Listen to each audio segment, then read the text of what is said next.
Moe Factz with Adam Curry for April 3rd, 2021. This is episode number 61. And it's good to be back. We are not just back. We're back in a big way. We got new technology. We got Satoshis flowing. We got the value for value cranked up. It's going to be another good one. And I'm Adam Curry in Austin, Texas. Let me introduce you to my friend on the other end, Mr. Moe Factz. How you doing, Adam? I'm great, Mo. How are you? Man, I'm so excited to do this show.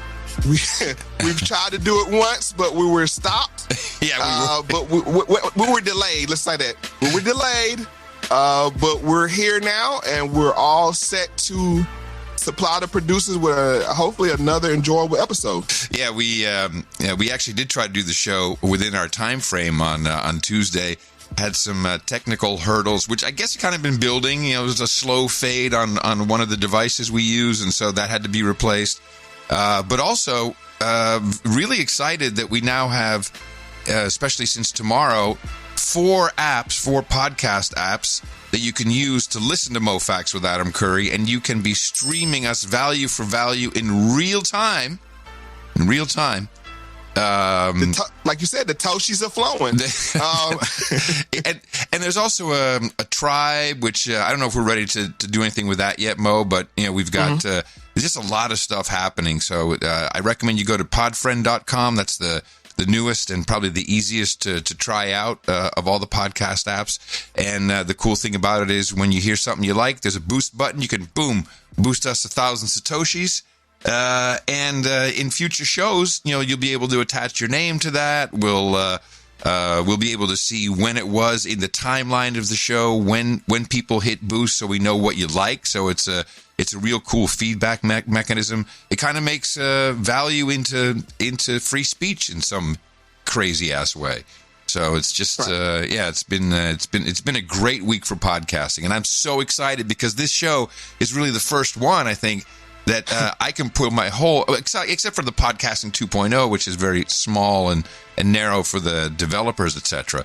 But this, to me, is where I want to drive this shit so hard. I want to show people that you can create something completely independent, which also means eventually independent of PayPal, to really transfer value for value in real time. And I'm very excited about the future of this podcast.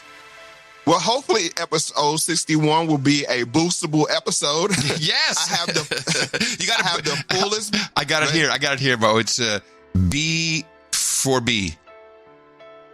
Oh, yeah. Boost for blacks, baby. That's what you got to do. Yes. So here I have the biggest bag I've had in show history. It is. I said the bag is just bursting at the seams. I don't think we've had that many. I broke the rule. Yeah. I broke the 50 clip rule. It's necessary. Man. I'm sorry. And we broke another rule. So before you spin that wheel, I need you to wind it backwards since we spun it last time and we did that before and it threw the whole universe off.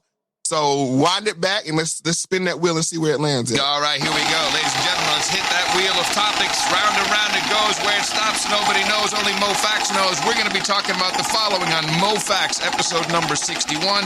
And the topic for today is... If Tyler Perry gets it, it'll send a strong message.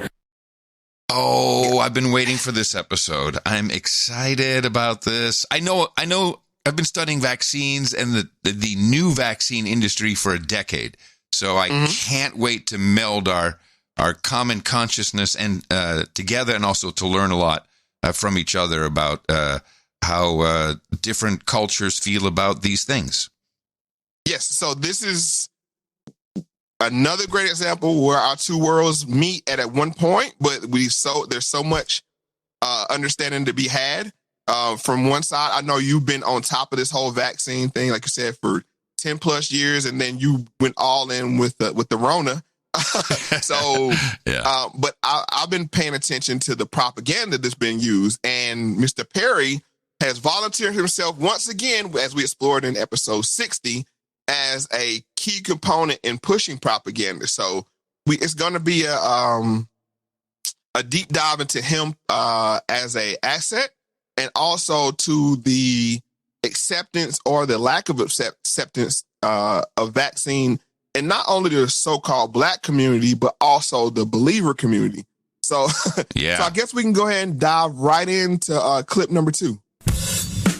Media mogul Tyler Perry, I like saying media mogul, I want to say it again. Media mogul Tyler Perry, that's what he is raising awareness about the coronavirus vaccine in a new special for BET, which is owned, by the way, by Viacom CBS.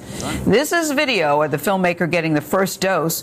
Grady Health System in Atlanta approached Tyler Perry to get the shot to help get the word out. Black Americans, if you have heard, are disproportionately affected by the virus, and 1 in 3, think about that, are hesitant about getting this vaccine. Perry's new special aims to provide the facts about it, and in this clip, he talks with Grady Health System Dr. Kimberly Manning.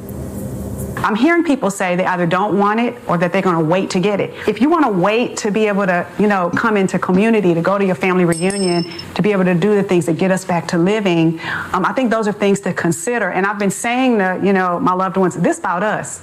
Yeah. This is about us. The folks that are really taking the hardest hit are the people that are in your contacts in your cell phone if you look like us. Wow, come back into the community. You're shunned until further notice. Gee.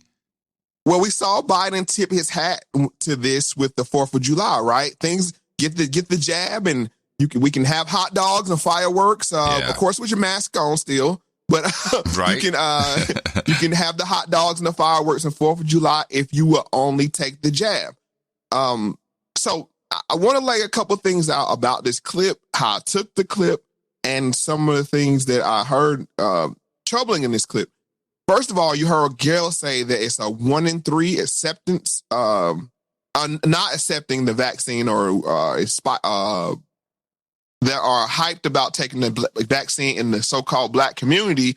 But I would safe to say it's 50-50, even go as high as 2 out of 3 are not psyched about taking this jab. Did she at any point mention her source for that? Because whenever someone just yells that out, you always got to be suspicious. Of course not, because you're talking to Black people. And I don't say that from my point, but their audience, if they're talking to a certain audience, it's like, yeah, we need facts to support our facts, or at least references to where it's coming from. But no, they just throw these things out. 2, touched on coming into community, which is going to be an overarching theme, and we'll point it out throughout the show. But I want to notice one thing is the music they used. Did you catch that music that they used? Run DMC, yeah, Run DMC, Walk This Way, of course. Walk This Way. Stroll into the pole. Walk this way. Like, do what we tell you to do. You Be will the obey. Pied Piper. You will obey. Yeah. So we got Tyler the Piper Perry. It's interesting you say that, because now that song triggers for me Aerosmith, Run DMC, kind of seminal moment. I was at the right age. I was in media. It was before I was in MTV, actually. And the minute I heard the track, I was thinking, did Tyler Perry have anything to do with that? Do I not know something? And it didn't even hit me how subliminal and kind of evil that was. Well, they're pulling out all the stops. They are. And speaking of evil, they mentioned Grady. So this guy, the Grady Hospital is named after Henry Grady. And Grady has a very sketchy past. So we got to start looking at who he was, is his influence on maybe the decision that the hospital still make. And why he's above the council. Huh. Welcome to Up Late, everyone. I'm Ron Jones. And I'm Aisha Howard. All new on Up Late tonight. It's an iconic name all across Georgia. But tonight, several Georgia State students say this century-old monument of Henry Grady needs to come down. In an editorial that has now gone viral, students say Grady is a racist and should not be celebrated. Ryan Kruger explains how a new state law means that's not likely to happen. At a busy intersection downtown, a Southern gentleman keeps watch. You ever heard of Henry Grady? No. His monument describes him as a journalist, orator, and patriot. But some students at Georgia State have different words to describe him. He was a racist. There is no denying that. Anyone who's denying that is lying to themselves. Hamza Rahman is the Student Government Association vice president at Georgia State. It tells me that I don't belong here sometimes. This is my home, and I should be able to look at it without seeing a man who would have hated my presence here everywhere. As the former managing editor of the Atlanta Constitution, Grady wrote headlines described as racist, called the white race superior, and supported white supremacist politicians. Whoa, okay, new name on the scene. Hank Grady. Right. But it's not coming down. The hospital's not changing his name. He is and to be clear, is this now? I can't even see. Is this a white guy? It's hard to see on Wikipedia. Who? Grady? Grady, yeah. Oh, of course. I mean, he was just wanted to make sure my lying eyes weren't deceiving me. I'm like, this is when the time where white supremacists were only white. Now we're exactly. It's 2021 where white supremacists can be any color, according to the new definition. But I also like to point out that in the times where Georgia is ground zero for Jim Crow on steroids, or what they call it, Jim Eagle. Jim Eagle. Yeah, Jim Eagle. The Henry Grady Hospital still stands. The statue still stand. And what kind of juice does this Grady character have then that he gets to stay? He has all the juice. And I'm glad I'll oop that alley on home by saying, even in this commercial, even in this clip, the person they had speaking out was a very light brown man. He could have been Indian or either Arab. I couldn't tell just by the name and the appearance. But Atlanta, Georgia, being one of the blackest, if not the blackest city in America, and ground zero for HBCUs, you couldn't get someone from Spelman or Spelman or Morehouse to speak out against this Grady character. You had to go to the vice president of Georgia State. Yeah, you'd think, right? That tells me how much juice this Grady character, or of course not him because he's passed on, but his family or his lineage still has in the state of Georgia. Yeah. They even passed a law where you heard them say they passed a law where they can't even legally take his statue down. Wow. You're right. That is the juice. So, so we had to look at this when we start to hear Tyler Perry raise that, this is the Grady Hospital. And just for a fun fact, some of my people that I know from Atlanta refer to Grady Hospital as Shady Grady. It's kind of like it's I love that. It's known where the health, let's see how I can say it. The healthcare provided has been subpar in the past. So all of a sudden it's up, it's up in the model of perfection for the vaccine. So I just want to lay that out. That's just a little background that we have to lay out there. So I guess we can go in and get into Black Community 4. Tyler, it's Anthony Mason. Kaiser Health has done a study in the early days of the vaccine rollout. And, I mean, it bearing out what we've been talking about, the fact that there's a distrust here. Black Americans are being vaccinated at a dramatically lower rate, which is really alarming. So what do you think needs to be done here to build confidence? Exactly what we're doing, the special that I'm doing for BET and asking, having an opportunity to ask experts questions. The first Ebola patient in America was at Emory Hospital. So I got the top experts here in town. Dr. Del Rio is an epidemiologist who is brilliant. And to be able to ask those questions, and not only for myself, but share them with the community. I've got people who love what I do and kind of follow me. So I think once they get the information, that it'll help them. And what I told them is that I'm not taking this vaccine because I want you to take it. I want to give you the information so you can make your own choices. So I think that's what it's about, education and information. Mm-hmm. Oh, here's my comment just as a human being. Whenever someone says, people kind of follow me and kind of like what I do, it's like, bro. Well, he was asked, and this is a case of a slight case of the truth wants to come out. Because he's asked, he said, what needs to be done to build confidence not what needs to be done to educate people, that this is safe or, Right. And he says what you said and say, what needs to be done? You need to hire me because I speak black. I speak to the, and it's really the target audience that they're trying to get to because the wokes, they're all in on the vaccine. One, because they're the younger crowd and they want to get back into community. They trust science. The people they're trying to reach now are the older blacks and the believers. Hey, how does that work? How can you trust science if science is also racist? Because that's part of the woke mantra, isn't it? How can you use math to support your 1 and 3 when math is racist? Thank you. Okay. Tina and I play this game all the time, by the way. We throw that like, oh, yeah, okay, you got me. Yes, of course. It's a whataboutism. It's fun to do. Well, it's not whataboutism. It shows the hypocrisy. Exactly. You says that they say that, and I don't have the clip, but I'm going to get it. That this lady says, "Oh no, 2 + 2 can equal 5." Right. And math is right. They've gone even further than we've heard before about math is racist to say 2 + 2 can't equal 5, and if it can't, then it's racist because it has to have one answer. Right. So this is how far they've stretched this thing out. It's crazy, isn't it? But this is why Tyler Perry, I think, was brought in because he speaks to the quote unquote, and I want to be careful how to use his term, but it's the everyday black person and the believer. And it's like, okay, because he's tailored his entertainment, and especially women, he's tailored his entertainment to that crowd.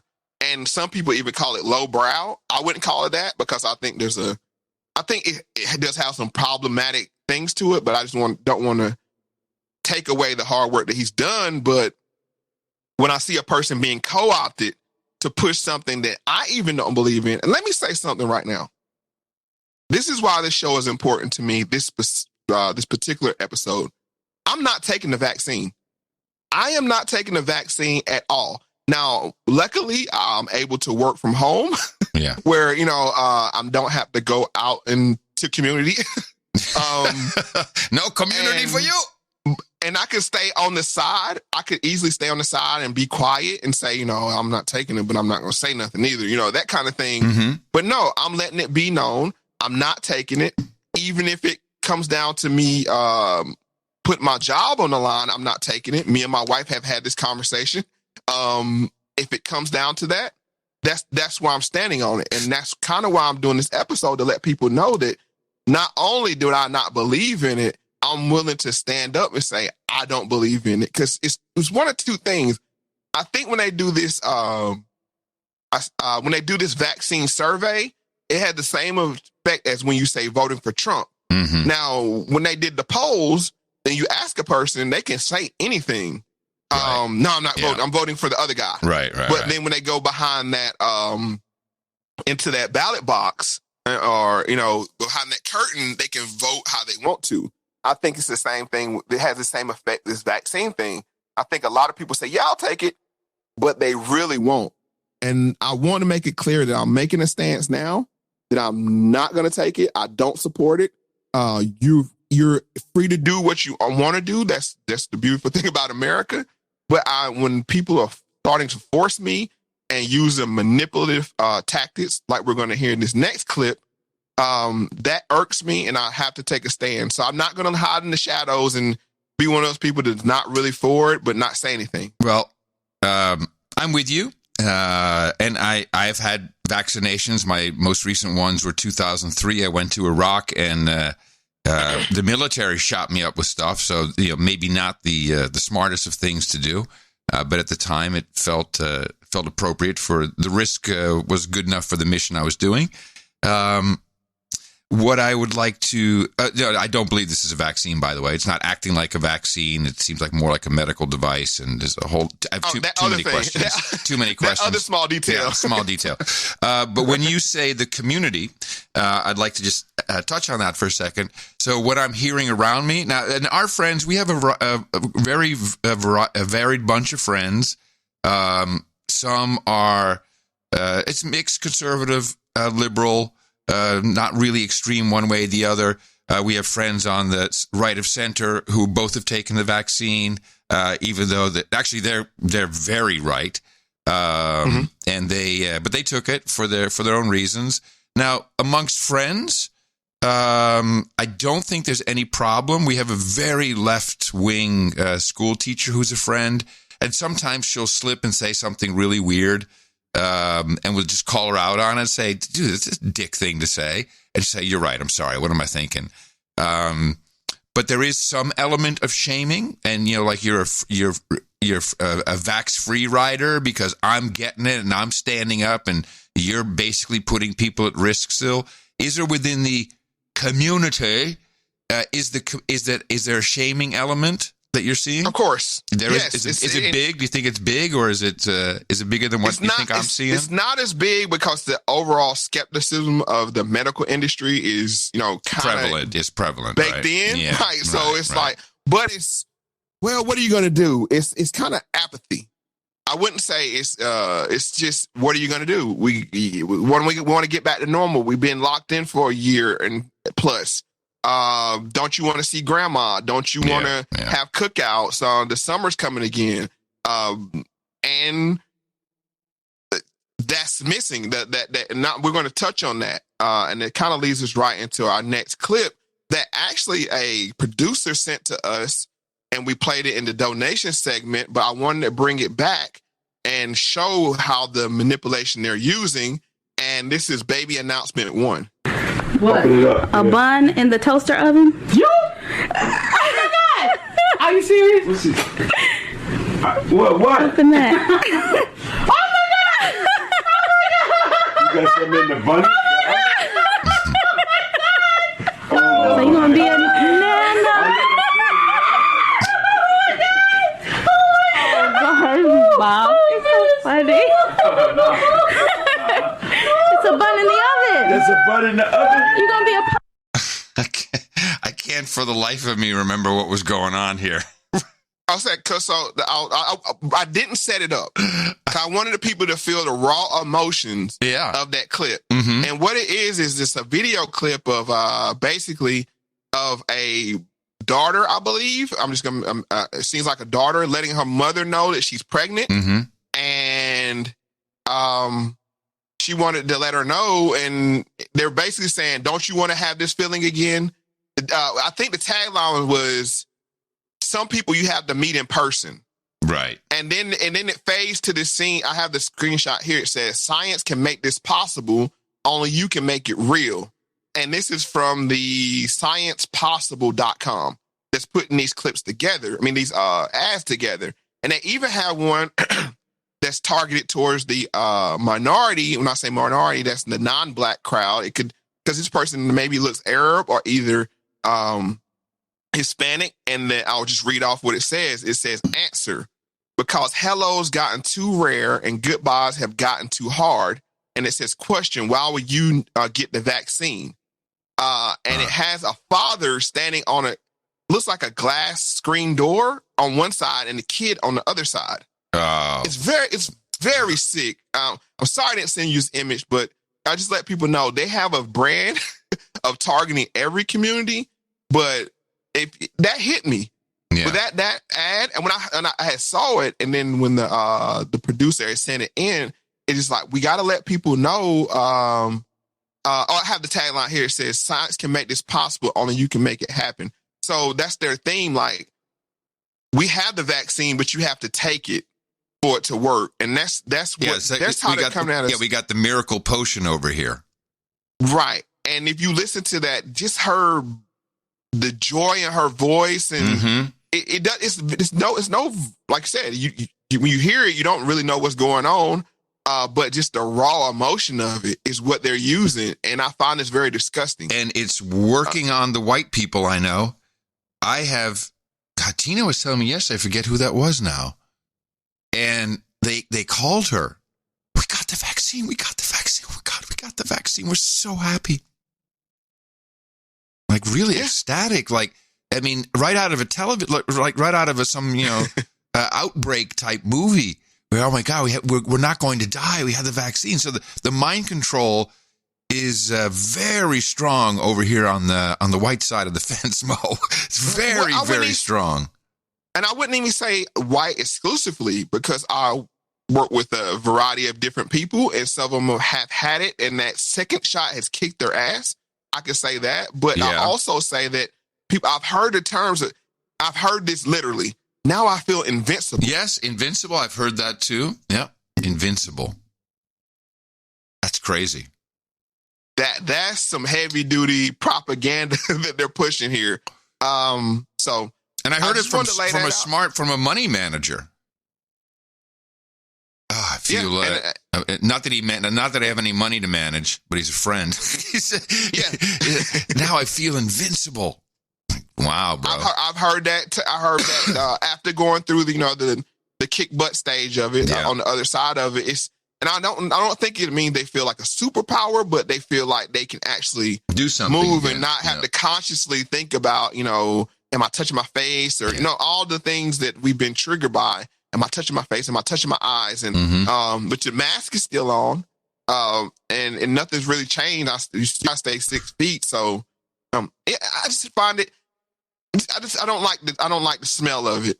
Mm-hmm. And so I had this clip. They're not only using television ads like this, they're also using social media and TikTok to be more specific. In this playful TikTok video, Dr. Nicole Baldwin showed the benefits of vaccines and said they do not cause autism. That prompted a barrage of hateful responses. Scientific evidence shows there is no link between vaccines and autism, by the way. Despite that, a recent poll found that 46% of Americans are still unsure about this debunked connection. Only on CBS This Morning, our Dr. John LaPook spoke to Dr. Baldwin about her post and the fallout. We know that vaccines don't cause autism, and it's important for that message to get out there. Dr. Nicole Baldwin says she was concerned about the impact of misleading anti-vaccine posts on social media, so she created this. Baldwin's TikTok now has more than 1.4 million views. Okay. Yes. A couple things. One, well established that the United Nations and the World Health Organization have put together an outfit called Team Halo, which the UN runs, and they are doctors who are paid to do stuff on TikTok, mainly pro-vaccine. No, I think only pro-vaccine. The second thing, when I once did a documentary, I can't remember where this was. It might have been Australia. And I remember there was like a motel off to the side of the road, and that's where we were staying. And I distinctly remember the sign saying, "Great beds, absolutely no train noise." And I'm looking around and saying, what is that about? And of course they had train noise, because that's why they said it, because the tracks were right nearby. So when someone says, this vaccine is great, no autism here, it's like, hello, this is so obvious. And this is exactly why Robert F. Kennedy Jr. is all over this stuff, because it was the women with these children, and in particular mercury, in the earlier vaccines, there's still in many, I think, that caught his attention. And more specifically, black boys. Black boys have been hit hard with this autism situation. This I did not know. Yes. And is there any medical research done why particular black boys why it affects them more? I don't have the details on that, but that's got to be genetic. That's got to be something. I mean, or it could be the loading. And like I said, I'm not anti-vax. I want to be clear. I'm not anti-vax. But if you're talking about, if you say, if black people fall into the lower income, and a lot of those get free health care. That was going to be my question, right? So they probably stacking them. Right. Let's get them in and get them all at once. It's like, we can't have 2 or 3 doctor visits. Let's load them up. You know what I'm saying? And give them the jabs. Right. So it's not necessarily, it's not a DNA thing. It's equating class in this case, but it's probably appropriate. And that's my educated guess. That's just my educated guess. Because like I said, when we have all of us that have to go to public schools have to get vaccines. So it's not like we're anti-vax. To attend, it's very, very small loophole you can go through not to be vaccinated and go to public schools, but it's not likely. What's interesting about that is because I asked that question since it's not something that's being discussed ad nauseum every single day. And so when you say that, my first thought is, wow, is it something about the color of your skin? Is there something about blackness that somehow makes that, or whatever the DNA is? And of course, that's not true. But when you hear the news reports today of how the Rona disproportionately affects black and brown people, I think most people who just are headline consumers will think, oh man, well, it's something genetic, I guess. Well, but that's that fine line that the medical industry is having to walk. Yeah. They're saying that they said the statement that you say, and then they come back and counter it. Well, there's nothing genetically that lends to black people being attacked by this. It's more the underlying health issues.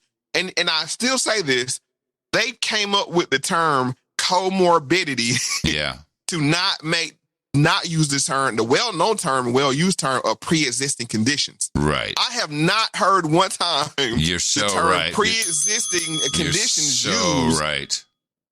This is why we have to listen to these narratives and how they're laid out. Yeah, because they're tricking us. They're fooling us.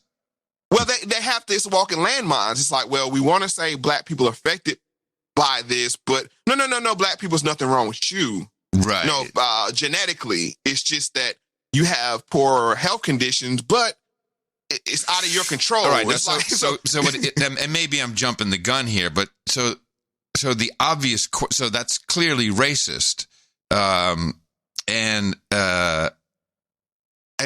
do not see an equal put. I just don't see as many Latinxes on television promoting this. While that's of course a huge community. Can I stop you right there? I stop you right there? Because I don't want to go gloss over this. Now, when the Rona first kicked up, it was saying that Asians were thought to be the spreader of no, I'm not saying, what I'm saying is that was the narrative, and that's why now they're saying they're being attacked, right? Because of the association of the Rona with Asians. That's their narrative. I'm just talking about strictly the narrative. Yeah, and that narrative was an anti-Trump narrative because of him saying China flu, Wuhan flu. But, or was it? And then I'm going to say this then why are they okay saying black people have Rona at high numbers, but then they don't come back and say, well, we don't want to, say black people are the super spreader. And why haven't we seen attacks on black people if they're the highest population affected by Rona? You see how that works? Yeah.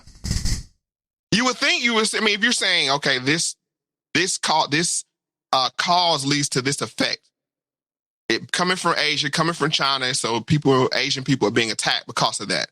But then the news comes out and will say, no, it's black people. It's black people that's affected by it. But then you don't see these random attacks due to black people supposedly being the highest affected population. Right.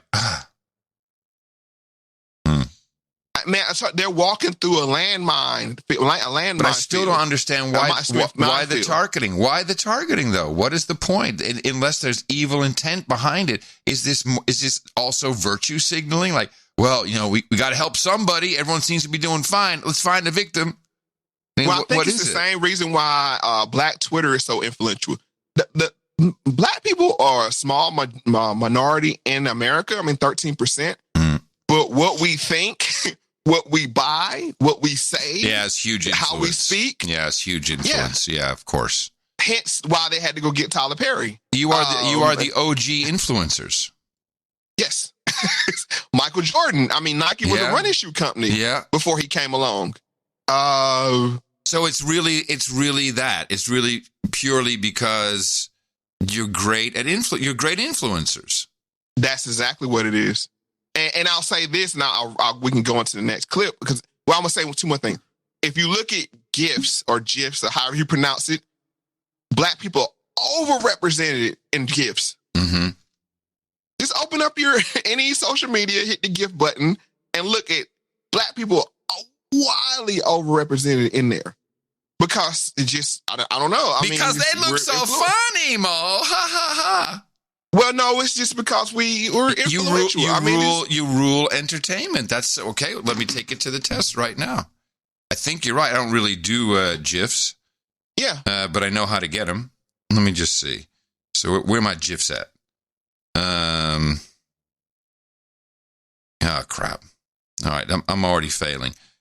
Well, I'll say, while you're doing that, I'll almost make my other point. So they said in this clip that 46% of Americans are unsure about the autism connection. Now, you compare that to 1/3 of black people hesitant to take this vaccine.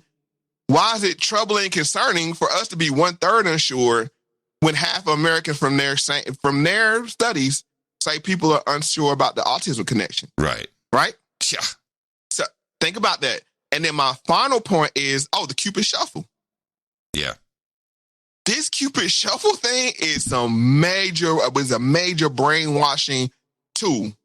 And I have proof because we've covered the Cupid Shuffle before. Yes, we did. Right. And this is not a throwback clip. This is a clip that was found on the cutting room floor from the, I can't remember what show it was because I found it on the cutting room floor, so I couldn't connect it back to the show. It was earlier this summer. It had to be. Right, it was right around the riots and everything when we're doing with the police. And then remember they were trying to get people. Well, let's just go ahead and get into police protesting.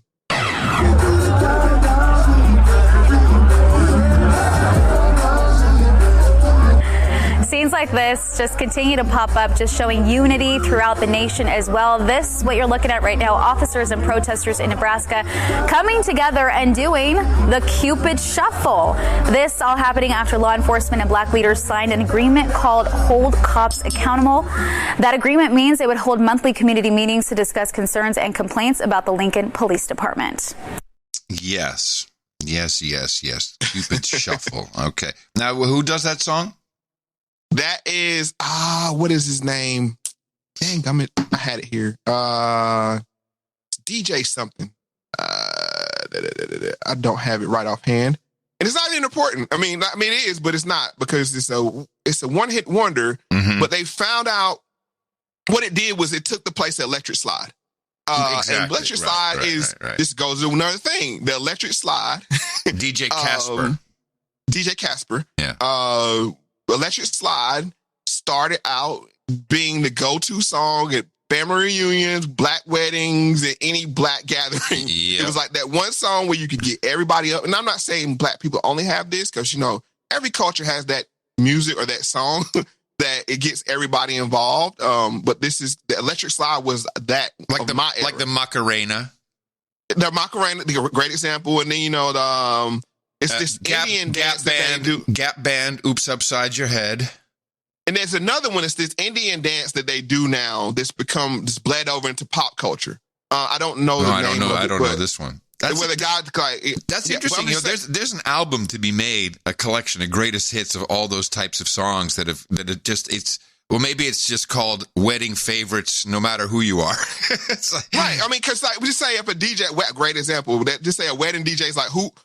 What crowd is it? It's like, I got to have this one in the collection to get the crowd going. So what happened was Cupid Shuffle kind of took the place of Electric Slide. But I'm just wondering, why is it every time black people got to make a serious decision, they have to bring out the Cupid Shuffle? Why is that? It's got to be a spell. Well, we're going to get there. We're going there early today, folks. But I just want to say, walk this way. Dance this way. It's like you're getting, because the Cupid Shuffle has the same thing that these TikTok dances have to it. Follow the yellow brick road. Right. It's this same, it has a set steps to it. Right. So that's why everybody in the whole party can do it, because it's like, Electric Slide was to the left, to the right, back, and then the forward kick. I'm sorry. Because it just hit me. I said, follow the yellow brick road. But of course, that didn't work well enough in community. So we had to make Ease On Down the Road. Ease On Down the Road. Ease On Down the Road, baby. Nice. Which which we covered that in the yes, we did. Gosh, I don't remember which episode. The riots clip. Yeah. Yes, they're starting to run together, but I just want to say that. So you asked, who is Cupid? So let's answer that question right now. When you think of Cupid, you might have a few different pictures in your head and not even realize it. In one, you might imagine the mythological winged god of love, beautiful, golden, and impossibly muscled beneath that tiny toga. In another, he might literally be a baby, a sweet red-cheeked cherub sleeping wistfully on a cloud. Both of these visions of Cupid are historically accurate, but how did such different interpretations come to be? Cupid was the god of love in its many forms in Roman mythology. In the even more ancient Greek tradition, his name was Eros, the Greek word for desire, and he ruled over both passion and fertility. Cupid was an incredibly powerful god, as well as a troublemaker, at times even harsh, capricious, and thoughtless. Without care to the consequence, he could inspire fires of longing that consumed gods and mortals alike until there was nothing left of them. He even used love as a form of punishment. A broken heart was his most fatal wound. But despite all of this, Cupid was cherished at the altars of his temples as much as he was feared. Because even if mortals knew a shot from Cupid's arrow would hurt, even if it would make them crazy, they couldn't stop wanting to fall deeply, madly in love. And that is perhaps because, as the ancient Greeks seemed to realize, love is one of the most powerful forces in the universe. Oh, man. The shot is Cupid's arrow filled with love. And that, well, the desire for love, the desire to be around loved ones without, and like she said, without care to the consequence. Ah, that's a great clip. So it's not about shaming anymore. They tried with shaming. Yeah, no, that had to end because it was they had run its course, I think. Well, they didn't make any. Actually, when you double down on shaming, it's like, what now? Why are you doing this? So now it's like, don't you want to be around your loved ones? Yeah. Don't you want to feel that warm and fuzzies? Well, just take this shot. Yeah. You know, I mean, it's worth it. Like you said, it's worth it. It's just worth it just being around people and feeling that love again. Hence the baby announcement clip. So do we have clips now of this Cupid spell being actively used in combo with the vax? No, what we have is that, like we talked about Lady Justice, which justice is not what they mean. When we hear them say love, loved ones, that kind of thing, that this is what they're saying, that don't worry about the consequences. Don't you want to feel loved again? Right. So this is what we're witnessing here is a tactic shift. And I do have clips that support that.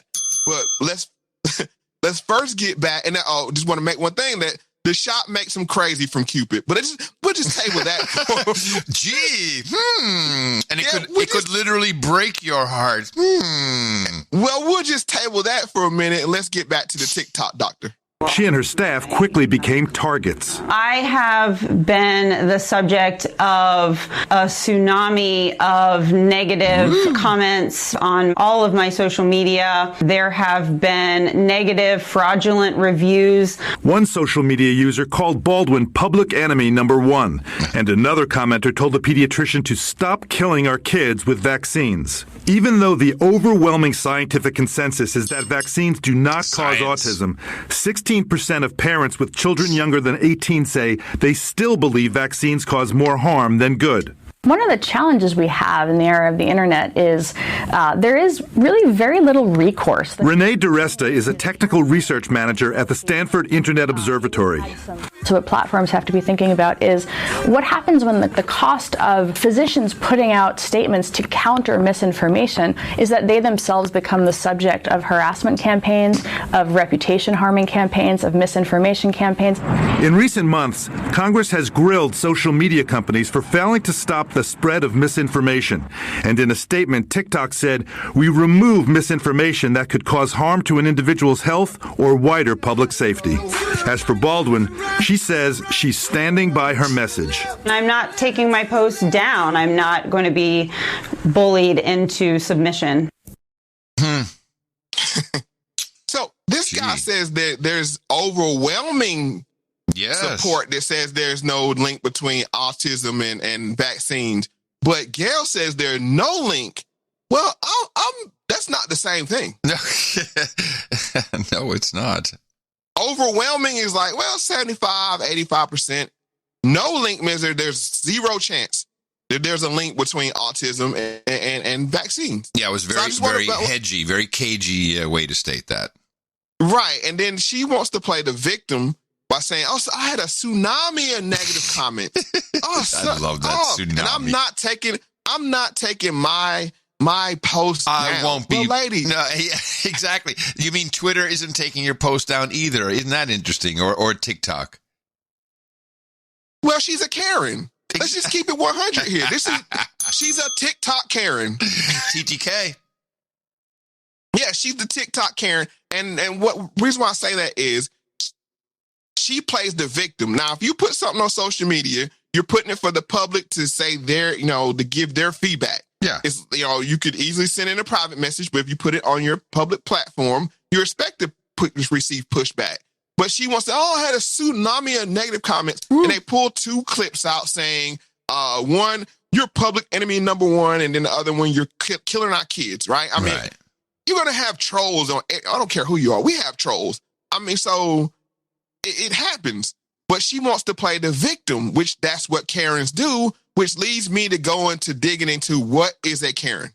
They've been caught on tape ranting and raving. Get that on camera! Causing a scene. I'm being threatened by a man in the ramble. Please send the cops immediately. Complaining about what sure seems like nonsensical things. Illegally selling water without a permit?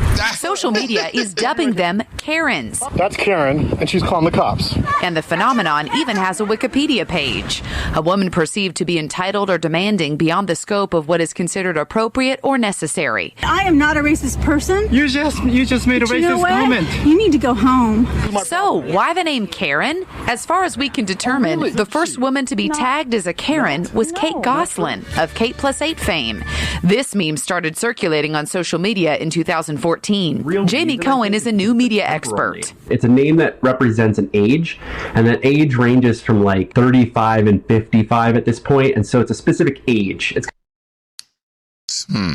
Okay. So this is the Karen's go-to tactic is something that I don't know if you're aware of Kevin Samuels or not. He's a huge, highly popular YouTube content creator, and he's bleeding over into the mainstream media now. That's how big his celebrity is becoming.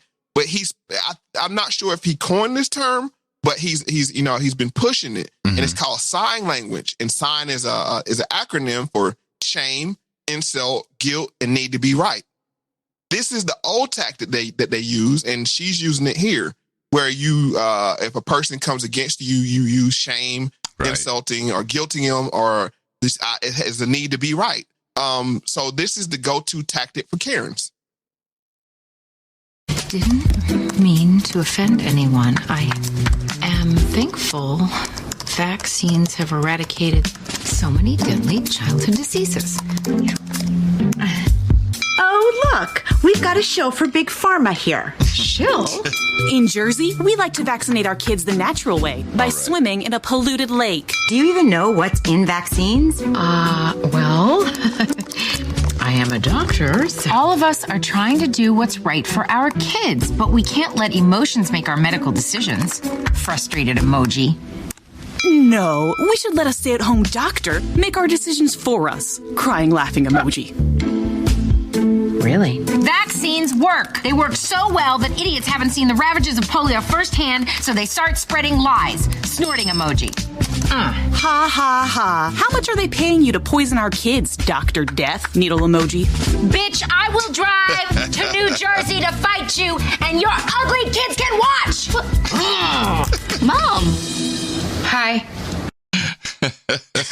So this is a throwback clip from show 9. Yeah. And this is vaccines on Blackish. So they've been pushing this way before Long COVID. time, yeah. Way before COVID or the Rona. And so I just wanted to show you examples of sign language. So insults, guilt, and it's funny because you kind of have two Karens going back and forth with each other. So that was the beauty of this clip, because they both were using this tactic of insulting each other, shaming each other. So I just wanted to lay that out, that we have black Karens as well. Although Wikipedia specifically says it has to be a white woman. Just FYI. No. Wikipedia can't be wrong, Mo. Right. Well, I beg to differ, but if it's in Wikipedia, it's the truth. Give me it was signals, guilt. No, signal. It's shame. It was guilt, shame. Insult. insult, guilt, and the need to be right. That's the end. Need to be right. That's interesting. So that's the old method that they were using with the vaccines. It was like, oh, you don't want to get it? No, you're going to kill people? You want to kill grandma? You know, I mean, it's that kind of thing, right? And it's, oh, well, you're just, that was the guilt and the shame, right? It was, and then the insult, it was like, you're just misinformed. You're just, you're not smarter, that kind of thing. And then science is the need to be right. Well, not 95% of this and not, that kind of thing. Yeah. So that's the sign language. So I found it fascinating when I heard him use that term. Yeah. And it's like, well, this is the language that's being used to manipulate people, but they went from the sign language to the love language. So I guess we can go back to Dr. Karen in TikTok 3. Okay. Well, listen, it's certainly very eye-catching and very well done. Makes you want to pay attention. Yeah. So she clearly took a personal risk, John. Do you think that this was the best way for her to make her point? Oh, man, it's hard to know, right? I mean, there are so many different ways that you can get information and misinformation. I mean, for me, as a clinician, I think one very effective way is to start with common ground. What's the common ground between you and your patient, which is that we all love our kids. We all want them to stay away from harm. So you have to have the attitude that's not judgmental. I mean, attitude matters, tone matters. So it's a difference in saying, like, why do you think that versus why do you think that? But the science is so clear. Yeah, it is John. The science is clear. Science is clear. Why is it hard to debunk this? Because there's science and then there's belief, right? And it's very hard when think of the beliefs that you've had that when they get punctured. Yes. That's a very hard thing to deal with. But I think for now, the science is very clear. I think doctors have to have empathy for the parents who are in there they just want to keep their kids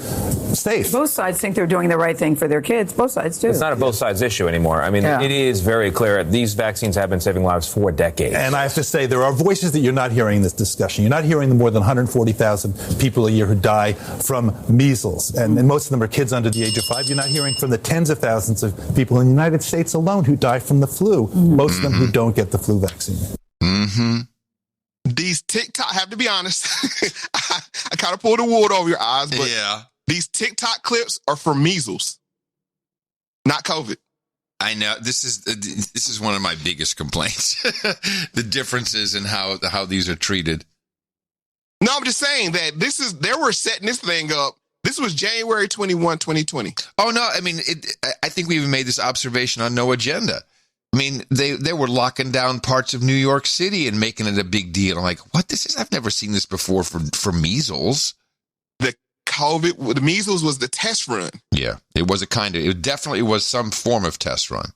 It was a test run. How would people respond to being forced to be vaccinated? No, how would people, like you said, how would put people, like, it was certain small communities where it was really it was a test run of the shaming part of the exercise, because they never got to the love stage. It was only the shaming part. The male doctor was speaking. He was saying that. That's what he said. You had to start with common ground. He was telling them the shame is not going to work. But you could even hear the need to be right from Gail and the other male journalists to say, no, the science is clear. It's not a both side issue. I mean, they were sticking to their guns because they needed to be right. And then he's like, no, you need to start with common ground. And he was playing out that you got to go with the love language, not the sign language. Smart. So, right. And he was right. He was right all along. Like I said, he was right, over a year ago. But they were like, no, we can force people. And they realized that we can't force people. And he said, there's a difference between, I think how he said between knowledge and belief. Yeah. And this is where the rub comes at. Yeah, and this is also where it gets dangerous. I'm sorry to interrupt you. No, go ahead. It's one thing when the government is in your face and in collusion with media who, of course, are funded to a large degree by the pharmaceutical industry and now the biosecurity state. When it's in your face and they're just saying we're going to mandate, then it's kind of an obvious enemy that you can fight with the Constitution, all kinds of things. When they're pulling the switch and they're throwing in the Cupid song and it's all about love and back with your family, that's it, and it's being done consciously by the government in collusion with the media and the pharmaceutical industry. That scares me. Yeah, but their pushback is going to be from people that value their faith and their beliefs over knowledge. That's why they had to get the Pope on board. Or at least that's what they thought. They thought that by getting the Pope on board, everyone's going to listen to the Pope. No, because there's a reason why. And that's why I found a clip from his Birmingham pastor. And this is local news down in Birmingham. And this is around the same time when COVID first started. And we're just going to go through this set of clips with him. Let's start with clip number 1. Pastors, we got to believe in what we've been preaching. We've been telling folks nothing too hard for God. We've been telling folks to walk by faith, not by sight. I want to challenge every pastor in Birmingham, black pastors and white pastors. Open God's church now. Pray and let's trust God through this nationwide pandemic. We do have compassion and prayer for all the families. We're praying for the victims of this COVID-19. We're praying for the nurses and the healthcare workers. However, we feel the church is not a normal institution. The church is a house of prayer, and we must pray for those, and we must be open those who are affected by this virus. This virus has made a hypocrite out of a lot of pastors. We must believe that we walk by faith, not by sight. This virus is not bigger than God. And my problem is that all of a sudden now, pastors has no faith. But even at that, when the governor said we open things back up, the bars are open, the restaurants are open, the beaches are open. Now all of a sudden there's a fear factor that we can't open the church. So we have pastors now who have not opened the church even after they could open it. Yeah. So with this, like I said, this is a faith issue. And a lot of people are noticing it's like, hold on. I thought you told us to walk by faith and not by sight, and God can do all things. Right. And then the pastor's like, shut them down. It's like, no. And I'll say this. Now, there is a financial component to this. The bigger mega churches, they have the infrastructure to where they have their television set up. They have their online set up. But the smaller, more community churches, they have to have people come in to give tithes and offerings, which it's a financial component to churches. Right. Where, we have to have people coming in to put money into the collection plates to pay the mortgage and everything that's on the church and the bills. And if these things don't get paid, then the church is going to belly up. Right. And as this pastor says, it's funny now that the bars are open. Yeah. 3 massage parlors down in Atlanta are open. I'm not going to go there, but nobody's talking about that part. I don't know how you social distance and get, what I'm saying? Well, I'll leave it there. But it's the hypocrite. And it's like the pastors themselves are being hypocrites. And let me explain one thing, and I'm going to turn it back over to you, that this thing of walking by faith and not by sight. Now, that sounds that's a shaming thing, because people say, well, what do you mean? It's like the facts are clear, the science. What that means is I know the situation looks bad now, but my faith is that they will get better. It's not being ignorant. It's that, I'll have to be honest, there's some pastors that do preach it that way. And that's a very harmful thing. And the final point I have here is the importance of prayer, especially group prayer, because I'm not going to get churchy here, but the application of faith is when 2 or 3 gather in his name, it has a special power to it. And what I equate that here is to karma. When people start sending karma back and forth on either here or the No Agenda show, it's powerful. You see results. It's powerful. So there's something there when humans get to agreeing on something, that there's a power there. And I think it's, we've experimented with this a lot on the No Agenda show, not just with karma, but also with a rain stick, which we've had extremely high success with. And I'm convinced that it really has something to do, because it never happens immediately. It always takes at least 2 days. On the 3rd day is when it comes. And that kind of coincides when people will listen to the podcast. And I truly believe with karma shout outs and that kind of stuff, there is something that happens when this enters a whole bunch of people's hearts, really, The whole thing is, the whole idea, it opens your chakras just to say, oh, I really hope that person gets this karma. And it works somehow. So I'm all in on that. And that's over the digital airways where we're not sharing physical space. So when you're saying you're sharing physical space and people are holding hands and praying and vibrating on these chakras, vibrations, vibrating on the same frequency, I think that there's some kind of metaphysical, just for non-believers, I'll put it like that occurrence that can happen. So that's what he's saying. Like in the time, if we don't need churches, if churches are not essential now, then when will they be essential, especially for believers? Right. But the pushback, what you're going to hear is, and this is local news, you're going to hear this local reporter use sign language on this pastor. Now, how do you explain that to people when we're seeing at least over 100,000 people who have died from this virus across the country? Right. The church... I'm not oblivious to the virus and the statistics. I'm not clueless to the numbers of those who have died in New York and California and 100,000 people nationwide.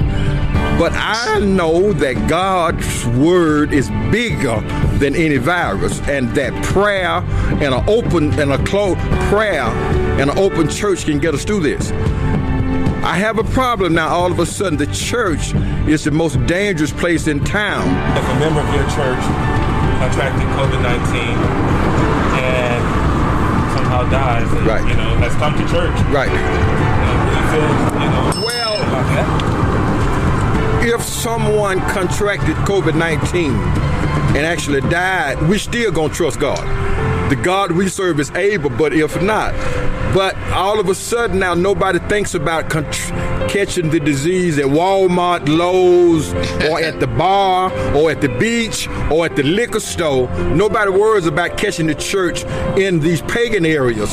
But all of a sudden, we can't sit next to somebody that we worship with for 20 years. No. I think the devil is using this to poison people's mind. Well, I'm all in with the pastor. And is he still okay? Has he mysteriously disappeared? I didn't check on him, but speak some truth. Did you hear the sign language though? So don't you hear about all the deaths, Pastor? Doesn't that worry you? Shaming. Yeah. And then it came back with the guilt, saying, "Well, what if one of your members died due to COVID? Yeah. How would you feel, Pastor?" Yeah. Guilt. Yeah. But it doesn't work because it doesn't work. No, certainly not against a guy like this. No way. But also what he said was really nice. He said believer, and it was a very open-ended way of saying it. He was saying if you're believer, doesn't necessarily have to mean believer in God. You just call it that.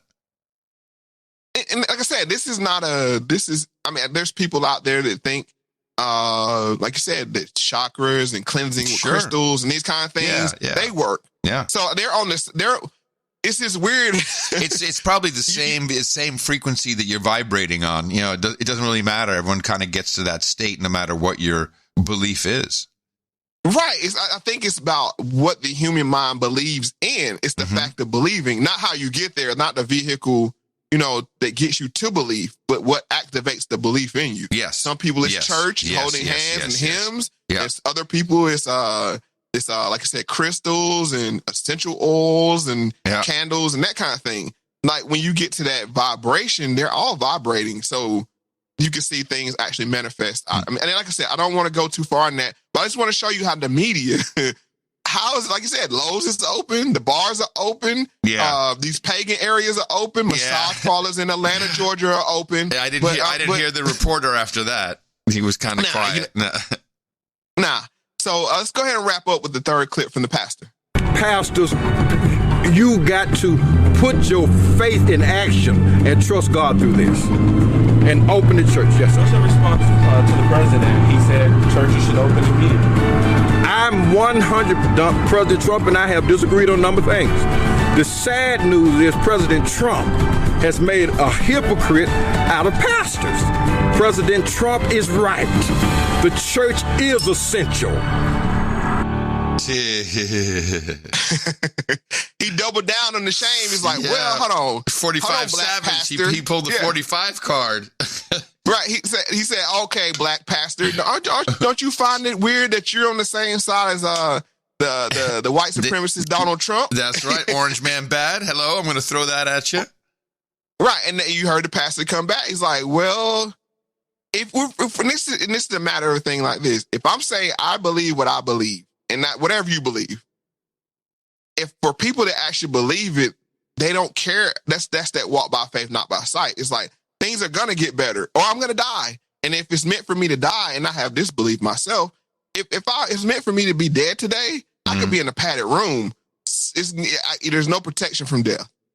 And I think that's another underlying thing with the belief. And like I said, I don't want to make this about church per se, but this is when science start going up against people's beliefs. Yeah. And this is where the real pushback comes in at. And this is why they had to go get Tyler Perry to convince people that would be in this pastor's congregation to say, take the vaccine.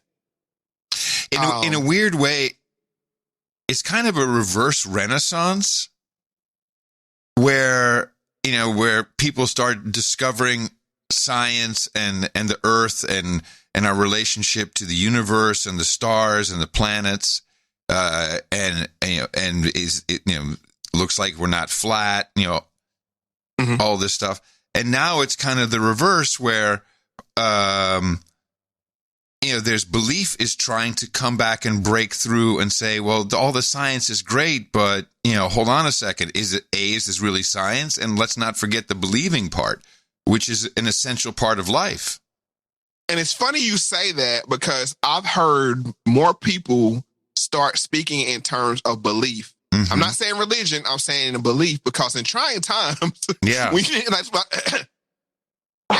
turn to that. We turn to that stuff. But that's what we call it a Hail Mary, right? It's like when you're down by 6 points and you need a touchdown, it's like, let me throw this Hail Mary up. So if you're in we're kind of down on the scoreboard right now against COVID, it's like, well, nothing else is working. Let me say a little prayer before I go outside so the Rona don't get me. Right. Even for non-believers or things of that nature.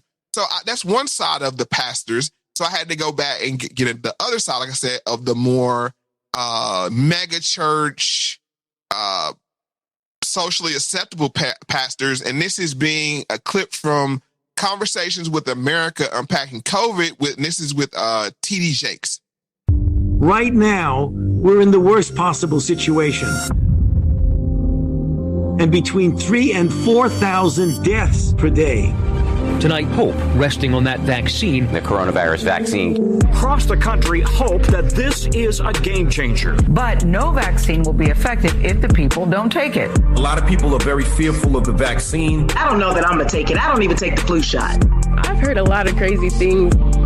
This vaccine can alter your DNA. It's too close to the mark of the beast. Dr. Fauci, I wanted to ask you a follow-up question. Yeah, let me just chime in here. What potential side effects do we need to worry about? Why should the American people trust this vaccine? Welcome to Conversations with America, a data-driven vehicle for helping Americans navigate uncomfortable discussions. I'm Bishop T.D. Jakes, and I'm proud to be your host today. For the last 10 months, we've been living through the worst pandemic in more than a century. I'm sure you're familiar with the numbers. More than 22 million infected and 360,000 people are dead. These are numbers that continue to rise daily. It is rare that a household has not been touched in some way by the pandemic, whether through infection, job loss, or the death of a relative or a close friend. We've all been touched. Man, this guy is Don Cornelius reincarnated. So, and don't get it twisted. I would say that amongst black people, T.D. Jakes is probably like the black pope of the black Christian church. He has that much juice. 61 episodes is the first time you're mentioning this guy to me? I think we covered T.D. Jakes before. I think he's popped up before, but not in this sense because I'm gonna explain to you why he's important. Yeah. Oh yeah, no, I'm sorry. You're right. But you never told me he was like the Black Pope, and he's a bishop, by the way. He's a bishop of the Christian church. Yeah. He's the end all be all on things, and then Mama Factz might, Mama Factz here that she might have to come for me because she's a big supporter of TD Jakes and Tyler Perry. So I'm just I'm hanging out in the line. Folks. Oh my goodness! But they mentioned in this clip, and I don't know if you heard it or not because it was kind of muffled, the mark of the beast. Yeah. Have you heard the mark of the beast crop up on your side of things? Well, regarding vaccines from day one, this has always been. In fact, this is so. I'm coming to this realization after kind of being a conspiracy therapist for 14 years. So many things have come true, like a lot of things.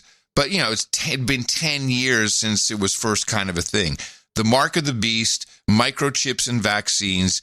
That's been discussed for over 10 years. Over 10 years. And it was always going to be a chip inserted into every human being, and the most likely delivery mechanism was vaccines. And here we are, that's circling again, but also the technology is, in fact, here. Correct. And a big segment of the truther community are believers. So that's true. Yeah. That was the gateway for a lot of people into the truther community is the believers. And you start seeing these so-called quote unquote prophecies start to reveal themselves. And it's like, and that's kind of like how QAnon picked up a lot of its steam. Absolutely. Because a lot of believers. So I just want to lay that out. But it's funny that they meant this. That was the opening. What I played was the opening of this Conversations with America, unpacking the COVID-19 vaccine with TD Jakes, and that was the opening of it. But there was no other mention of Mark of the Beast in the whole segment. In the whole, he just threw that in there, huh? Right, just threw it out there. Mark of the Beast, and nobody else brought it up. So, okay. So this is now. I'm gonna go. I got to explain to you why Tyler Perry is important.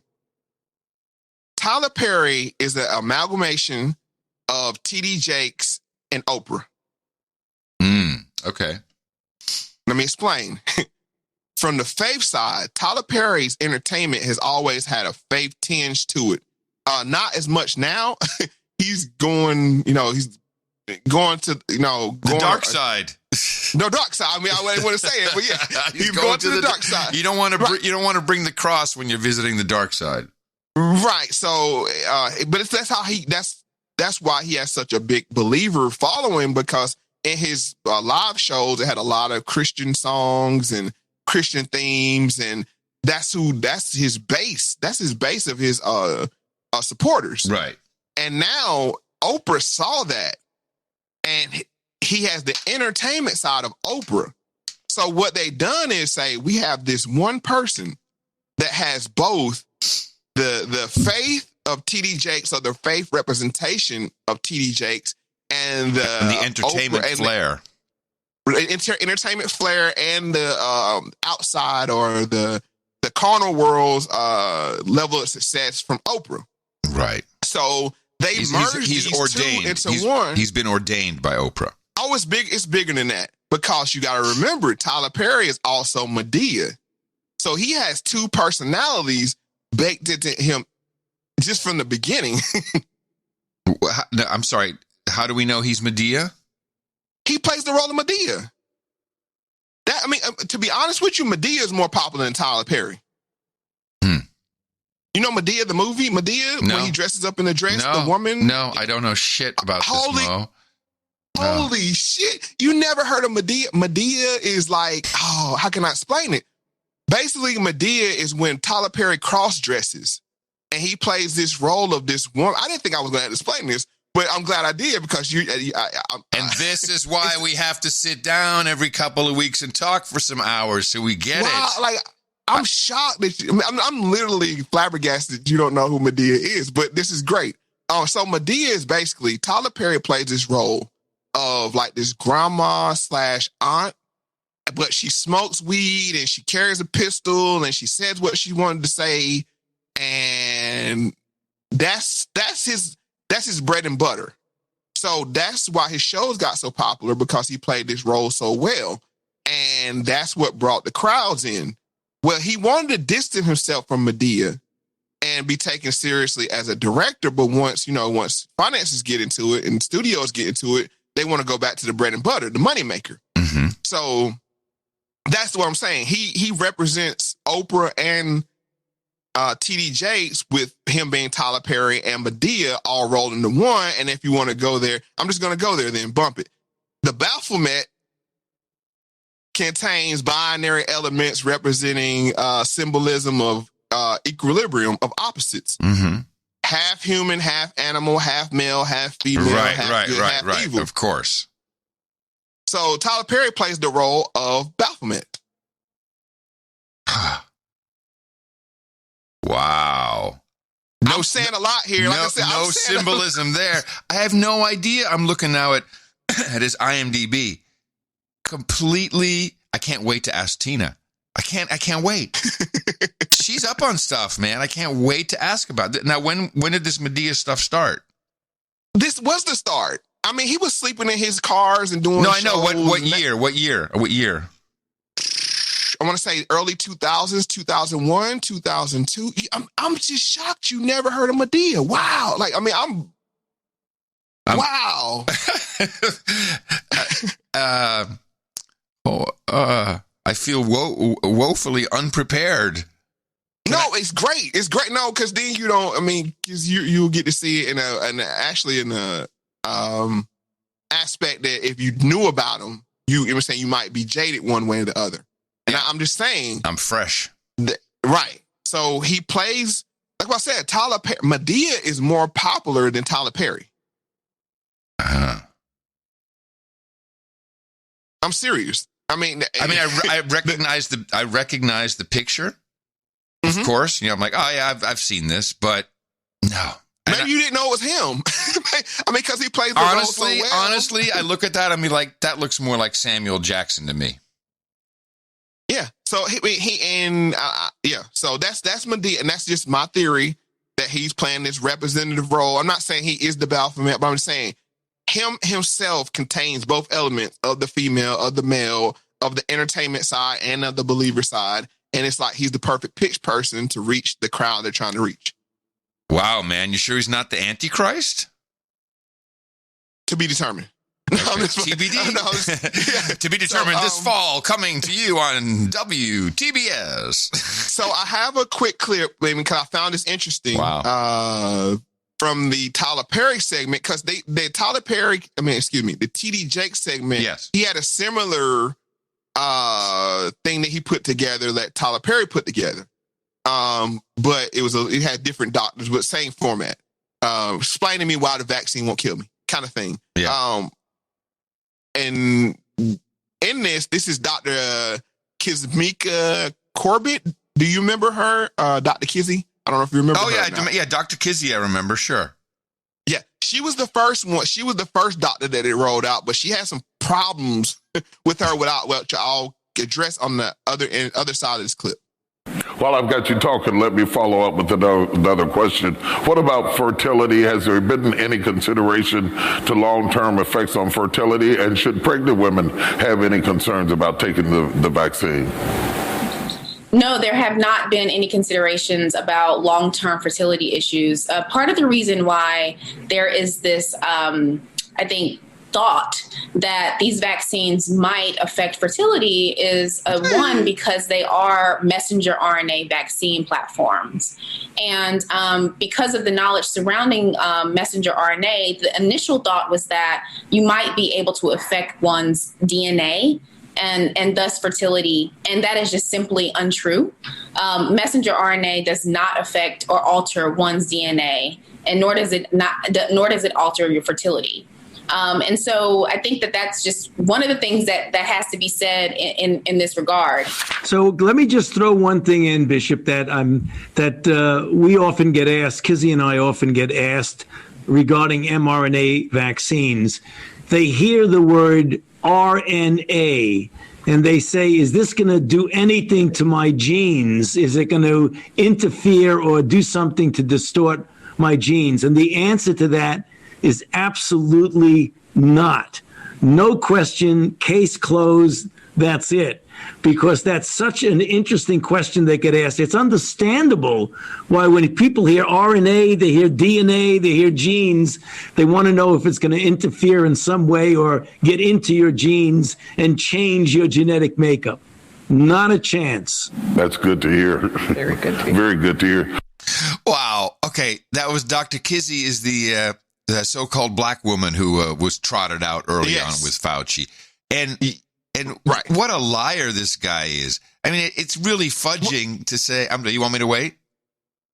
No. I have to ask this question. Is it true what they're saying? Because I didn't really dive deep into the science behind this stuff. Mm-hmm. I'm going more off the narrative. This is where I have to lean on you. Go take the floor. The way I understand it, and it's really simplistic. Well, there's two ways. One, Elon Musk has said this is like an operating system for your whole body. So, it can, it's like you can program things, and he took that to quite the extreme. Like, hey, we could turn you into a butterfly if we wanted to. So that's kind of extreme, but I mean, it makes sense. So the kind of fudgy word. So let me. I'm just going to make sure I understand this. So it does affect your DNA, because what they're saying in this clip is won't affect your DNA. That's total. No. If you listen carefully, that's not what he's saying. He said genes. He said it does not affect your DNA. No, the way I understand it, and I can be wrong. Mm-hmm. It's messenger. So it's like me. So if I know that if you do a whole bunch of push-ups, you're going to get more developed shoulders and arms. And so if I stand on the other side of the room and say, "Hey Mo, if you do some push-ups, you'll get stronger shoulders," I'm messaging you. What you're doing is you're choosing to take that message and do something about it. And then you actually did it. So am I changing your arms? No, I'm telling you what to do to change your arms. So the messenger RNA is telling your body what to do. And I believe that can be that is a structural change in your DNA, but your body is doing it based upon the messaging, which is, the magic sauce of the mRNA. I may be totally wrong, but that's how I understand it. That's kind of how I understood it too, but they're speaking, so like, no, it won't do anything. It's not a problem. Well, and then the other thing with the birth rates and the fertility, that's horseshit. I know that's a lie. That's a lie. They don't have a long-term study, so you can't say there's a long-term study. That's just bull crap. Well, Dr. Kizzy was pregnant. Now let me explain to you why they had to get rid of Dr. Kizzy. Yeah, because she was the perfect dark skin, ADOS. Actually, she grew up maybe 15, 20 minutes away from me over in Orange County. Oh, you ran a background check. All right, way to go, Mo. Yeah, I had to. I had to. You see me? Oh yeah. So background check.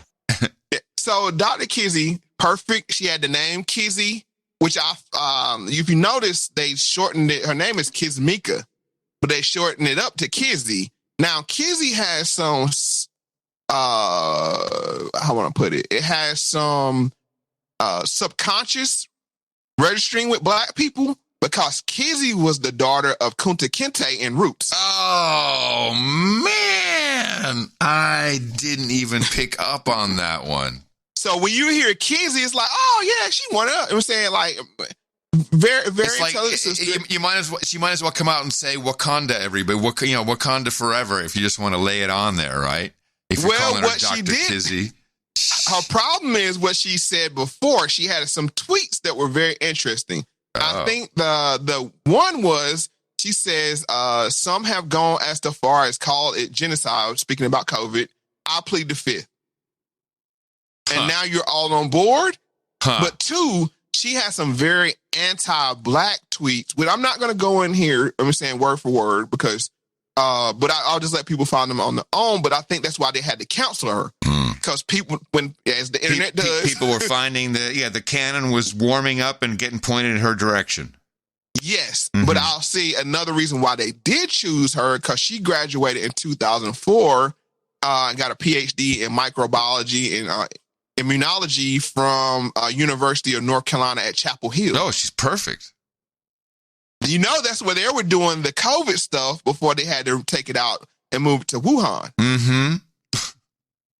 Well, I did some digging on that UNC thing, and I found this. It says, while no one is talking about the possible escapes of in Chapel Hill, it says, while no one is suggesting that UNC created the virus that causes COVID alone or with the Wuhan lab, such near misses highlight the potential risk of an infected lab worker exposing the public, even in the most secure and respected research facilities, as they search for treatments for the vaccine. And that is from, let me get the source just so people know I didn't pluck it out of thin air.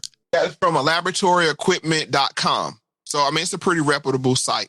But I'm just saying, it's funny how she was graduating from UNC in 2014, 2016, I think, is when they moved the lab to Wuhan.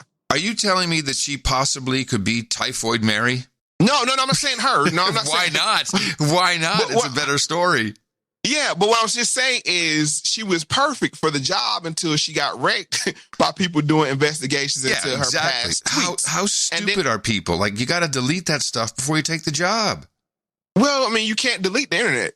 That's the problem. Well, okay, but I'm sure it was just an oversight, and it was just out there. I think actually people did deep dive because this is how skeptical the community is of anybody that's pushing this narrative. So I'm just laying that out. That's why she got bumped down to the B team. And I also want to point out that notice how Fauci had that mansplain right behind her. Yeah, you're right. Yeah, and he didn't get called out on that. Yeah, so now we get back to Tyler Perry. Yes. All right, now I'm not saying Tyler Perry has not been impacted by COVID, and I'm not saying any. Let me be clear. A la Kamala Harris, COVID is real and it's killing people. And I think when people say that it's not, because you have people that are very vulnerable, especially in, so-called black people with high blood pressure, heart disease, cancers, and all these other diabetes, things. Yeah. Flu can take you out. Yes, easily. So I think when people say it's the flu, what you do is you think when you say it's the flu, you think, oh, you get sick for a week and you get over it. No. But if it's as potent as the flu, it still can kill you. It's lack of knowledge. It's complete lack of knowledge. People do not know the statistic. They do not know, and people don't actually die from flu. Typically, it's from the pneumonia, which happens.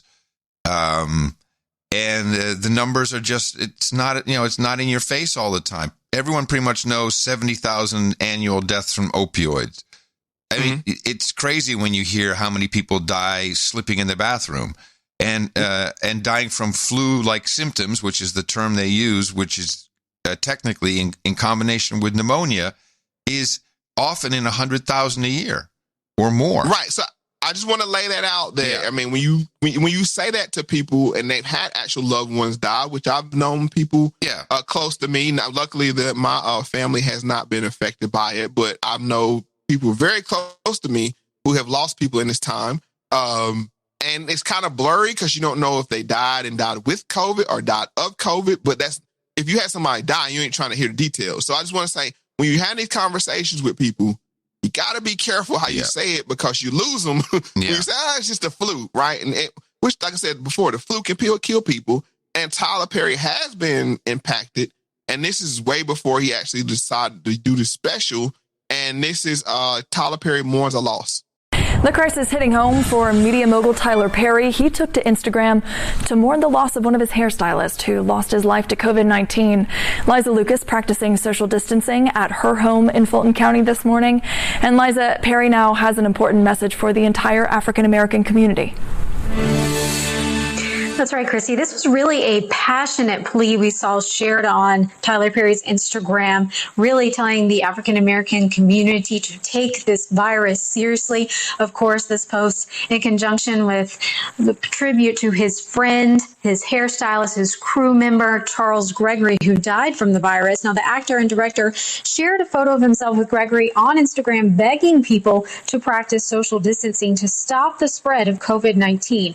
His post honoring his crew member by giving a warning to the African-American community, saying, quote, while everyone can contract this virus, it is Black people who are dying from it in much larger numbers. And he ends by saying, this is real. So we have been following a lot of the reaction on our social media channels. 11 Live is where Atlanta speaks, and you can just see the condolences that have been coming in, the prayers, the support for Tyler Perry, as well as Gregory's family, and the stars also weighing in, including Viola Davis. This is someone who is definitely working and very busy in the film community. A lot of tributes have been pouring in, and a lot of responses in regards to Perry's message as well. Denise and others calling this a wake-up call.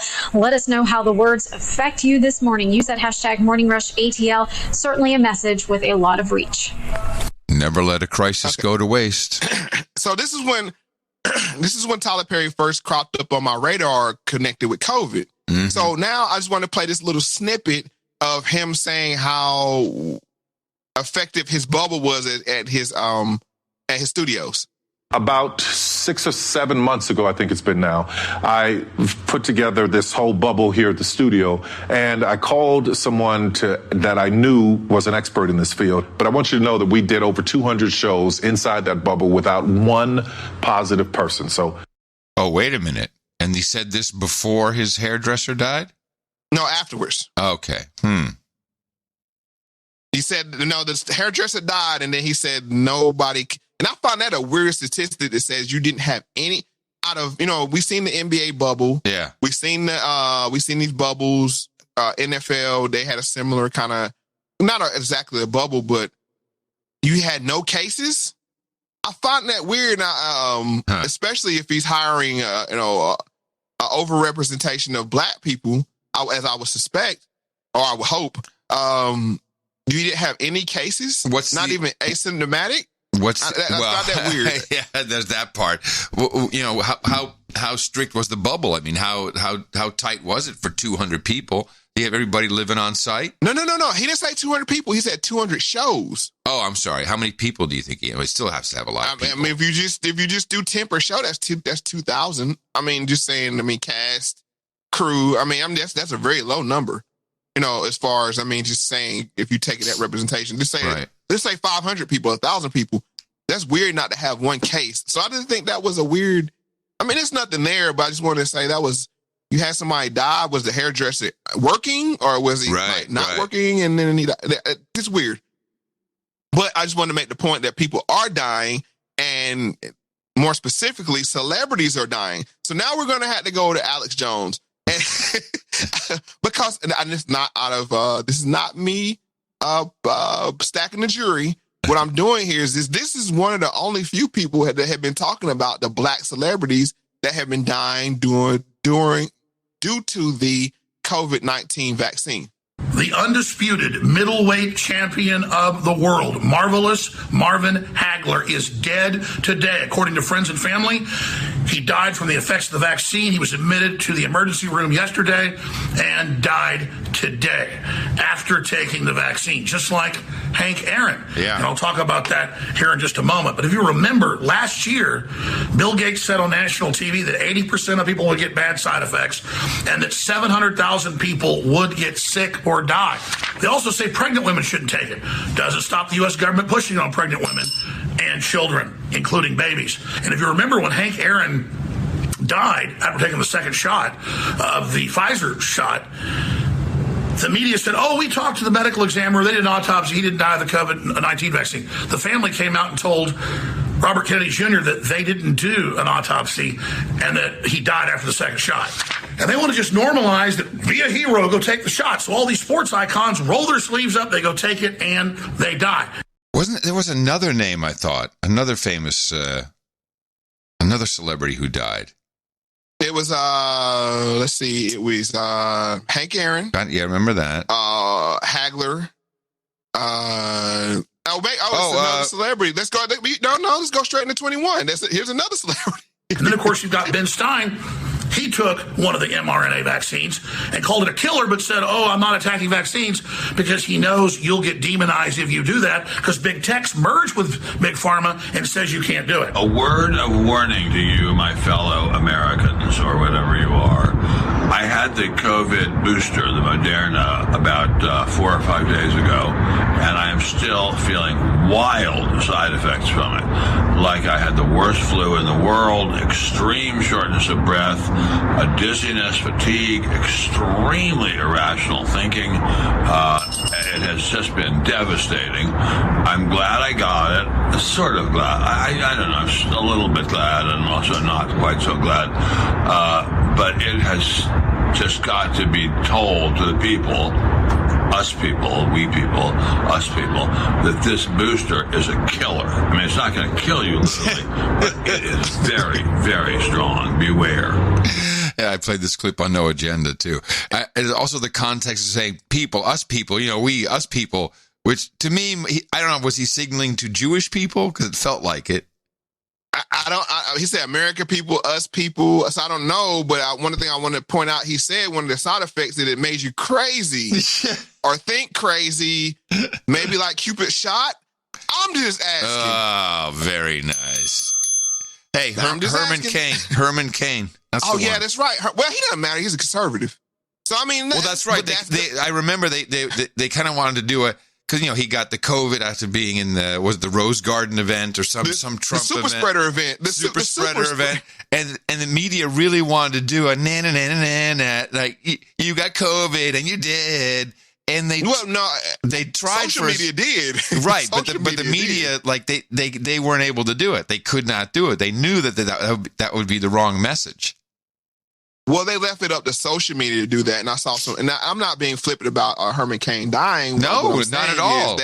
I liked Herman Cain. It didn't matter to black people. Right? Yeah, I got you. It didn't matter to black people because he's conservative, and this is how easily they can dehumanize people because of your political beliefs. Yeah, it's he deserved it. Yeah, Rush Limbaugh. The things people said when he died, man. Holy crap. Yeah, and that's very sick. Yeah, so I think so.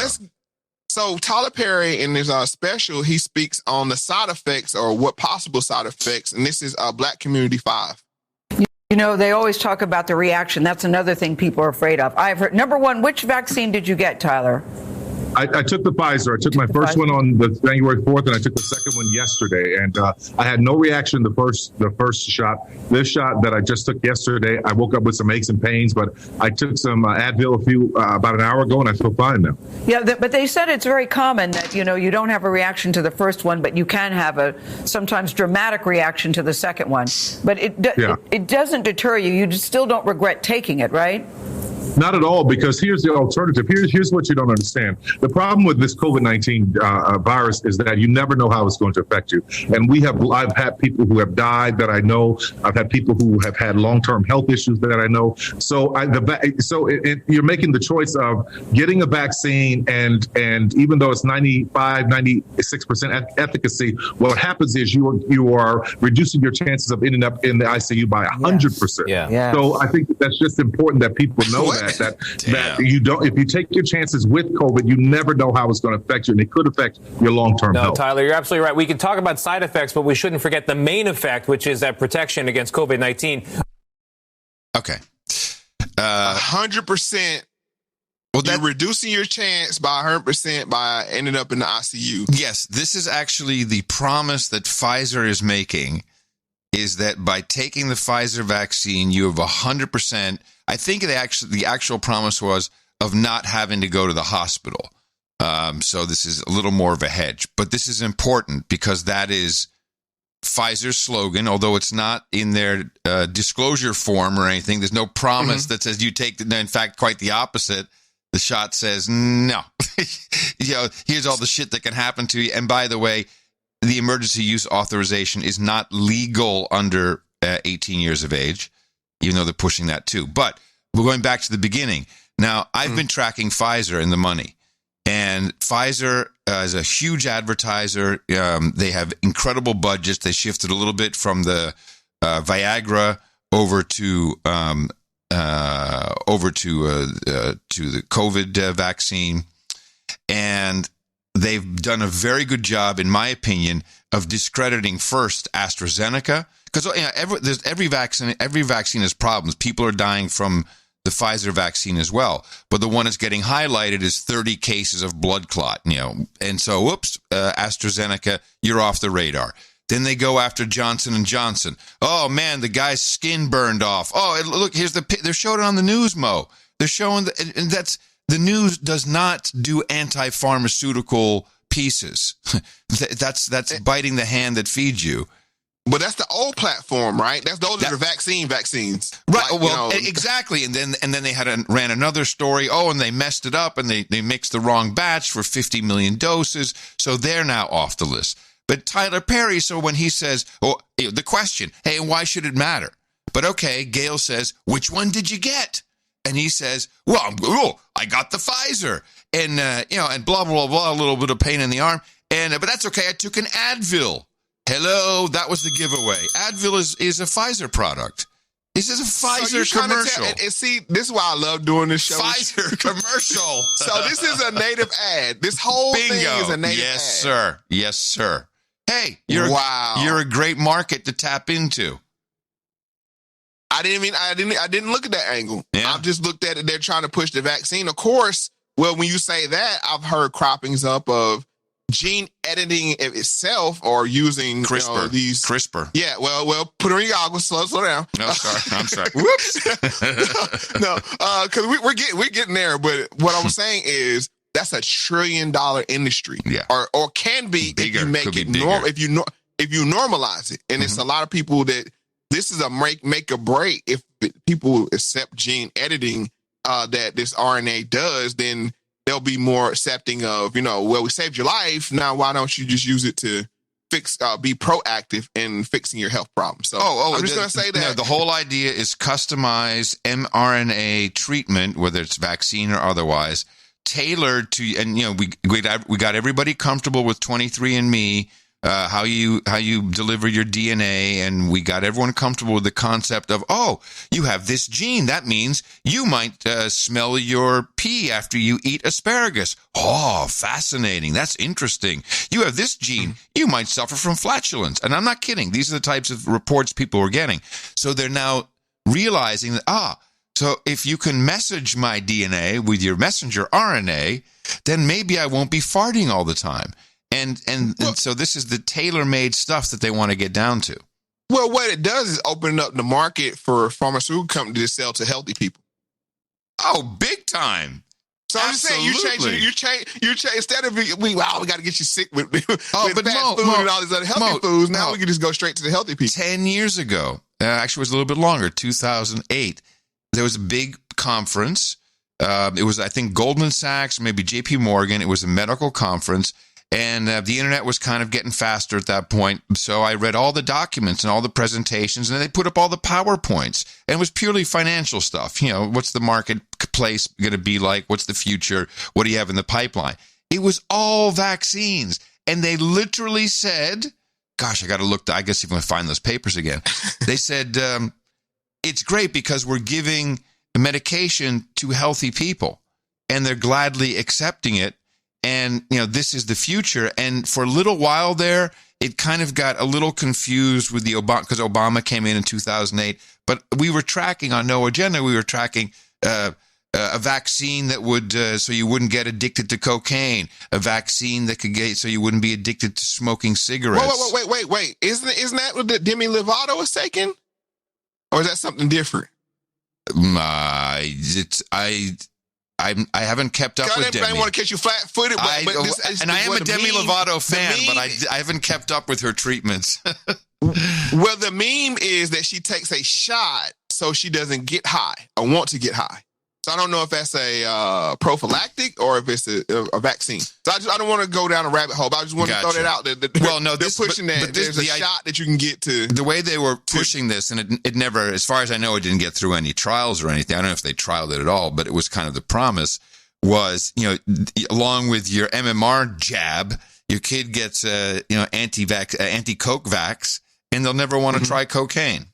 Now, how that's a vaccine and you create antibodies against a will in your brain to go do something, I don't know. But maybe they're working on that. Maybe that's possible, that you can switch that part of someone's brain off. Well, I might have an answer to your question, but I truly might have an answer to your question later on this show. But let's talk about the one celebrity that nobody's talking about that possibly could be a victim to vaccines. 23. Tributes are pouring in for the groundbreaking Emmy and Tony Award-winning actress Cicely Tyson. She died yesterday at the age of 96. She was known for captivating audiences on stage. Born in 1924 in Harlem, she grew up in poverty, the daughter of Caribbean immigrants, and when she pursued her dreams, her mother kicked her out of the house. She quickly proved her talent, becoming one of the first black actors in a reoccurring role on the television hit show NBC's East Side, West Side, and the first black actor to win an Emmy for Best Actress in a Drama. She was later awarded the Medal of Freedom. Now, Tyson's close friend, Atlanta's own Tyler Perry, posted an emotional tribute yesterday for his longtime friend. He wrote on Instagram, "She was the grandmother I never had and the wisdom tree that I could always sit under to fill up my cup. She called me son. Well, today your son grieves your loss and will miss our long talks, your laughter from your belly, and your very presence." They were so close that Perry even dedicated a soundstage at his Atlanta studio after her. At the grand opening, I spoke with her about what she thought about this honor. To describe what something like that, make me cry, what something like that means to me, and particularly by a black man. And only Tyler Perry could do what he's done for all of us this evening. Man, I really don't know much about Cicely Tyson. Obviously, I've seen some of her work, but I really don't know much about her. Well, I want to bring up this point that her and Tyler Perry being so close, did she get the vaccine? Because nobody's talking about how she died. No, I'm just saying. Yeah. She just died. There was no big honor. There was no big hubbubaloo about her passing. Which, because I'm gonna say, Cicely Tyson is an icon, and she kind of breaks the narrative. Excuse me. Thank you. I'm going to stop you right there. Excuse me. Thank you very much. From what I know about her, which is limited, she deserves a big live party like Aretha or Whitney or all, big church thing, some gospel on a Saturday, live on CNN everywhere, which we did, by the way, during COVID for, who was it that died during COVID? Mo, come on. George Floyd. No. No, I'm just saying. They gave him 5 funerals, and you can't have one for Cicely Tyson with them in that kind of magnitude. Good enough for me. Absolutely. But they swept this one under the rug. It's like nobody talks about Cicely. And I'm just saying, I want to know, did she get the vaccine? And I find it just weird. We saw what they did with Hank Aaron. We saw what they did with Hagler. We saw that. All these people that, got it and passed away, they kind of was like, no. They didn't, that vaccine didn't kill him. They came out right away and said it. But with this one, they just kind of like, Cicely died, and they kept moving. And I'm telling you, Cicely Tyson is an icon, and the reason why I'm saying that is she is Miss Jane Pittman. Iconic movie in the black community. And the reason why I say that is, and this puts that narrative to rest of non-ADOS characters playing ADOS characters. She did it so well, and it's a way you can do that where it's, she actually this is before there was a divide in her era, where it was like kind of like we're all black, and there was no delineation going. But I just want to say that I'm just going to lay that question out there: did she get the vaccine? And nobody's talking about this. Well, we are, as we always do. But I just said a tribute to her because nobody's talking to her about her and her passing. And this is maybe a lesser known movie. This was The Women of Brewster Place. And this is one of my favorite scenes.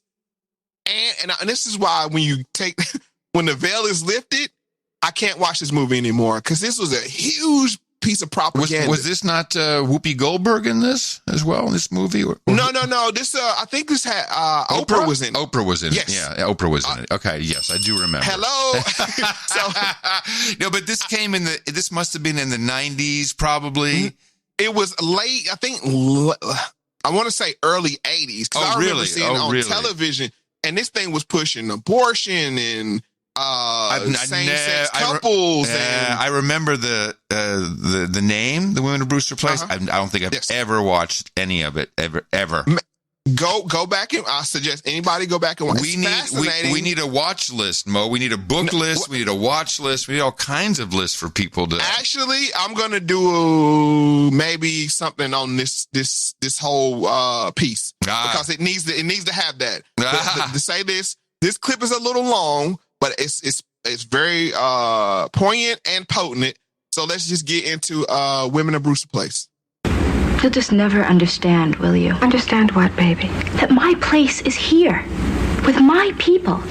Melanie, what help could you possibly be to these people while you're living hand to mouth on a file clerk's check? At least I'm here, in day-to-day contact with my people.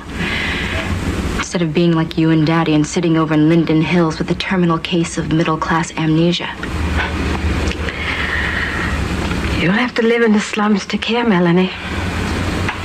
You don't have to try to be something you're not. Oh, God, I can't stand this. Trying to be something I'm not? Trying to be proud of my African heritage? If that's being something I'm not, then fine. But I'd rather be dead than be like you. A stuck-up nigger who's ashamed of being black. Whoa.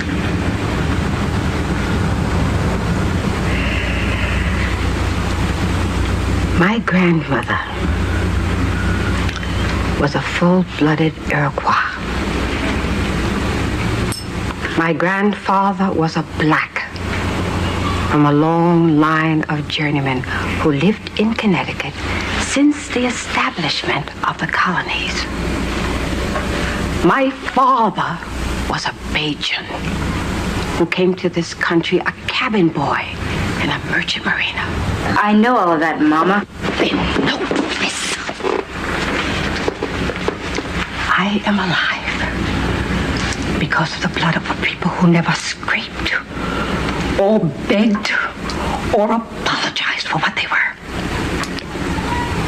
They asked only one thing of this world: to be allowed to be. And I learned through the blood of this people that black isn't beautiful. It isn't ugly. It isn't kinky hair. It isn't straight hair. Black is just black.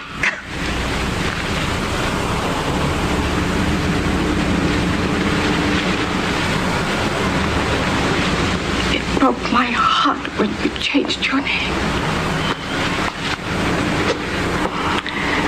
I gave you my grandmother's name, a woman who bore 9 children and educated them all.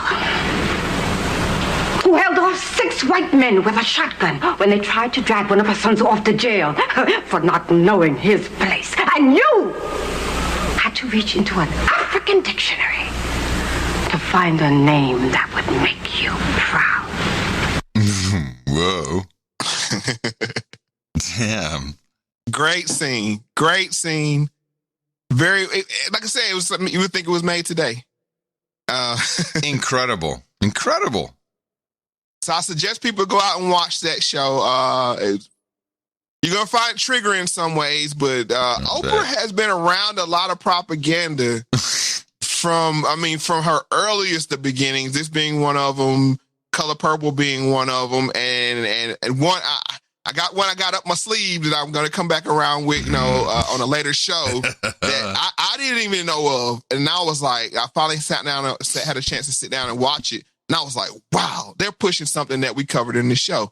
But speaking of the show, I think we need to thank the producers that make this show possible. First, the white man and the black man have to be able to sit down at the same table. The white man has to feel free to speak his mind without hurting the feelings of that Negro. And the so-called Negro has to feel free to speak his mind without hurting the feelings of the white man. Then they can bring the issues that are under the rug out on top of the table and take an intelligent approach to get the problem solved. That's the only way that they'll ever do it. That's right. You're hearing two free American men speaking.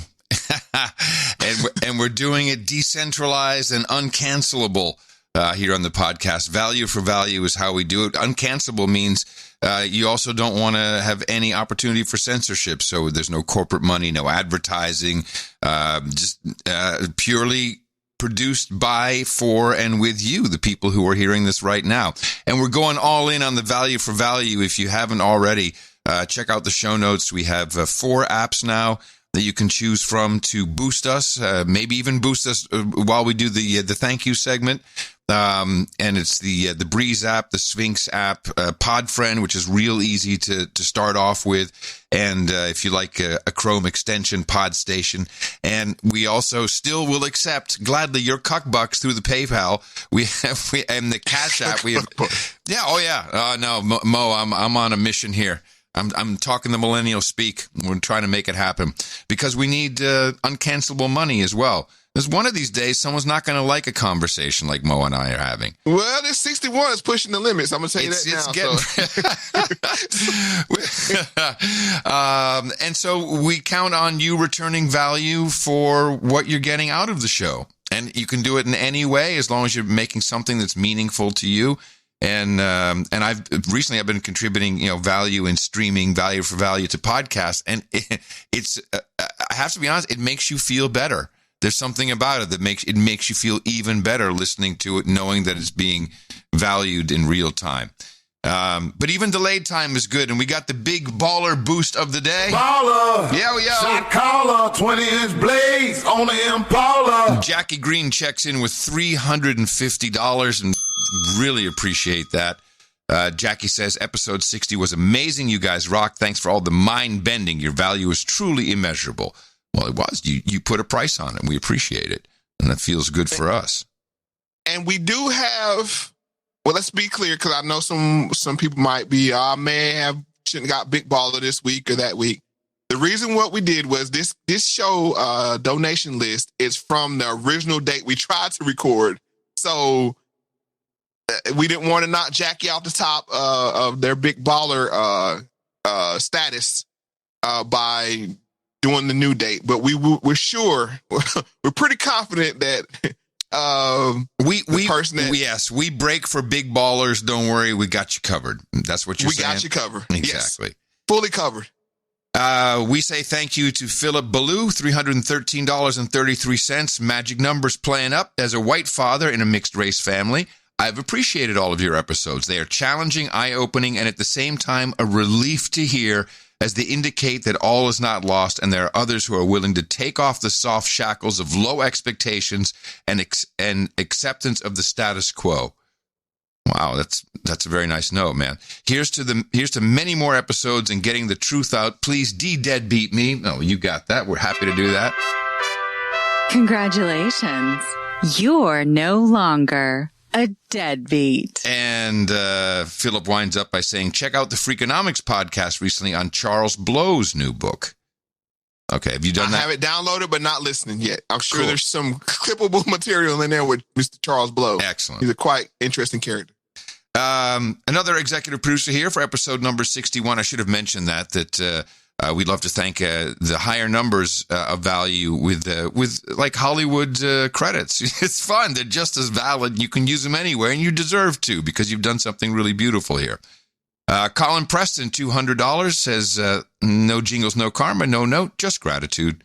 And thank you, Colin. We're very happy as well and thankful. Christopher DeBiase. What do you think it is? Christopher, are you sure would that be an L maybe? DeBlas? I think that's the I. DeBiase? DeBiase? We need a pronunciation guide next time, Christopher, and thank you for your $200. Christopher says, thank you for the informative and entertaining show. I feel like I learned something new and better. Appreciate some of the cultural differences that help to make each of us unique. and interesting individuals. Yeah, hello. That's what makes the world beautiful. Keep doing the work, and God bless you and your families. Thank you. And they did put doing the work in quotes. We got you. In pips. Gretchen Wittig, $200. This is Dame G Money. Of course, Dame G Money. Donating on behalf of my gorgeous, sexy, dreamy, brilliant James in honor of his 50th birthday on March 27th, which would have been right around showtime, so we're sorry we missed that, but belated happy birthdays to the brilliant and dreamy James. He can't get enough of your pod. Oops, violation. Podfather violation. You have to say podcast. Pod is just icky. Please give James a biscuit for his birthday and a heavy dose of Mo Karma. Love you, mean it, says Dame G Money. They always give me a biscuit on my birthday. You've got Mo Karma. Buddy Arsenault, $107.59. Where's Buddy from? Is Buddy from Scandinavia, perhaps? Or it could be that, or New Orleans, because they have a lot of those. I was looking at the number. EAUX. I was looking at the number. I'm trying to decode the 107.59. I was wondering if that was a currency conversion or if there's some code. I mean, there's always. It may be 110, and they took some. They taxed us. So I'll go back and check, and if it's 110, you get the full 110 credit. But if not, please provide us the meaning behind it. Yeah, give us the secret decoder ring, buddy. I like that. First time donating. Love the content, what you guys are doing. Please deadbeat me. Of course. Welcome to the family. Congratulations. You're no longer a deadbeat. David Roll is our next executive producer. $100. Mo, have you read Black Rednecks and White Liberals by Thomas Sowell? I have not read the whole thing, but I have listened to segments of the audio book. He says, I reread it with the Moe Factz goggles on. Mr. Sowell's book was factual, but your context provided a phenomenal social lens. Talk about... And that's another person that doesn't get the respect due.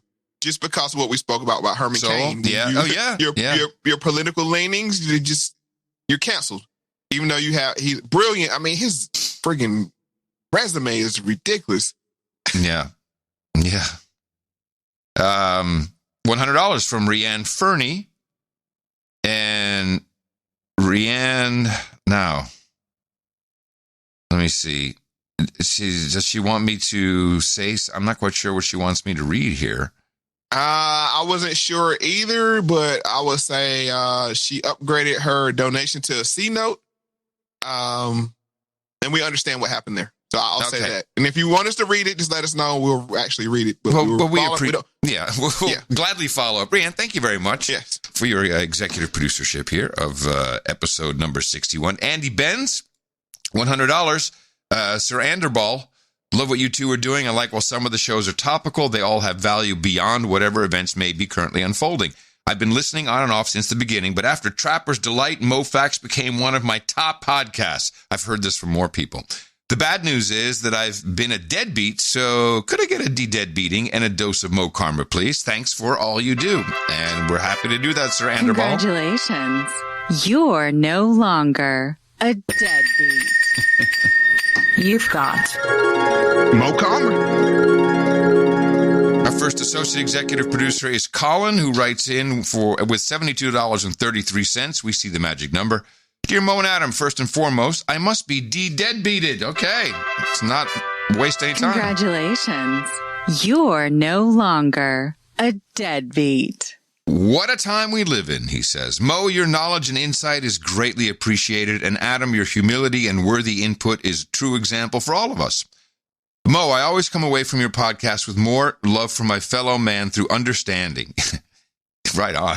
Understanding is another word for love. The transmutation of thinking from the head to knowing from the heart is a need now more than ever in this world of induced chaos and confusion. I like the example of coincidences via the analogy of a bird that flies through a window and lands on the table. This must be a mere coincidence, but soon enough, another bird does the same and then another. How many birds does it take before we finally see these events are not random coincidence? Over the years, the birds needed for me have become less and less to glimpse behind the curtain of an illusion. Birds also symbolize spiritual messengers. The words of the Kabbalion ring true. Chance is but a name for a law not recognized. Oh, that's deep. Here's to the seekers. And to my best friend and beautiful wife, Casey, thank you for your love and support. I love you. Mr. Curry, is it possible to get a WTC7 won't go away? An original Woosaw. Thank you for all you do. Love and light. Stuxnet 1984. I'd forgotten about. Wow, that's an old reference. Stuxnet 84. Moe, your music is outstanding, by the way. Hey, that's nice. Appreciate that. Hey, I wanted to mention something to you, and I mean, I could do it after the show, but because, you know, I feel it's my task to help anything I can do for Moe Entertainment Enterprises. Mm-hmm. There's a guy who used the Value for Value podcast apps to put up tracks that he's done. So people just start listening to his song, and they can stream for whatever amount of time they listen or boost it. And the guy's ecstatic. He's like, I could make this much money in a month on Spotify. Actually, and I said that you in private, that you're, even for the music industry, you're removing a lot of hurdles with this platform that you're building, because people don't want to do the BMI and all this. They just want people to appreciate their talent. Oh, no, I got to get this guy. I got to get the split in action. So if he had any collaborators or musicians in real time, they can split off, you know like a digital royalty and bypass all of that stuff. Exactly, because that's what keeps, I think that's where the music industry keeps people down, because if you don't give the splits the right way, it's a bunch of, misunderstandings. So yes, I'm glad you enjoy the music, and it's something that it's a labor of love, just like this show. So, oh yeah, well, hey everybody, trust me, I'm looking forward to watching this Moe Factz Enterprises Entertainment LLC Incorporated grow beyond beyond imagination. WTC7 won't go away.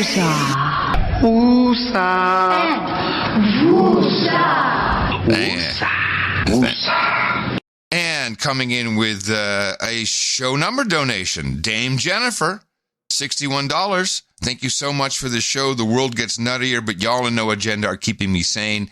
Hugs and kisses from Dame Jennifer. James official Jennifer. voice. James Jennifer. Yes. The official voice of the Moe Factz with Adam Curry podcast. So we got to put some respect on James Jennifer's name. One day people are going to be like, Grandma, how did they come to call you James Jennifer? Also, associate executive producer Danny Shadix, who says, love the show. Connor Lawrence, 5353. Connor says, not sure if you've ever heard of this guy before, Moe, but I think you'd appreciate his story and his icon. This is Saint Moses the Strong, one of the great desert fathers of the first millennium of Christianity. The video, I guess he sent you, is a short bio on him and his icon below. It's in the Orthodox Church. Moses is universally praised and is considered the patron saint of African Americans. His story is also quite similar to that of Malcolm's. I hope you enjoy it. Did you look into this, Moe? Yes, I'm teetering on that rabbit hole, actually, because I'm trying to see what the connection is between him and St. Maurice. So, yes. Okay. Thank you, Connor, for leading me to the rabbit hole, and I just got to take the courage to dive down it. $50 associate executive producer Janae Irvin, I think it is, Jnae, Janae Irvin. I've watched the last few YouTube live streams and finally come to my senses and am contributing to the cause. I cannot adequately put into words how the podcast has expanded my mind. So Janae listens to the show on YouTube. No. Actually, she's talking about the live. Oh, your live stream. Your live something streams. we got to talk about. We have to talk about it. I've started doing the live streams again, just diving into some of the smaller stories that don't make it to a full episode and don't make it to a potluck episode. So basically, I share a lot of stuff on social media, and then I go back and follow it up. So I'm just using social media as right now as like a bookmarker for interesting stories that may not make it here. So I would ask people, please follow me on YouTube, because that once again, we're trying to get away from it, but it's the eyeballs, the mall of eyeballs as of right now. And once we make that leap over to the cooler platforms, we could take more people with us. So please follow me on YouTube and share to other people. Yeah, we're working on that. We want to give everybody a great experience. Only one that can't be canceled. Well, that's I'm actually, just to be honest with you, I'm nervous about this episode. Really? Really? Well, yeah, you're right. It's a vaccine episode. You're right. Yeah. You're right. I mean, and to be honest, people won't even say that word. But luckily, I have to say, I'm sorry, but it's important that I say this. I take $0 from YouTube or Google. Right. Zero. This is the people's platform. This is the producer's platform. So you keep us afloat. I don't take any money from them. So I don't know if they run ads on my stuff or not. But the reason why I don't do that is because I don't even get into bed with these people where they can jerk me around as much as people that actually take ad money from them. That's right. And that's why we know Janae won't jerk us around. No, Janae's going to produce the show and support us. $50. I'll just start over again with Janae's note. Please. Yeah, I inspired us so much. I watched the last few YouTube live streams and finally come to my senses, and I'm contributing to the cause. I cannot adequately put into words how the podcast has expanded my mind. I get so much out of each episode. But two of my favorites were number 9, One Drop, and number 22, The Dream Maker. You know, Janae, it's the same for me. I look forward to doing this show. I so look forward to it. It's mind-boggling and life-expanding. Jingles, D-Deadbeat, and Biscuit on my birthday for April 9th. Good. We're still in time. You bet. They always give me a biscuit on my birthday. I'm sorry. What was the... a D-Deadbeat. Let me do that again. Yeah. I like Please, it. please, yes. I don't want to do it the other way around. Congratulations.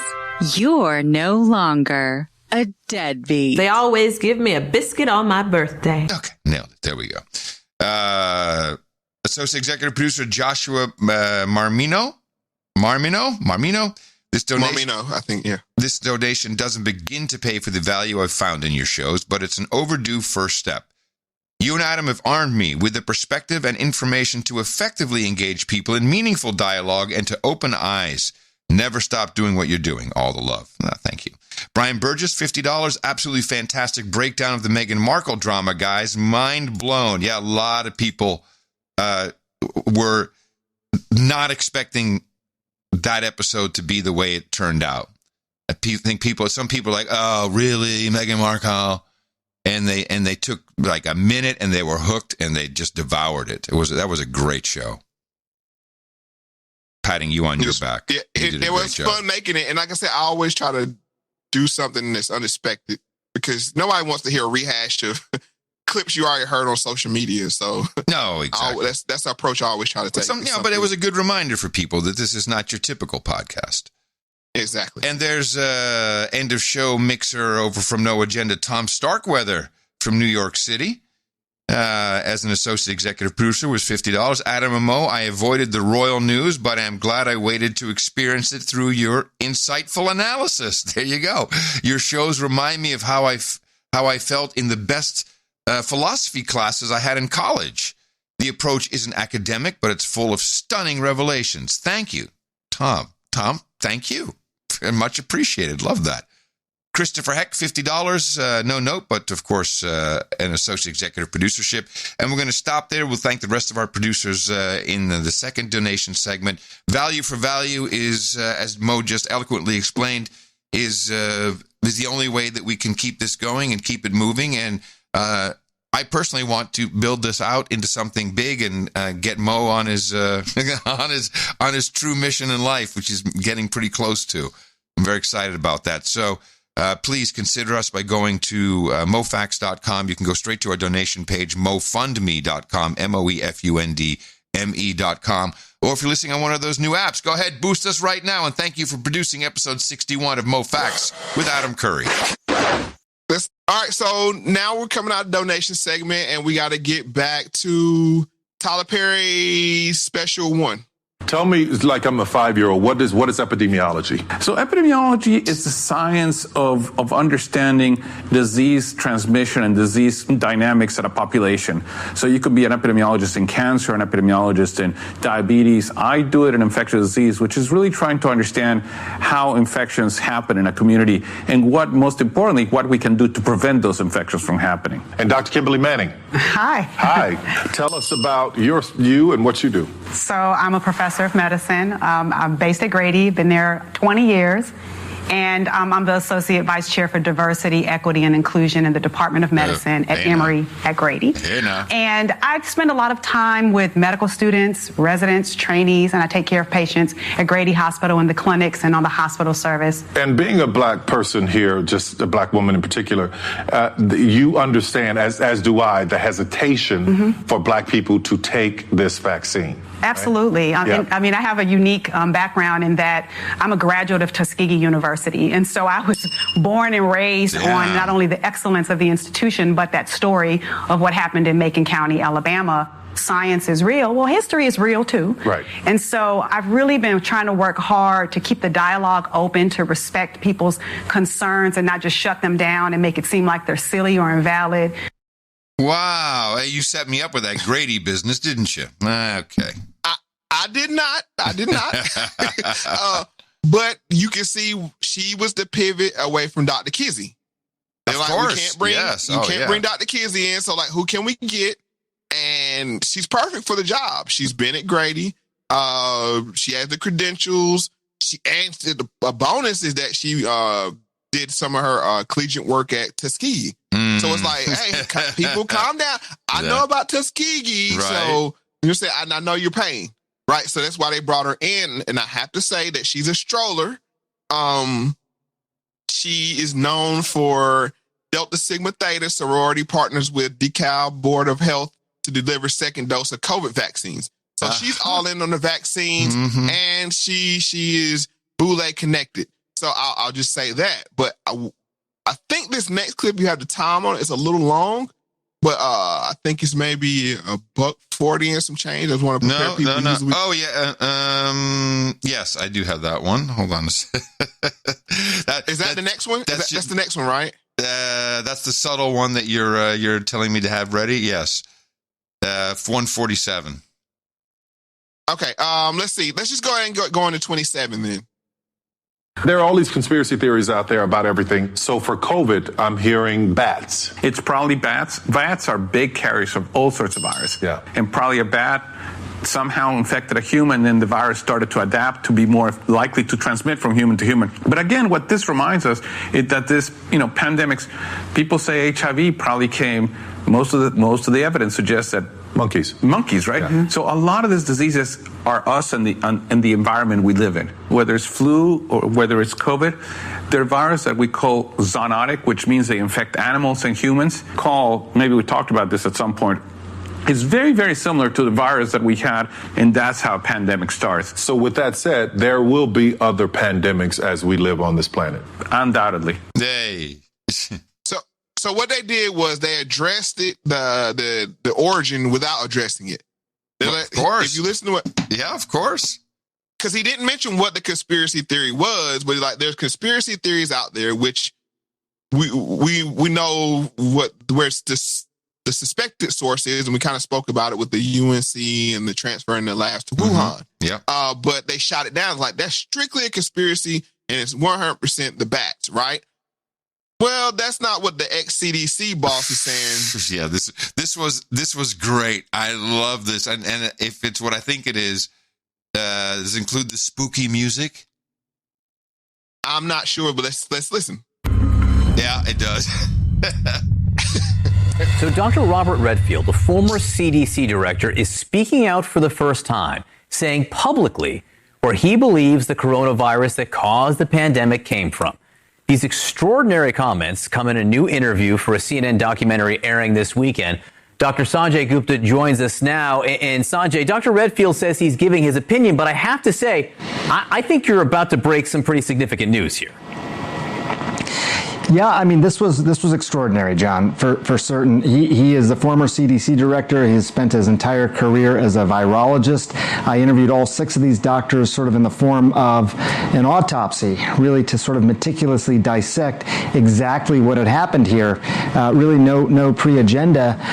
Dr. Redfield, when we sat down to talk, he wanted to start at the beginning, the origins of this virus, what he believed actually transpired. Take a listen. If I was to guess, this virus started transmitting somewhere in September, October in Wuhan. September, October.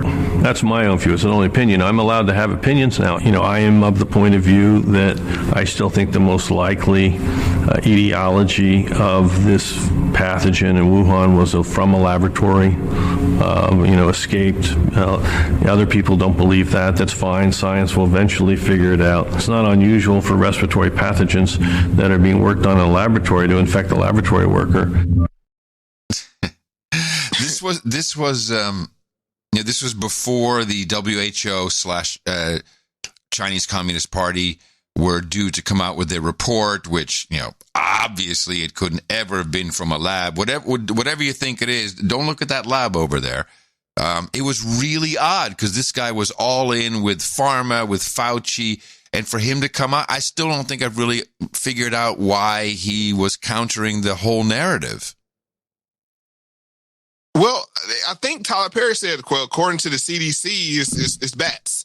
So I'm thinking if he's the ex-boss, he's like, I'm getting out from under this thing and say, let me put it out there in the ether that I'm not so completely sold on the bats. That way, when the backlash happens, right? But for him, can always exactly for him to do that, it made me think that the backlash may be coming sooner than we realize. Yes, I think so. Because that was risky, man. That's a risky thing to do. If he's like blowing up the narrative, then you might want to avoid any Cessnas. Don't fly a small aircraft for a while. And this is where this literally hits home with me, because they have these labs at UNC, or had these labs at UNC, which, like I said, that's Chapel Hill. I grew up in Durham, which is maybe like 8 to 10 miles away. Yeah, right. I read the article about the escapes from the lab, and they didn't stop the patient. The lab worker. They just let her continue on with her ordinary life. What's to say you can't have this happen in North Carolina, be the ground zero at UNC or any other university in the United States? But this is why this specifically hits close to home for me, because it's who's to say they didn't have leaks before? I'm just saying, I find it very troubling, and to just say, oh, it's bats, and nobody really bought that bat bull crap. Fort Detrick is also where it's not near you. Man, I can't get away from this crap. I mean, that's Maryland, right? Fort Detrick. Yeah, right. That's actually been implicated in, I think, twice in these types of things, including coronavirus. And then Atlanta, there was this black doctor that came forward and had made some claims about the CDC, and then he just disappeared. So this was a while back, maybe 4 or 5 years ago. So it's just these kind of things, they need to know. We need to know where they're working on them at, and these kind of things need to be put out in the middle of nowhere next to Area 54. Yeah, I mean, Jesus, why would you do it near such populated areas? But I digress. Let's get back to Black community too. Boy, Tyler Perry joins us first on CBS This Morning to discuss. Good to see you, Mr. Perry. Let's get started. Gail. Good morning. So much to talk to you about. Were you reluctant to take the vaccine yourself before the doctors at Grady Health System approached you? Well, when Dr. Del Rio and Kimberly with Dr. Manning, when they called up and asked if I would take it to encourage the community, I thought, I will do that, but you've got to answer all my questions. And I thought, well, while you answer my questions, why don't we record it so you can answer questions for a lot of people in the community? So, yeah, I was skeptical, because if you look at our history in this country with the Tuskegee experiment, Henrietta Lacks, and things like that, it raises flags for us as African-American people. So I understand why there's a healthy skepticism about the vaccine. I understand why they reached out to you. I know you're certainly younger than 65, but they thought if Tyler Perry gets it, it'll send a strong message. There you go. Pitchman. Big time. They said it right there. I know. I know where they reached out to you and who reached out to him. Did Pfizer reach out to him? Yeah, that's what it seems like to me. And another tale that he says, he calls, I think, the male doctor, Dr. Del Rio, I think is his name. But then he says Kimberly. So, and then he said, Dr. Manning. Huh. It's always when they let these first names slip. Interesting. Like, yeah. How does that work? But I mean, they just laid it right out there. It's like, we need to reach your target demographic, the believer, the black believer. There is some, I'm not saying exclusively black, but Tyler Perry has a large believer following of all colors. And then he has a large black following. It's dwindling now, but it's black following that's believer and non-believer. So I'm just saying they knew why they reached out to him. It's just that, let's just reach out to Tyler. But I say that. I mean, it's just, and when you say the Pfizer thing and the he's dropping basically Mo, those guys spend billions of dollars, I mean, collectively. And we could look at what Pfizer's budget is, but it's just turn on the TV. Just turn on the TV and look at it. You just count the ads. It's all pharmaceutical, so there's so much money. Who knows how deep this goes? And by the way, Tyler Perry, he's probably, well, considering I got to learn about Medea, but he may have some pureness of heart and may think, I'm really helping people. And, Pfizer paying me, it's my time and my people to do win-win stuff. Yeah, it's kind of a win-win. So I don't want to say he's necessarily an evil guy, but that's what money does. It corrupts you and corrupts your thinking. Right, and I'm not saying he's an evil guy either. And as we said, he lost people close to him. One being his hairdresser. So I mean, if you're emotional and these companies could come on, Tyler. I mean, just sit down and talk to our doctors, and we'll explain what's going on. So if you're not, but he acknowledges his skepticism. So he that's why I can't completely let him off the hook. He understands the psychology and the skepticism of black people. But at the same time, it's like, I don't think he came into this, and this is where I push back against Tyler. He didn't come into this like, present your case, I'll be unbiased, and then I'll make a decision. Right. Yay or nay. He came into it, well, we got to get these people shots. You present your case to me, and I'm going to go along with it. That's how I take it, and it's not fair. If he was not convinced, would he have said so? I don't think so. And that's why I find him disingenuous. Right. But let's continue on to see why they picked him. I understand why they reached out to you. I know you're certainly younger than 65, but they thought if Tyler Perry gets it, it'll send a strong message. What questions did you have for the doctors? I'm curious. Give me your top two. What did you want to know from them? Well, I wanted to understand the technology. I mean, we talked about everything from the Spanish flu of 1918 to what is happening now to where it came from. But I think my top question was understanding mRNA technology. And Dr. Kimberly Manning and Dr. Del Rio did an amazing job at explaining that and how this new technology has helped to come up with the vaccine so quickly. Because when I heard things like warp speed, I was really concerned because this last administration and all the pressure they were putting on the CDC and FDA, I don't know, I didn't really feel like I could trust it. But once I got all the information, found out the researchers, I was very, very happy. This is where I call BS. Now, this is the point where I decide, when I heard this news clip, I was on the fence about doing a show about this. I was going to do a show on the vaccine, but this is why I chose him. He says warp speed. Yes. What he's saying is, I didn't trust Donald Trump, is what he's saying. Right. But I do trust warp speed. Good point. Good catch. No, he said he didn't trust it because of warp speed. Oh, wait a minute. Come again? Wait, did I misunderstand? Go listen to the last maybe 30 seconds of it. Go, and you'll catch it. Yeah. Definitely want to make sure I get that right. Vaccine so quickly, because when I heard things like warp speed, I was really concerned because this last administration and all the pressure they were putting on the CDC and FDA, I don't know, I didn't really feel like I could trust it. But once I got all the information, found out the researchers, I was very, very happy. Okay. Donald Trump being involved doesn't change the science. And this is the weird thing I'm hearing, and this is where I get frustrated with my community. None of the science changed from Trump going out and Biden coming in. But now all of a sudden, it's like, oh, it's Biden's vaccine. Oh, yeah, I'll take it. Right. I'm not going to say that. But what? How does that work? The same science, the same technology. You know, he uses the word technology, and that he's not using science. He's using the word technology. But to say, oh, well, I looked into it and Trump had nothing to do with it. And this is sound science. So go ahead and take it. That's what he's saying. And I'm like, nothing changed from the warp speed. No. And Donald Trump is not the originator of warp speed, but this next clip lets us know who is. We also have recent breakthroughs like the gene editing technologies, including CRISPR. There it is. We should be able to use that for very low cost point of care precision diagnostics.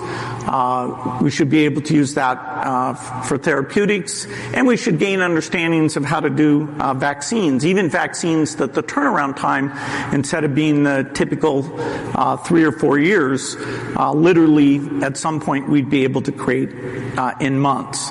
And we want to use these tools not just for orphan diseases or not just for diseases in rich countries, but also for the diseases that predominantly afflict people in the countries where most of humanity lives in, the middle income and the low income countries. It was 8 years ago that CRISPR came along, and it continues to evolve in some pretty fantastic ways, including the accuracy of the editing. Today, over 89% of genetic variants that we know are associated with human disease can be corrected. That is, if you get into the cells of interest, you can make those corrections. Wow. You know what's great about that clip, Mo? What's that? He uses the term variants. Mm-hmm. Which, and this was, I got to steal this clip right away. The Satan variant. When we first started hearing about what always, to my knowledge, has been called a strain. Oh, it's a different strain. Even in the disaster movies, it's a mutant strain. It's a strain of this. It's a offshoot strain.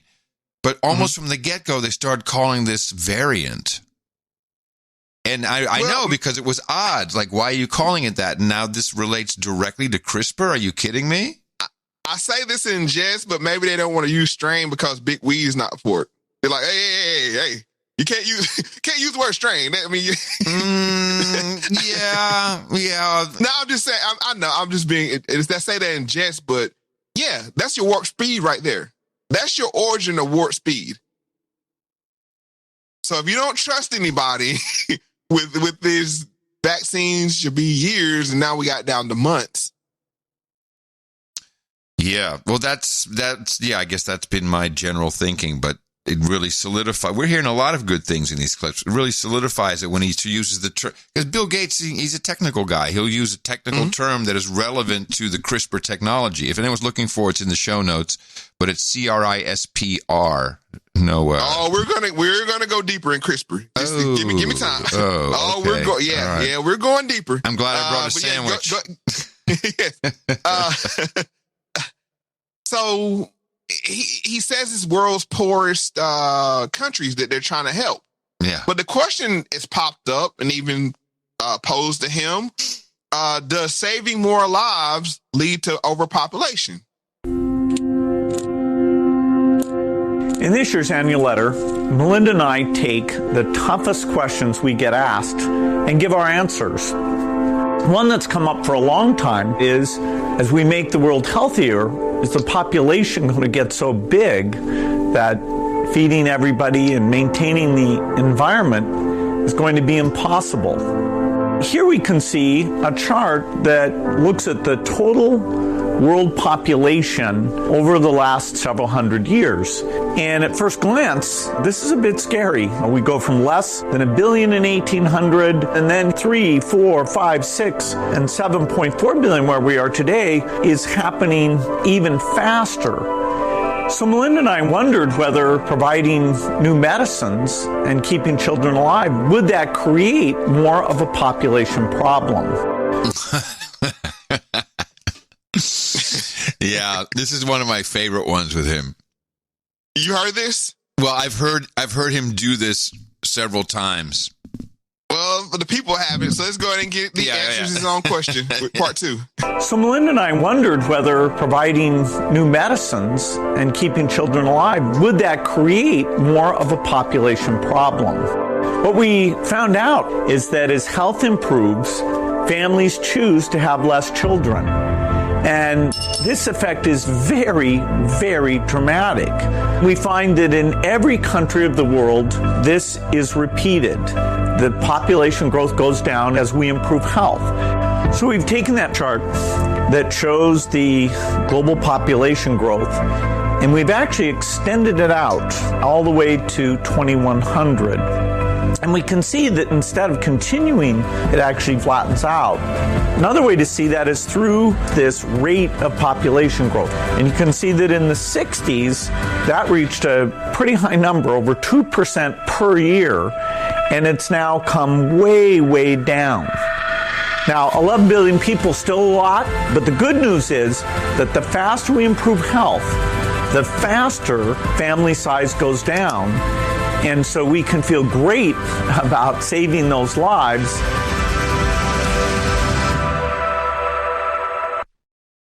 What? Unpack that last statement. He said, as health goes up, family size go down. Yeah. And we can feel good about that. Yes. He did that stupid little laugh that he does when he says something sinister. Yeah, whenever the devil comes out. Yes. So I've heard him say this in many different versions, but the basic concept is if we vaccinate people consistently for enough time, and specifically, now he says it's the same in every country, so just put that to the side. But let's just say poor countries in Africa, but also other places in East Asia. Brown people. Melanated people. Black and brown people. I'm sorry. Let's just say melanated. Actually, melanated people. No, it's the black and brown community. Okay? Yes. Now, the black, and I think that is important, actually, in this case.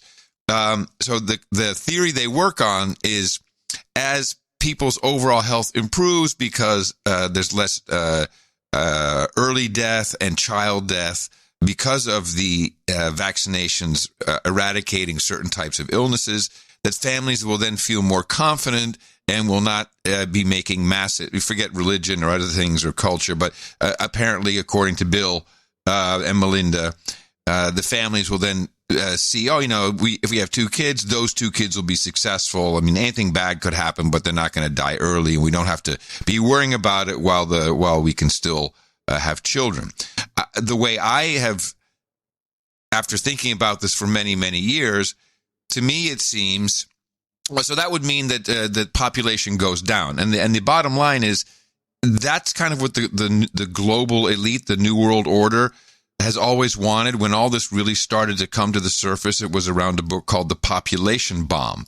And the same people are now involved for many years in what used to be global warming, which is now climate change, so it's just really rebranding of the same thing. They want less people on Earth.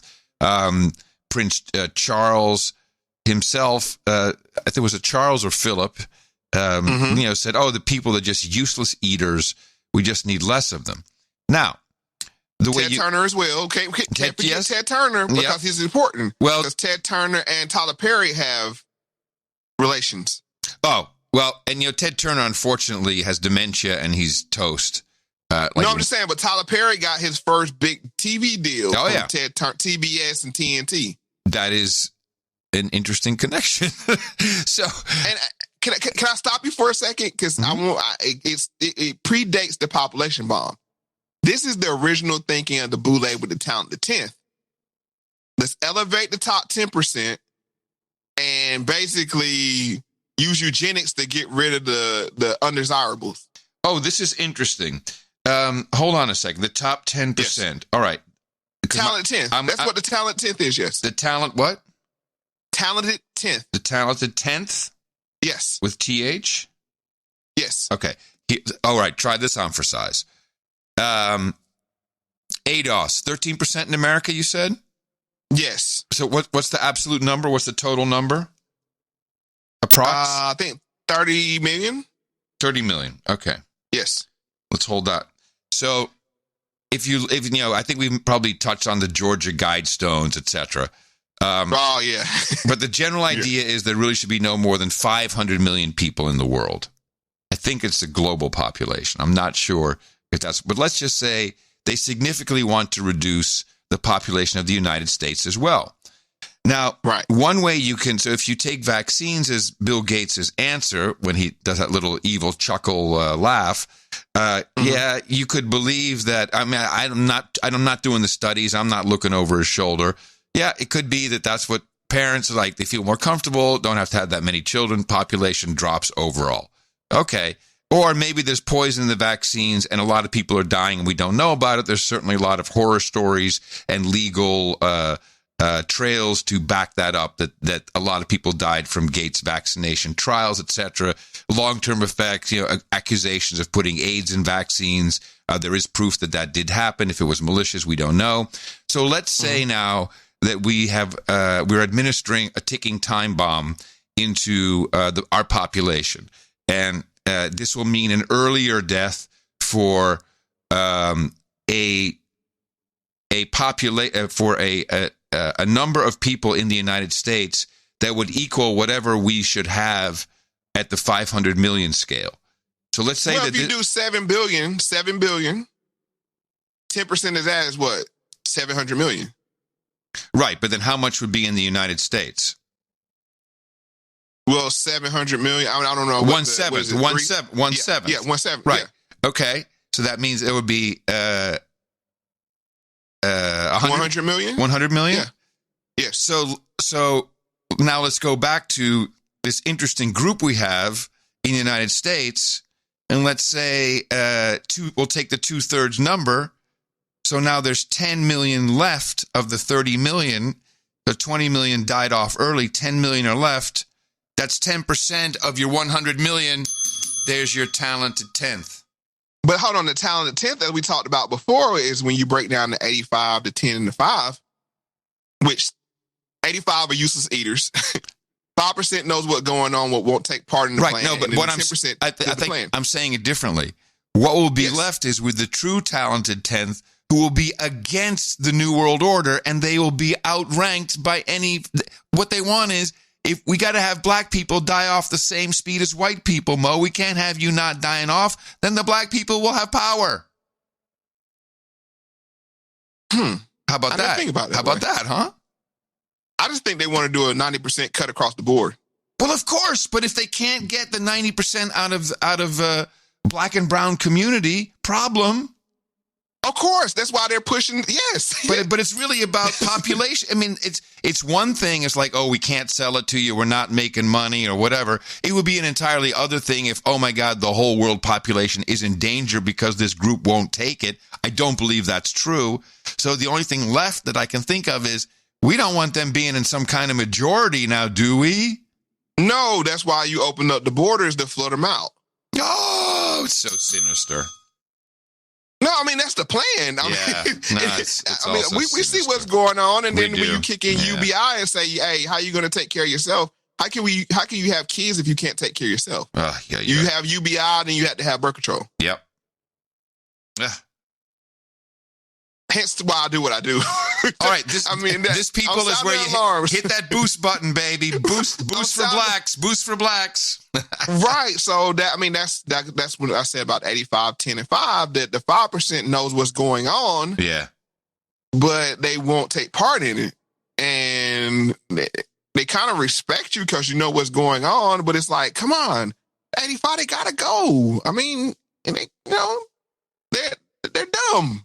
And now the question is, has Tyler Perry been fully read in on this?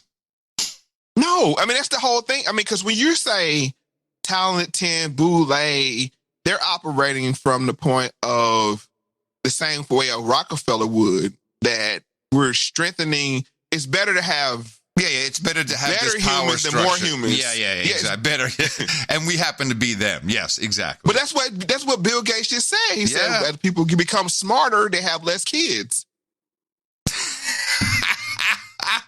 That was man. You could put that in a racial context easily, couldn't you? That's how I hear it. I can't unhear it. I mean, when I hear you talking about, because I know how the talent TIF work, and I know how Planned Parenthood came in before Planned Parenthood with Margaret Sanger, and it's like, let's get all the smart black people to go north or go to these universities that Rockefeller created, and then whoever's left will go to these poor black people and give them, you know what I'm saying, things that will annihilate them. And then they'll say, well, yeah, I know, but just think, you'll start with this nice 10%, and you'll grow smart out of that. That's what the brain drain is doing. Do you think the brain drain is bringing all the smart people here from India, China, and everywhere else that leave the poor people there to kill them? I said it. Do you think that? Do you think there's something inherent about Black Americans that they fear? Is there some, like? I mean, let's just be honest about it. Asians have some superpowers.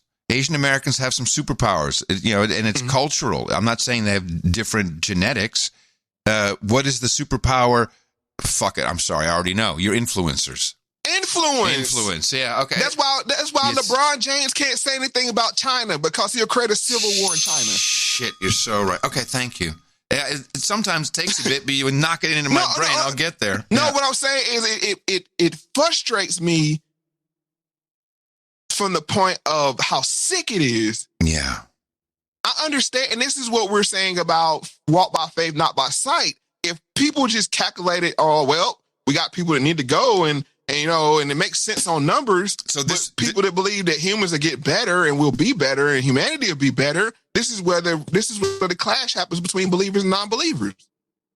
Right. So this is where we have to harness the people. We have to harness the influencers to get people away from these systems that are controlled and controlling them, and bring them over to our side.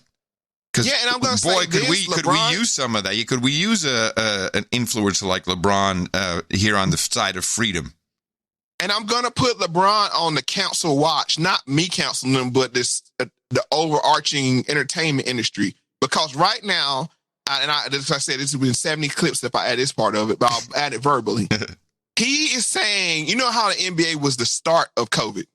Yeah. We laid that out on the show. Mm-hmm. But now he's coming back is like, well, me taking the vaccine is a private decision. Yeah. Because one thing LeBron knows, he knows the timing of black people.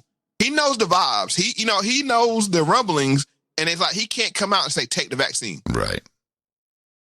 He gets it. He's like, he's a real influencer. That's what good influencers do. That they know when the timing is everything. They know. But he knows if he comes out and says take the vaccine, we put him in the same bucket that we're putting everybody else in. It's like, why? And he's like trying to walk that razor blade. Right. Yeah. And they're putting more and more pressure on him. And like I said, I'll probably add that to a potluck clip, but potluck show, because I find it very interesting. They're leaning on him hard to come out and take it publicly. And all he's saying is hey, I want to make it a private decision whether I'll take it or not between me and my family. And they're like, no slave, no $1 billion slave. And I don't say that in jest. I say that because that's why they won't say anything about Hong Kong. It's true. Because if he said anything, if LeBron James said, I stand with Hong Kong, it's popping off in China. Yeah, because his influence, it's not about his influence in America. It's about his influence in China. That's what people in the world. Well, but China is especially huge. Yeah. Huge with the NBA there. It's beyond control. Yep. So I think we left off with 33. What was the last Bill Gates clip? Yeah, we're at 34. Back to Tyler Perry. Let's just go ahead and get in there. Talk to me like I'm a 5-year-old, because you're not only talking to me, but you're talking to people of all Wait, stop. I got to warn people. This is a long clip, but I left it long because I want you to now you heard Bill Gates explain CRISPR and the technologies and all this. Mm-hmm. This is how they think they have to talk to black people. 34. Talk to me like I'm a 5-year-old because you're not only talking to me, but you're talking to people of all age ranges right now and all economic and social backgrounds and educational backgrounds. Black people. Wow. Thank you. Wow. Let's just replay that again, ladies and gentlemen. You will enjoy it the third time. Talk to me like I'm a 5-year-old because you're not only talking to me, but you're talking to people of all age ranges right now and all economic and social backgrounds and educational backgrounds. And so I think the first thing to know is the difference between DNA and RNA. Right. So I like to think of it as DNA is like your blueprint for your house, right? And RNA is like a contractor that kind of gives information about what to do so that the blueprint comes out okay. And so what happened is they mapped out what the virus looks like and found out that there are these specific proteins in the virus, one of which is called a spike protein. And I call the spike protein the gangster spike protein because that little gangster spike protein, that's the one that gets in your cell and makes you sick. And so this is what the technology did. This is so dope. So what they did was they said, what if we made a vaccine that was just an mRNA coding only for that little gangster spike protein? And what if we could introduce that into your body, right? And then have your body develop an immune response that then remembers and recognizes it when it actually gets the virus, right? And so the way that it works is I kind of like to think of it as your friends and your homies in your neighborhood, right? So you get this mRNA vaccine, right? It's wrapped up in this little lipid layer that gets it into your cell. Once it gets into your cell, this vaccine, it's the contractor. So it tells the cell, we're going to make these spikes. You start making the spikes, right? But then your body goes, whoa, wait a minute. This is not supposed to be here. Let me call security. Let me call in, all my people. And that is your immune response. So you have these cells called macrophages. They come in to swoop up the cell, but not before your body sends a message to some of these immune cells like your T cells and your B cells to create that memory so that when you see this virus come after you later, then you know what to do. So I kind of think of it like, when something happens later, you already got the vaccine and you have these antibodies waiting for something to pop off and you got the T cells looking around to see what's happening. Then you get hit with COVID, right? But the T cells remember now. They have some memory, right? So they're going to sit back in the cut and be like, that is not who I think it is. And then the antibodies been waiting for something to pop off. And they're like, no. And they just rush. And that's really what happens. I mean, this is really what happens. That is a prime example of black on black violence, that whole segment right there. What is wrong with this person? And he said explain it to like a 5-year-old, which I have no problem with because it's a very complex idea. And even I said to you, explain it to me. Use gang terminology and my homies and that's not who I think. The gangster spike protein. That's what you teach 5-year-olds, lady. Wow. Jeez. That clip speaks for itself. So we ain't got nothing else about that. But that's explain it to like a 5-year-old, which is a fair assessment for something complex. Break it down to where everybody can understand it. But you're code switching to speak to the unwashed black people. This is the people that they, like I said, that's who they're targeting. It's not, I'm sure they could have put a graphic together, explained it. Even like you said, even the carpenter explanation. Are you darker than this brown paper bag? Right. Well, the new darker is like, what education level are you? Right. Yeah. That's the access now. Yeah. That's the access. Yeah, I mean, there used to be at Fisk, it was light skin, dark skin, but it was like, well, we got some smart darkies, so we can, let's do it on education level. No, that's what pisses me off about this. I'm like, I know, but you know why I'm laughing, right? It's the ridiculousness of it is just it's crazy. And this is how they think they need to talk to us. And it's the same thing with strolling to the poll and all this other crap. It's like we have to get to the base form because these people have no understanding, and this is how we had to talk to them. And this leads me into my next clip. Even if you don't understand gangster talk, let's pull out the last diss effort, 35. Listen, I'm just saying, I know Medea's retired, but if there ever was a time for Medea to weigh in on this subject, seems like she would have something to say. I'm getting that damn vaccine. That's the thing. People believe Medea because Medea always speaks the truth. But let's talk about Tyler Perry, because the Oscars are coming up. Wow. You were getting the humanitarian award. Whoa, congratulations, bravo. What did that mean to you, Tyler, when you heard you were going to get that? You see the list of people who have received that, and now your name is added to the list. I love this. I was completely shocked by that, because the thing about it, Gail, is this: where there's a need and I have the ability, I just want to show up. So to see being honored with the Gene Herschel Humanitarian Award, that's beyond moving. And I'm so thankful to the Academy for it. So I can't wait. It's going to be a lot of fun. Doesn't get any bigger than that. Wow. Hey, Tyler. Hey, it's Manny here on the Coast, your agent. Listen, man, the Pfizer guys got back to me. They understand that, it's not just for the money. We get it. But you know what? They're going to throw in an award from the fucking Academy. The Academy Award, Tyler. And it would have been fine if he just did what he did, but they couldn't let him out without engaging Medea. And you see just like a boom, trigger. It's kind of like when you tell somebody to tell a comedian, tell a joke. Or, it's so rude. Oh, yeah. It's rude. It's like rappers that somebody say, spit some bars. It's like, man, what? I'm not going to just rap on command. Yeah, or but magician. As soon as you say, do it, can we hear that one more? Can we hear this the first 30 seconds? I want to hear you listen. Then I say when I say white man, but listen to the white man's laughter and joy of just saying, look at him. Look at him just go right into code as I tell him to do it. Listen, I'm just saying, I know Medea's retired, but if there ever was a time for Medea to weigh in on this subject, seems like she would have something to say. He already started laughing before it started. I'm getting that damn vaccine. That's the thing. That reminds me of Martin Lawrence on Inside the Actor Studio. I'm sure you've seen this bit on YouTube. Yes. Where he talks about he was just sick and tired of being another black man being put in a dress. It was Dave Chappelle, I think, told it.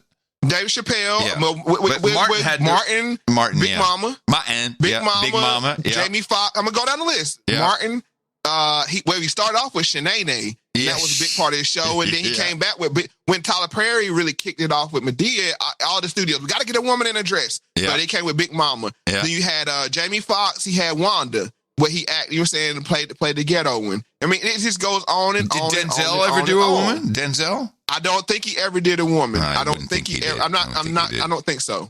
Okay. But I mean, just saying, you hear it. Go ahead. I mean, they couldn't let him. Now we're talking about $1 billion entertainment mogul, and he still can't avoid Medea. It's like, you got to give us Medea. You got to tell Medea got to tell the people go get the vaccine, and he just like. There's no way I would have done it. There's no no. This is what I'm as an artist. As an artist, you just don't do that. I mean, it's like you don't say to David Copperfield, although people do, "Hey man, show me a magic trick." And he knows the time, and everybody else knows the time as well. Yeah. But let's go ahead and get into 36. There's so much research that shows how different black patients are treated from white patients. Wait, stop. I set it up. I thought it's something different. Well, I'm going to say this. Every celebrity is not on board, especially black celebrity, with taking this vaccine. So what we have now is Charlemagne responding to this clip or this segment. And you got to remember, Charlemagne's on like the biggest radio platform there is. So for him to say what he's going to say, I got to give him props for it. There's so much research that shows how different black patients are treated from white patients. Yes, you mentioned the Tuskegee experiment, but let's not forget profiting off black bodies in the name of the advancement of science. Word to Henrietta Lacks. So there's been too much malpractice done to melanated people for us to just all of a sudden trust y'all in regards to this vaccine. I don't care what black person y'all get to take it publicly. I'm surprised they didn't give them hell, because there's so many essential workers, teachers, hospital employees that can't get the shot. I'm surprised. Well, it's for a good cause. So, it is, yes, it's one person. It's for this to show. Yeah, and I think they are trying to make sure that black people don't get left behind when it comes to the vaccine. If everyone else is getting it and we're not even wanting to get it. They've never cared about us getting left behind and everything else in every statistical category in America. Maybe Tyler Perry cares. I don't know, but that's why he did it. He wants people to see. And I'm still skeptical about it. So not me. My name's on the list. But they said they need. But I was going to just say there's a lot of people who don't want to take it, though. And a lot of those people are in the black community. They said they need 70% of the population to take it. Well, last time I checked, white people make up 76.3% of the population. Have at it. Between them and the Cubans that think they're white, they'll be fine. You're stupid. Okay. All right. All right. Well, that is your rumor report. Wow. I want to say this. Now, remember that this is completely anecdotal, but I have to say this. Remember they said the study was 1 in 3 were skeptical.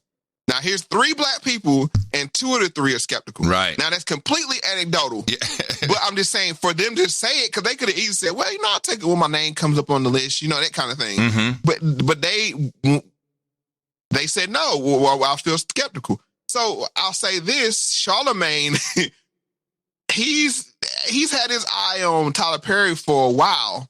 And this is why I said Tyler Perry's art or content has been very problematic, especially for black men for a long time now. It was announced, I think, recently that Tyler Perry's Lionsgate deal was not going to be renewed. That was surprising to me because I thought he was making a lot of money from Lionsgate, man. A lot of money. But I've been so off Tyler Perry movies, I don't watch Tyler Perry.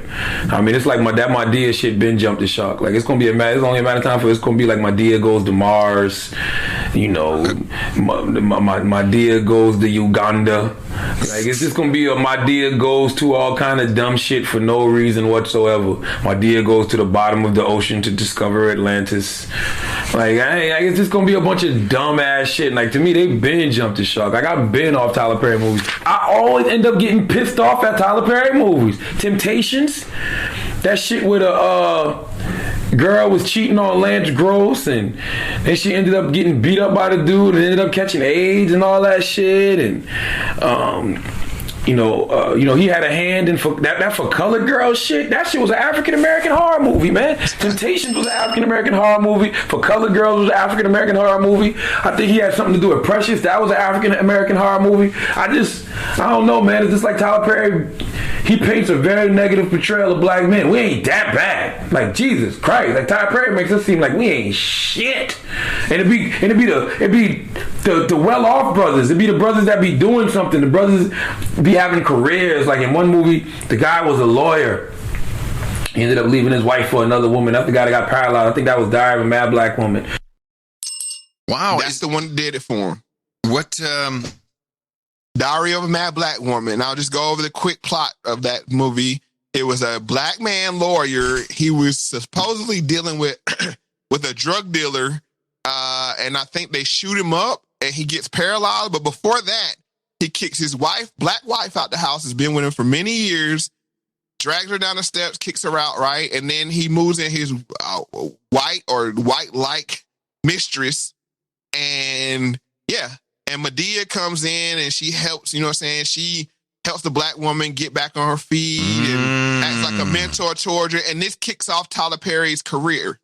This is how he came into the industry. And it was like, at first I was like, it's a bad look. But, it might be guys out like that. And like Charlemagne said, movie after movie after movie, the black man and the decent black man plays the villain in every daggone movie. Okay. And it's like, hold on, bro. What are you saying here? But I'll say this, just to give you some insight. Tyler Perry had some real issues with his father. And his father was abusive towards him. Okay. And they played that up when he first made Oprah. Oprah brought him to the spotlight. That's the trauma they're using on him.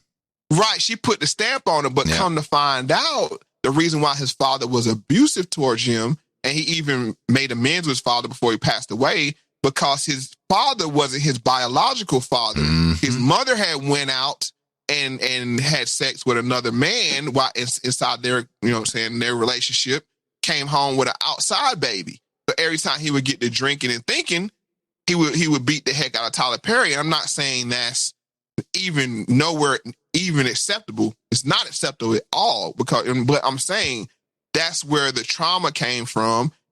And really, Tyler Perry has the makings of an MK Ultra. Yes. Traumatic. Because he would get fit. Like his dad would put a number on him, but it was new. It's a very nuanced story. But the way they played it was victim of an abusive black man, which he was. But they didn't. It took years before it came out what the reasoning was behind it. And I think he has this ability, what we always talk about, DID, the dissociated identity disorder, right, where Medea might be a coping mechanism for him to go into that that other place. Wow. Hey, so how come Charlemagne gets away with this? I mean, Charlemagne is a prime influencer, and he has done a lot of influencing. We've heard him, hedge and straddle many times, but this is a big one. Well, I'm glad we always said Charlemagne is looking and like, he see woke has a expiration date on it. Yeah. So he won't go 100% in woke. And he also has a boss backing him up named Wendy.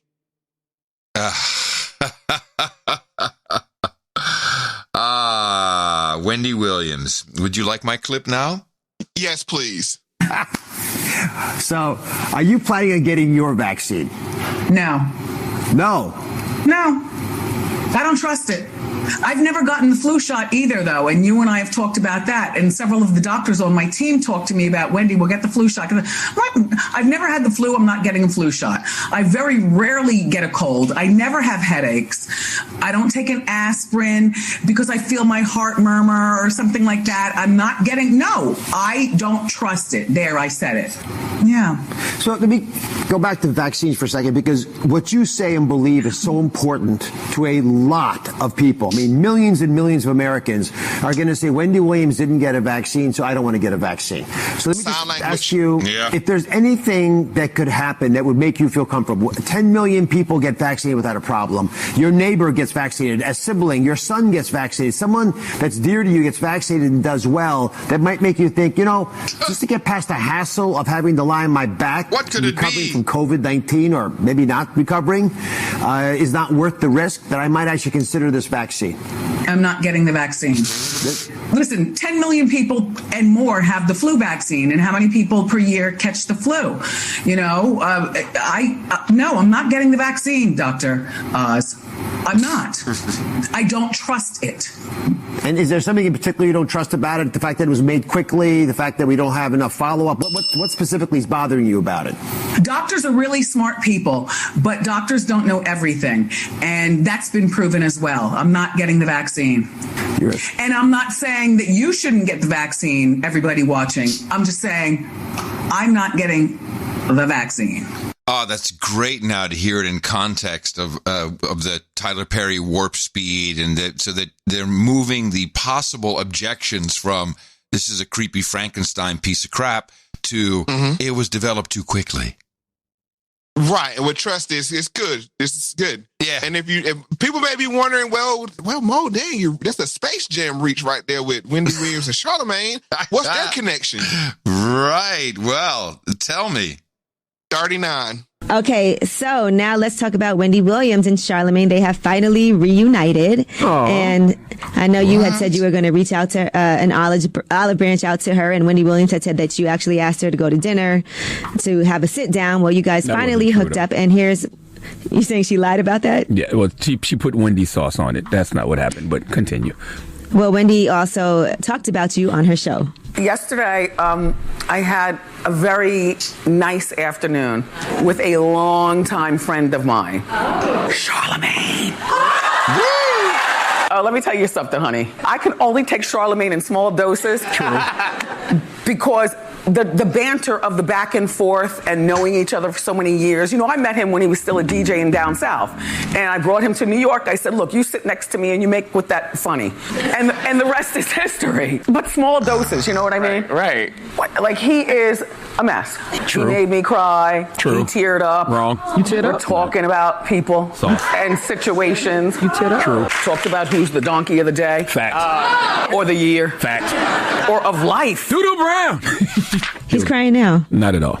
I will say, though, that picture she posted of us, that wasn't a real picture, though. That was actually me holding up one of her wigs. I saw people saying that online, and y'all were absolutely correct. You don't see none of her limbs or nothing in the picture. That's just hair. So where were you where you had a wig? Wendy keeps wigs on her all the time. She has guys. It looked like you were crying in that picture. She has people that carry her wigs around. Yeah. That's dope. You didn't know that? Nope. Yeah, she keeps 3 different wigs with her at all times. Wow. Boss talk. Oh, wow. Hey, that's like a no-no. You don't talk about a black woman's wigs, do you? That's what I always the reason was he had a picture holding up one of her wigs. But I'll say this. Now, we've seen Wendy and Oprah cross paths in the last 2 shows. Oh, yeah. One with Wendy Williams and the Meghan Markle, and she came there first, and, Wendy wasn't on board with Meghan, and now we see Wendy's not on board with vaccines, and you see Oprah's guy, Tyler Perry, out here trying to sell vaccines. We've got a split in the metaverse. Coven Wars. Coven Wars. Wow. So it's a struggle now, but what? Oh my goodness. Wait, let me guess. Are you going to somehow take this after our break, take this all the way to some outrageous conclusion that's going to splatter my brains all over my studio wall? Maybe, but first we got to take them to church. Oops, sorry. I understand that there's some people out there who need my services. Yes, Lord. Are there any people out there who are weak? Yes. Any people out there who are weary? Yes. Any people out there who are tired? Yes. Any people out there who just need a healing? Yes. Y'all got cash. Yes. Well, then come on down. That's right. This is the moment where we thank the rest of our producers who support us for episode 61 of Moe Factz with Adam Curry. Remember, everybody can pitch in right now. You can do it by returning value in real time with one of the Value for Value podcast apps. And we really appreciate all of you who go to the MoFundMe page, MoFundMe.com, MoEFundme.com, and have supported us. So Branford Gallion, $40, no note. We appreciate that. Hey Mo, says Scott Grice, along with a $35 donation. Love the show. Got a parenting question. A 9-year-old was recently called racist by another child in her class while playing a game. The game was put your head down, and guess who was talking without looking? You get 2 questions. She asked if the kid was black. He immediately said, that's racist. The game continued with no issues, but she brought it up at home and what that was about. Any advice? We've explained that the color of a person doesn't matter, but some people think it does, and you have to be careful what you say. Any help is appreciated. I don't think you need any help at all because you did exactly what you should do. Just explain to them what a real racist is and say that's not you, according to the situation. So, right on. I think you handle it perfectly. 3333 from Alex Mesa says, doing the work. Anonymous C, $25.33. Just want to throw y'all a bit of coin. Thank you for your courage and talent. Thank you, Anonymous. Ella Bench, $25. We appreciate it, Ella. R.L. Laverne, $20. I've been dedouched. Great work. I'm happy to support. I'm on YouTube from North Carolina and a graduate of the illustrious North Carolina Central University. Eagle Pride Amplified. Peace, brother. Also a big shout out to our good brother, Adam Curry. Does he need to be deadbeated? Is that what, I think that's what's going on here, right? Yeah, just to make sure. Just to make sure, of course. Congratulations. You're no longer a deadbeat. And that's Jim Eagle Pride. Whoa. Even though he's an Eagle and I'm an Aggie, I did go to North Carolina Central for 1 semester because that was my hometown. I floated around to 3 colleges and that's how I move. It's like if I'm not feeling the place, I move from place to place. But yeah, we'll look out for the Eagle brother there. Even though he's clearly misguided. This is a pro Aggie podcast. Even though he's clearly misguided, we love him as a brother anyway. Yes, I'll rib him a little bit. $20 from Michael Zavala. Keep the facts coming. Lavish, you got it. Terrence Lynch, $20. Thank you. John Cornforth says, aloha, Adam and Mo. Wasn't 1990 a great year? Reality was much simpler back then. After spending the past few weeks recovering from the double trigger warnings of episode 58, I consumed episode 60 with the comfort and safety of knowing there was no way you could ever terrorize me again in such manner. Was I wrong? The Kalergi plan and Archons. Are you frickin' kidding me? I didn't sign up to be erased or enslaved by interdimensional beings. Lord have mercy. Please keep up your important work of waking us up to the reality and that we've all been asleep in the Matrix. Oh yeah, fuck Meghan and Harry too. 1990. Tell us how you really feel. Right. That's a 1990 donation from him, of course. Lewis Bragg gives us a 1912 with no note, but we got you. Andrew Lawton, $17. Until I see your face, I will stand by my theory that Moe Factz is an advanced computer program developed by Adam. Keep up the good work. You know, until I see his face, I'll probably be thinking he's also AI. But I didn't develop him. One day we'll meet up. Yes. 1537, Kenneth Pelishok says, Moe Factz, MF Doom, Dumil, neither of whom show their face. Just saying. Well, people are really obsessed with this now, Mo. This is kind of you're like the masked singer here of podcasting. This is great. The masked podcaster. Andrea enjoyed the conversation and gave us $15 in value. Thank you very much. Chad Farrow, $10.05. Clean out my Cash App balance. Always a great idea. Clean that out. If you get tax returns, these are great ways of returning value. I like the tax return especially because it represents true work that you did that the government took from you and reluctantly had to give back. That's That's meaningful stuff. Christine Lancia, $10, and says, "Whoa! Not $10. What? An X donation. That's an X. Wait a minute. What am I missing here, Mo? The $10 donation is an X. I'm still not understanding what you're saying. The X donation, the Malcolm X donation. X. Yeah, they're throwing us an X. Brother Mo, I am so fatigued by what you've already blown through my brains so far in the past 3 hours that I apologize. This is the X donation. Yes, she said it. Yeah, it's the X donation, of course. Christine Lancia, Mo, really enjoying the free live streams as well as episode 60. Here's an X to show my support. Is it coincidental that the new Amazon HQ building being erected here in Nova, North Virginia, is shaped like a helix? I would say no. Amazon wants to be your doctor. They want to be your pharmacist, your doctor, telemedicine. Wow, I didn't even know that. But that's a good data point. And a great X. Another X from Benjamin Bateman. Love the show. Keep doing the work. Ivan Lynn for 29. No note. But we see you, Ivan. Terry, the human subscription Keller, 411. Will not give up, and we appreciate it. And Jacqueline C. Lay came in twice. This is Mama Bear with $3.33, and we appreciate the support from every single one of the producers of Moe Factz with Adam Curry for episode number 61.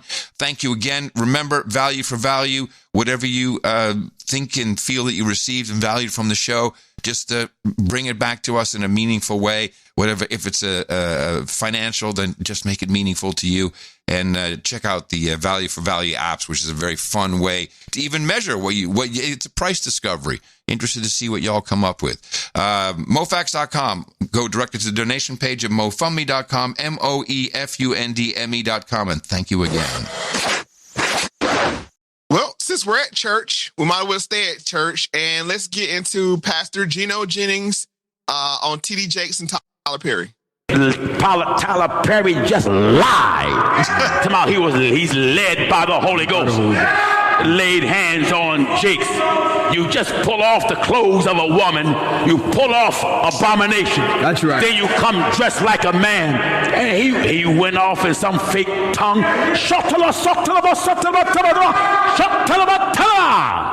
The truth of God, churches of our Lord Jesus Christ, we believe that God is a healer. Yeah. The truth of God, churches of our Lord Jesus Christ, we believe that God can do everything and anything. The truth of God, churches of our Lord Jesus Christ, do not believe that God will do anything contrary to that word. The word, that's right. We don't believe that. Laid his hands on a so-called man of God. A man of God. And Jake's back there shaking, and then all bent over shaking. Looking like he's got to go to the bathroom. I crush it to hell. Crush it. Amen. I crush it to hell. That's right. That's right. Crush it. Stop this religious faking. Amen. Fear God. Amen. And keep God's commandments. That's it. Hear me, world. Fear God. Fear God. Hallelujah. That's it. Wonderful. Man, we got to get this guy in some value for value podcast stream, man. That's exciting. Where can I check out his YouTube live? This sounds fantastic. Just searching Pastor Geno Jennings. Wow. He's on fire. Exactly. And the reason why I play that clip is to show you that's how the church is divided over this thing. The church is divided. You have your big box churches, and it's not about race, because we played a clip in one of our previous COVID shows where a white pastor was saying the same thing. He broke down the whole RNA. Yep. So this is the pick one side. Are you going to be a believer and stand on what you believe in, or are you going to be pushed by fear? It's not even about the shot; it's the fear. You're being motivated by fear. Just going back to the Pope. So you're identifying a split in the church, and I certainly don't know enough about the pastors and the bishop that we've talked about today.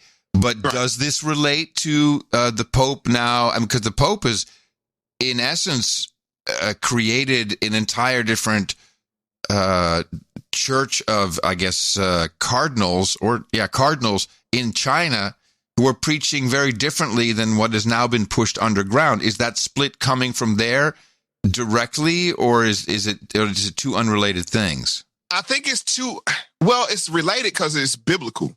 Okay. And the mark of the beast, people could poo-poo that or laugh at it or whatever. No, man. But this is a very underlying storyline in this whole COVID thing. I just got to say something, because I have encountered so many people, certainly during COVID, producers of the No Agenda show, also some of whom showing up here, who have known to be, that they're believers, they're religious, they're churchgoers. They believe in many of them believe in revelations, not all in the exact extreme way as the other, but without fail, all of them have a firm belief. Oh yeah, no, I think the Antichrist and the mark of the beast, that's definitely coming. I don't know exactly how it's, and these are not like, it would be portrayed by many atheists. These are not jobs. These are my friends, incredibly intelligent people, but the belief is definitely there. So this is not just some small thing. And the reason why I say that is, it's not a lot of people are seeing things develop, and they're going back in hindsight and saying, "Wow, the way this is playing out." Yep. I can see that scenario. It's not, believers are going to be believers.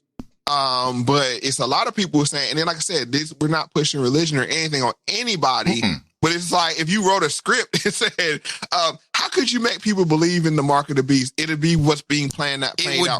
It would be rejected. Nah, that's too obvious. We can't do a movie like that. Right. But I want to say this is nuance to this thing. We talked about walk by faith, not by sight, because what happens with believers is they have a certain naivete where they're seen as like just bumbling, fumbling followers, and they believe whatever their pastor tells them. The reason why I picked Geno Jennings to address this, similar to the pastor that we heard from before, is because there's nuance to his message. He's saying fear God, but he's also saying use your common sense in his next clip. Let me inform you, you don't have to claim it. It claimed you. That's right. That's right. That's right. Huh? It claimed you. That's right. Amen. It claimed me. Oh, yeah. Claim my wife. Claim my children. It laid claim on my house. Amen. I could have ran around the house all I want. Don't you believe you got that virus? That's right. Amen. That's right. I get in bed with my wife, and she's there moaning and burning up with fever, taking her temperature several times a day. 103, 103, every day. And then it would go down 101 and go right back up 103 every day. My Lord. It doesn't need for me to look over at her and say, don't you believe you got a fever? That's right. She'll look at me, have you lost your mind? Viewers, we're going to bring everything down to earth. The problem is you're in these churches running and jumping and falling out, and you got all these false prophets laying hands on you, and you get the same spirit that these wicked men have until now you fall for it. Anything. That's right. That's right. Any preacher in any form of media, viewers, telling you that actually have the virus, and he's telling you you don't have it. You don't have it. And he's telling you don't claim it. Let me just be straight with you. You do not have to claim it. It claimed you.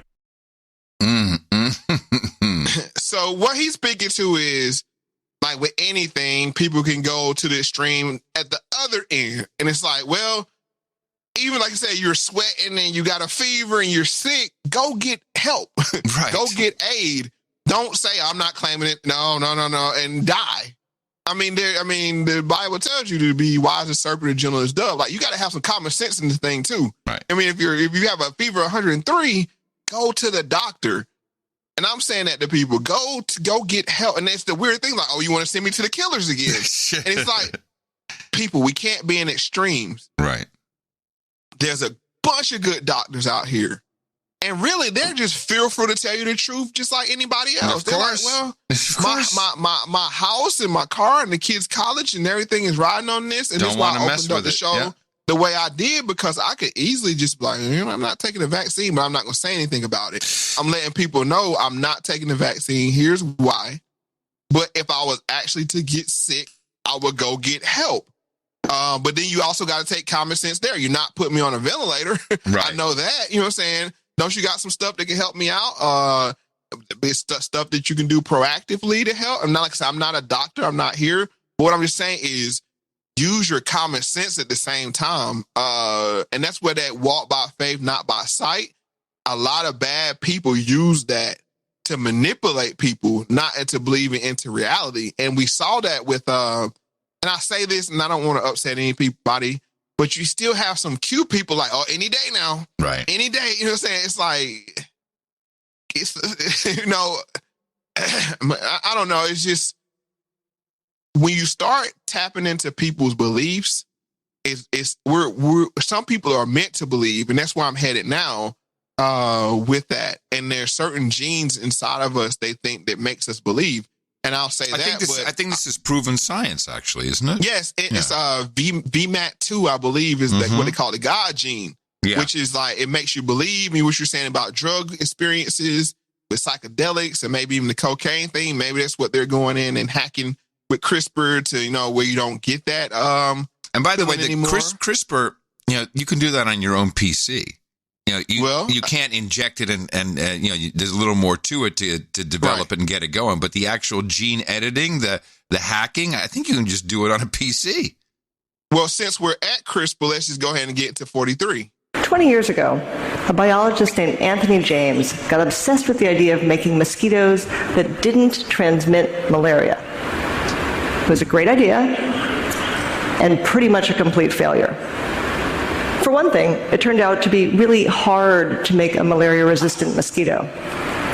James managed it finally, just a few years ago, by adding some genes that make it impossible for the malaria parasite to survive inside the mosquito. But that just created another problem. Now that you've got a malaria-resistant mosquito, how do you get it to replace all the malaria-carrying mosquitoes? There were a couple options. But plan A was basically to breed up a bunch of the new genetically engineered mosquitoes, release them into the wild, and hope that they pass on their genes.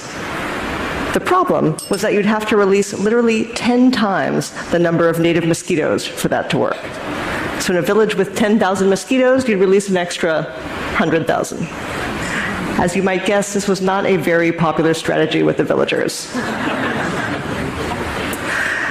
Then, last January, Anthony James got an email from a biologist named Ethan Beer. Beer said that he and his grad student, Valentino Gantz, had stumbled on a tool that could not only guarantee that a particular genetic trait would be inherited, but that would spread incredibly quickly. If they were right, it would basically solve the problem that James had been working on for 20 years. Oh, Mo. I just cleaned the studio wall. get you some tarps, man. But I'll say this, the reason I'll tell people how this cropped up on my radar, because I remember we had a big hurricane down in North Carolina. I want to say maybe 4 or 5 years ago. It was one of those weird ones where a bunch of rain got dumped on North Carolina at the same time. It happened in Houston in that same hurricane season. And with the standing water and all and the moisture, they had a huge mosquito problem. And they said, well, we're releasing genetic modified mosquitoes into the. I'm like, what? You releasing what into the what? And that's where I got on the CRISPR trail. And Bill Gates, didn't Bill Gates just recently release a whole bunch of mosquitoes? Maybe 9 months ago or so? Right. And the thing is they don't really know. Well, let's just go ahead and get into 44 and see. They don't know how these things pan out. Finally, they set it up so that any mosquitoes that inherited the anti-malaria gene wouldn't have the usual white eyes, but would instead have red eyes. That was pretty much just for convenience, so they could tell at a glance which was which. So they took their 2 anti-malarial red-eyed mosquitoes, put them in a box with 30 ordinary white-eyed ones, and let them breed. In 2 generations, those had produced 3,800 grandchildren. That is not the surprising part. This is the surprising part. Given that you started with just 2 red-eyed mosquitoes and 30 white-eyed ones, you'd expect mostly white-eyed descendants. Instead, when James opened the box, all 3,800 mosquitoes had red eyes. When I asked Ethan Beer about this moment, he became so excited that he was literally shouting into the phone. That's because getting only red-eyed mosquitoes violates a rule that is the absolute cornerstone of biology, Mendelian genetics. I'll keep this quick, but Mendelian genetics says that when a male and female mate, their baby inherits half of its DNA from each parent. So if our original mosquito was AA and our new mosquito was AB, where B is the anti-malaria gene, the babies should come out in 4 permutations: AA, AB, AA, BA. Instead, with a new gene drive, they all came out AB. Biologically, that shouldn't even be possible. So what happened? The first thing that happened was the arrival of a gene editing tool known as CRISPR in 2012. Many of you have probably heard about CRISPR, so I'll just say briefly that CRISPR is a tool that allows researchers to edit genes very precisely and easily and quickly. August 2020, 750 million genetically modified mosquitoes were released in Florida with the aim to reduce the number of mosquitoes that carry diseases like dengue or the Zika virus. Yes. Yeah. And they don't even know what's going to happen. No. Like I said, they thought, well, it should be some red eyes and some white eyes and but they opened a box and all red eyes. And that goes back. The reason why I highlight this clip is you heard Kizzy and Dr. Kizzy put respect on her name. Yes. Because she did the work. And Dr. Fauci say, oh, no, there's no harm. Rubbish. There's no harm with us doing all these genetic splicings. How do you know? When they do these things, they don't know what the outcome is going to be. Even Bill Gates said we're getting better at it. Yeah. But they're just kind of like just cutting in the dark. It's very scary science. And when I heard this clip is maybe 5 or 6 years, I want to say at least 5 or 6 years old. I always tucked it away. And I was like, man, this is going to be a problem. And here we are. Here we are. And I guess I'll let, this is Jennifer Kahn, by the way. I'll let her wrap up with the third clip. Say you want to get rid of an invasive species, like get Asian carp out of the Great Lakes. All you have to do is release a gene drive that makes the fish produce only male offspring. In a few generations, there'll be no females left. No more carp. Uh-oh. In theory, this means we could restore hundreds of native species that have been pushed to the brink. Stop right there. Stop right there. Is this the final blow? Is this how they get rid of us finally? Is this it? No more who's men? The they? Now, here's the interesting thing. Who's the they? They're saying they have a way of getting rid of invasive species. Now, who is the they? I know I'm picking up what you're putting down. Wow. Let's play the clip again. I got to process. Right. Say you want to get rid of an invasive species, like get Asian carp out of the Great Lakes. All you have to do is release a gene drive that makes the fish produce only male offspring. In a few generations, there'll be no females left. No more carp. In theory, this means we could restore hundreds of native species that have been pushed to the brink. Okay, that's the good news. This is the bad news. Gene drives are so effective that even an accidental release could change an entire species, and often very quickly. Anthony James took good precautions. He bred his mosquitoes in a biocontainment lab, and he also used a species that's not native to the US, so that even if some did escape, they'd just die off. There'd be nothing for them to mate with. But it's also true that if a dozen Asian carp with the all-male gene drive accidentally got carried from the Great Lakes back to Asia, they could potentially wipe out the native Asian carp population. And that's not so unlikely, given how connected our world is. In fact, it's why we have an invasive species problem. And that's fish. Things like mosquitoes and fruit flies, there's literally no way to contain them. They cross borders and oceans all the time. Okay, the other piece of bad news is that a gene drive might not stay confined to what we call the target species. That's because of gene flow, which is basically a fancy way of saying that neighboring species sometimes interbreed. If that happens, it's possible a gene drive could cross over, like Asian carp could infect some other kind of carp. That's not so bad if your drive just promotes a trait, like eye color. In fact, there's a decent chance that we'll see a wave of very weird fruit flies in the near future. But it could be a disaster if your drive is designed to eliminate the species entirely. Yay for science. Now, who's invasive and who decides who gets to decide who's invasive? And human beings, even though we share, of different races share the basic genetic makeup of DNA, our DNA is different. Mm-hmm. So who to say that what works for one group of people won't have a catastrophic outcome of another group of people? They're playing God here, bro. Yeah. And like that's it's eugenics times 1,000. Let's just say they're doing the best they can. This kind of power still needs to be regulated. It needs to be discussed at the very least. You would think. I mean, you're sitting here chopping up genes. That pisses me off because that's the the public deserves informed consent for any type of suggested medical procedure. Otherwise, you need informed consent, and it's being withheld. It's being censored by obfuscation. There is no discussion, no real discussion about mRNA.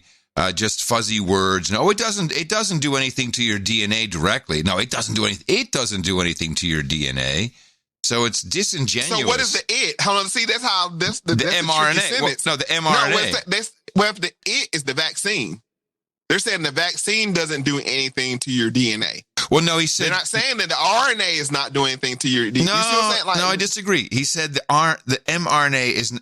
That's exactly what it said. The mRNA is not changing your DNA. That's true. The mRNA is not changing it. It's telling your DNA to do something, and your DNA is changing itself because of the command. It's the same thing as you're saying.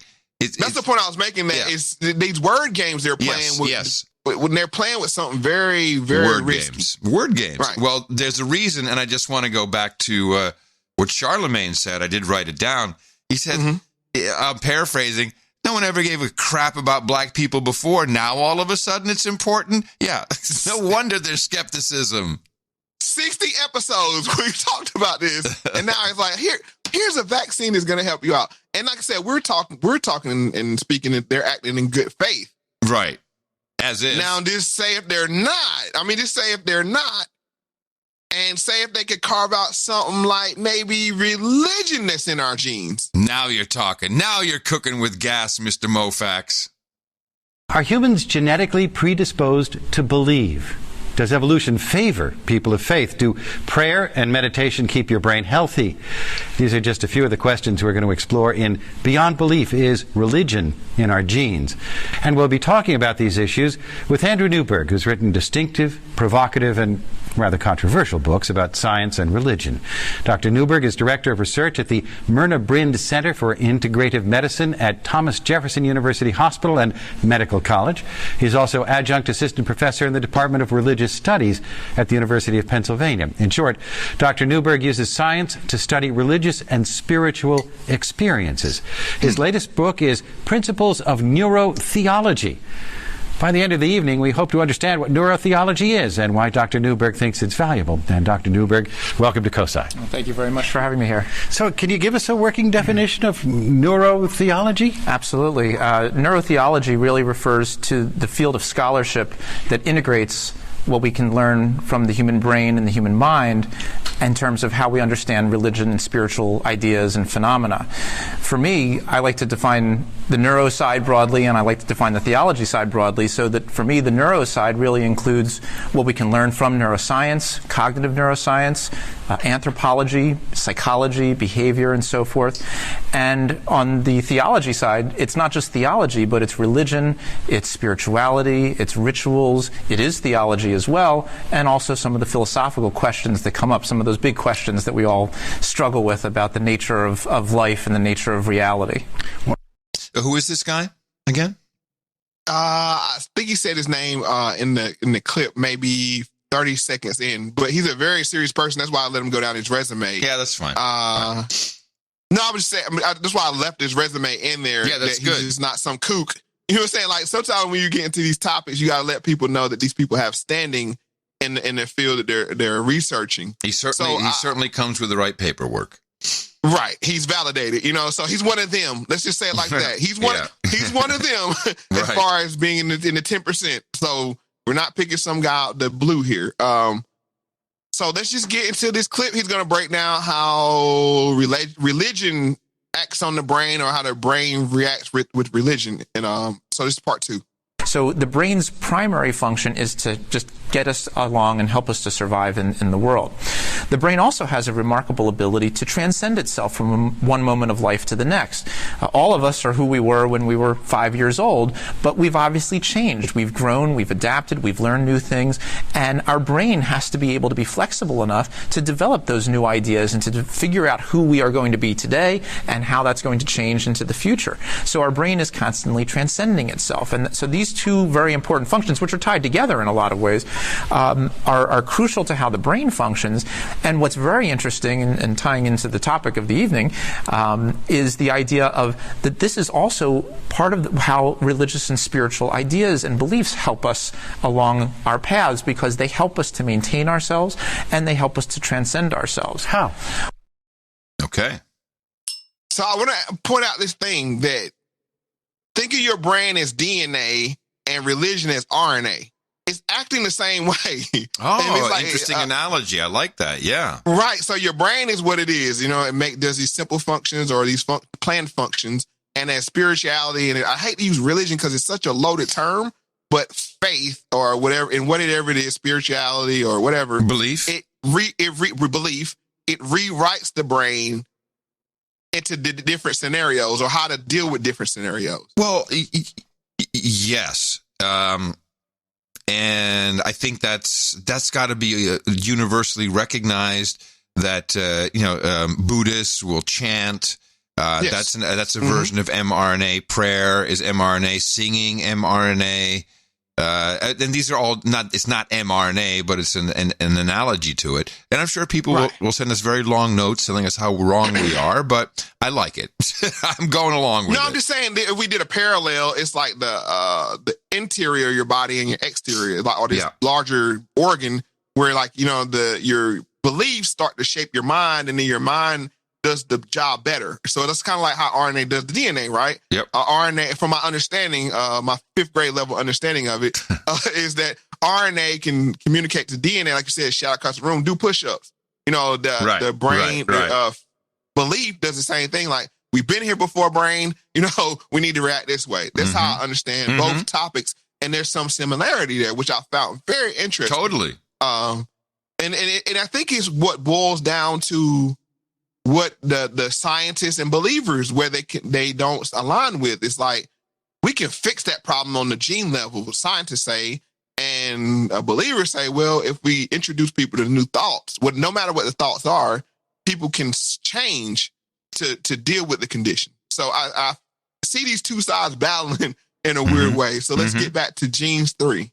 They help us to maintain ourselves, and they help us to transcend ourselves. How? Well, religion, of course, there are a lot of different arguments as to how religion may have an adaptive advantage to us.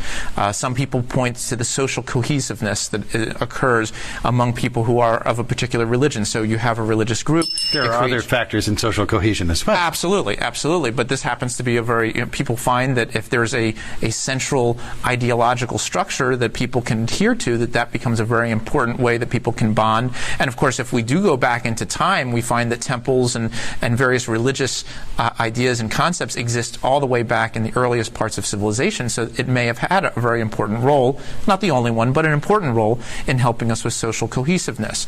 A lot of people argue that religion helps us to provide a sense of morals for us. And there are those who think that morals may be unrelated to religion, but nonetheless, these are just some of the arguments that people have made. People also have talked about religion as helping us to cope with an environment which is notoriously difficult to deal with. Obviously, we've done a lot better in the last century than we did 2,000 years ago. Well, but exactly. But look at the miners in Chile. I mean, their religion became very important for helping them to stay calm, for helping them to deal with the very problematic situation that they were dealing with, and it helped many of them get through that whole situation. So people often argue that religion has a benefit from that perspective. Oh yeah, I think that's totally true. I mean, people who drop to their knees or pray in time of deep crisis, it totally affects them. And if anything, they're usually calmer. And let's take it away from religion for a second into something that's more widespread in society: yoga. Yes. Now you can sit here and stretch, let me stretch the glutes and the hammies. You know what I'm saying? And it has a different effect than when you do yoga, when you're actually centering yourself. Mm-hmm. So I just want to point that out, in a more socially acceptable way, that it's the combining of the body and the mind, right? I mean, because you can sit here and do all kind of stretches, but your mind is somewhere else. You're not going to get the benefits that tons of people have said they got from yoga. If you talk to people that do yoga, they're like, wow, man, it just changed my life. I mean, you could hear people say it like, man, it was life-changing. So I just want to give that example of it's not just the activity, it's the tying of the mind and the brain, and the mind and the body. Yeah, you're anchoring things. But another point I want to point out in this clip now, which I found that comes full circle with what we discussed here, is social cohesion. Yeah. If you're keeping people out of church or whatever their belief house is, the mosque or whatever your belief, maybe it's just brunch on Sundays, that maybe that's your what you look forward to get together with people and fellowship, right? No matter how you fellowship. If you isolate people, it's a double whammy, right? Because now you don't have this social cohesion and this love. I mean, when they say social cohesion, I think that's what they mean by going into community. Yeah, and the actual physical closeness, which is an important part of vibrations and the communal prayer or worship or whatever you want to call it. I mean, sport. Let's just say. You nailed it. Exactly, you nailed it right there. Nailed it. People love to go and fellowship and tailgate, and it makes their week. It's just like, if I can just get to the game on Sunday, whether it's you're sitting down with your family and friends, watching on television. And I think that's why sports has lost its magic, because you don't have that social cohesion, which they're denying that. It's like they're holding it ransom. It's like, take this or you don't get to participate in that. Right. And I think this is where people are drawing the line. Are you hooked yet? It's like, maybe I've been hooked to 61 episodes. I've been hooked. All right, Gene's 4. In many different ways. We need to understand how that happens. We need to understand why that happens. Are there certain people that's more likely to happen in? Or are there, a lot of evidence points to the fact that we can make anybody into, a pretty immoral, horrible person by putting them in an environment that doesn't allow them to really become a more normal person. I mean, you can take somebody and brainwash them and do different kinds of rituals with them so that they're going to fly a plane into a building just like somebody who's a devout religious person. Maybe. Whoa. So what we know, though, is that the more we focus on those negative ideas and the more we focus on the hatred and the contempt for other individuals, and the more that's built into the rituals, the more powerful that becomes for that individual. And that's why rituals are really a morally neutral technology. They can be used for immense good, or they can be used for immense bad. It's also that the structures of religion can be used to lead people along moral pathways. They can also be used to control elements of society and indeed to help the state to rally around the cause of war. Absolutely. And again, sometimes that can be good. I mean, I always have in mind, if I had to send out an army to defend my freedom, would I want an army that was very religious and felt that God was behind them, or would I want an army of atheists who were questioning everything every step of the way? I'd probably go with the former. But I think the important thing is that, yes, it can be used for great good and it can be used for great bad.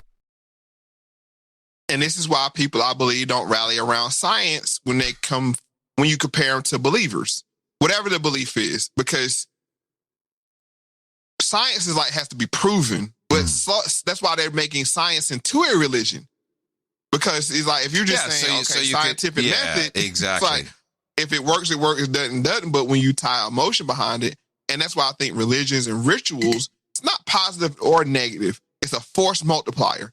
So like a lot of times, if we can turn religion into a science, you can get that force multiplier. And that's why you see people just going out of their minds over science. And it's like, how don't you believe? How don't you believe? It's like, I have my own set of rituals and beliefs. So it conflicts with that. Well, except for climate science, I think that's been successfully manipulated so that most people will hear the term climate science and will think, oh, yeah. And they believe in it. That's why I love doing this show with you, because you just inspired a thought. What is the similarity, just to say, with the known religions that we have and global warming? What's the similarity it has? I know I put you on the spot, but go for it. The world coming to an end. Oh, yes, of course. The Armageddon, yes, if we don't do this, if we don't act this way, the world's going to come to an end. It's always a good one. It's been used throughout history, but it's still effective. But never in a way has science been looked at that way, right? I mean, it's just like the nuclear bomb or whatever else. It's like whatever. But we're saying, if you don't adhere to these rituals of recycling, of getting rid of plastic straws, of, of carbon tax or whatever else, the world's going to come to an end. Yeah. So now you have these two forces. And tithe. And you must tithe. You must tithe. Exactly. Mm-hmm.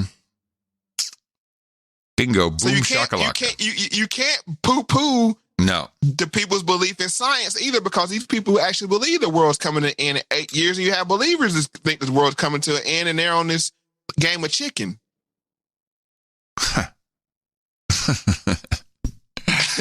Right. Wow. So just to humanize the other side of it, the people that think that we need to do away with most of the humans on the face of the earth, especially the believers, I have Richard Dawkins and his thoughts. I think the virus is quite a good analogy in one respect. A virus is something that spreads because it spreads because it spreads. So if you look biologically at what a virus does, it's made of DNA or sometimes RNA. It contains instructions. In the case of a virus, the digression is much shorter. In case of a virus, it's just more or less copy me, copy me, copy me, make a duplicate of me, replicate me, spread me around.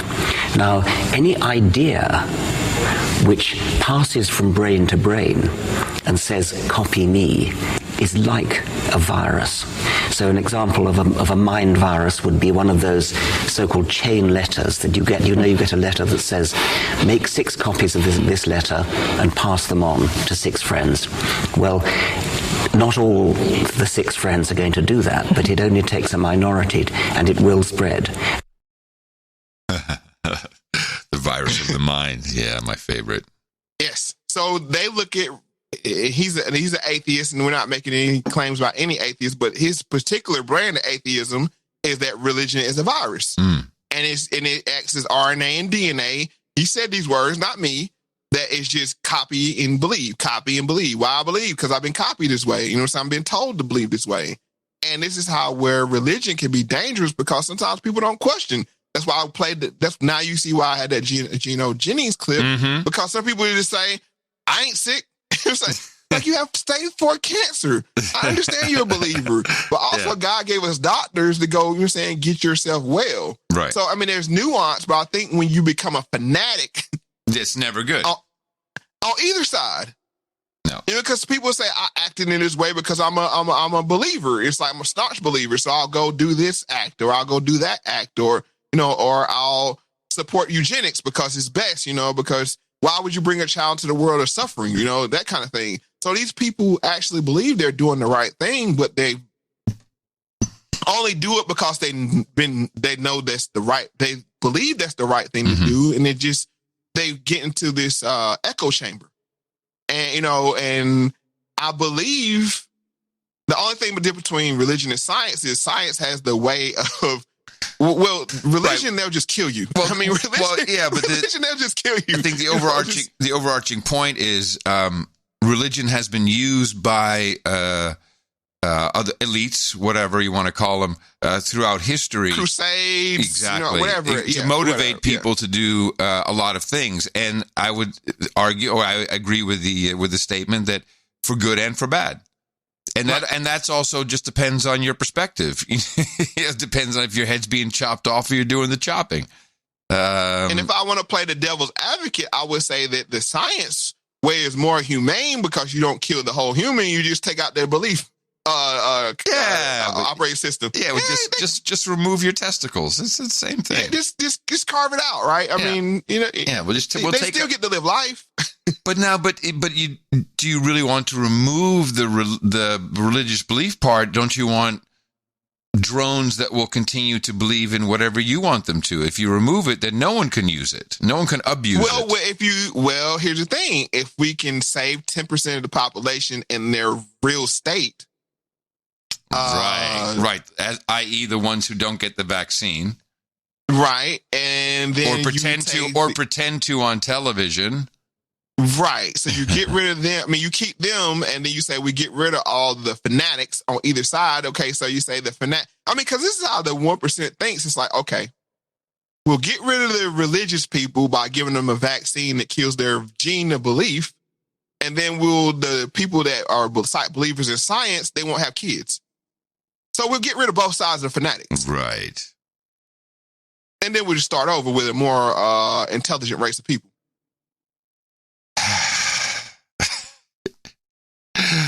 Yeah. Religion is a virus too. No, totally.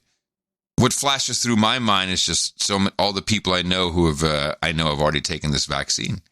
I just think, I really hope you're going to be okay. I really hope everyone's going to be okay. I think this vaccine is more getting you to the idea of eliminating things you find undesirable, like a primer.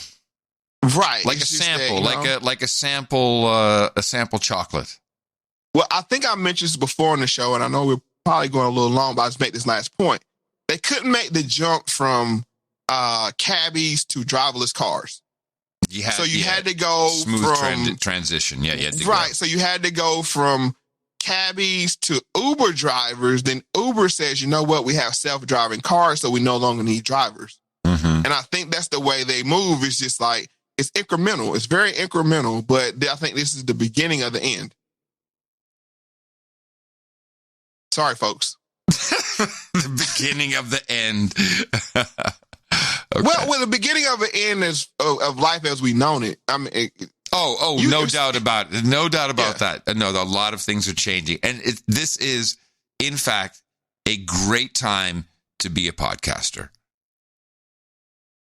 I agree. Let's get to the second clip from Richard Dawkins. Not all the 6 friends are going to do that, but it only takes a minority and it will spread. And so we've all received these letters. They are pointless, they're a waste of time. Sometimes they contain little bribes. They say, if you make 6 copies of this letter, then you'll receive €10 from each person, or whatever it is. Or sometimes they say, if you don't make 6 copies, then you'll have a terrible catastrophe in your life. It only takes a minority of people to believe believe that, and it will spread. That's a mind virus. I think religion is like that, because I think religion contains messages of reassurance. You'll go to heaven if you believe, or it contains threats. You'll go to hell if you don't. All it takes is for a message like that to have some appeal or some threat that amounts to an appeal, which will cause it to spread. And some things spread better than others. Advertising people are in the business of thinking up viruses that will spread. People talk about YouTube videos going viral. They spread because they spread because they spread. And I think that religion belongs in that category. Religious ideas belong in that category. And well-organized religions like Roman Catholicism and Islam are collections of mind viruses which thrive in each other's presence. That's right. This is memes, baby. Mm-hmm. And that's why that 8-year meme of the world's coming to an end due to climate change hit so hard, and then people just spout it off. 97% of scientists, 97%, it's just all scientists agree. It's a mind virus. Mm-hmm. We had the mind trap, and then we had the mind virus. You have the variants. You have all these mutations where people just leave certain facts out and just concatenate, and then all of a sudden it's just all is true, all is a fact, and the story changes over time, and the truth is gone. Right. So you said that the people think that the vaccine is going to be the mark of the beast. And I'm not one of those people that believe that the vaccine will be the mark of the beast.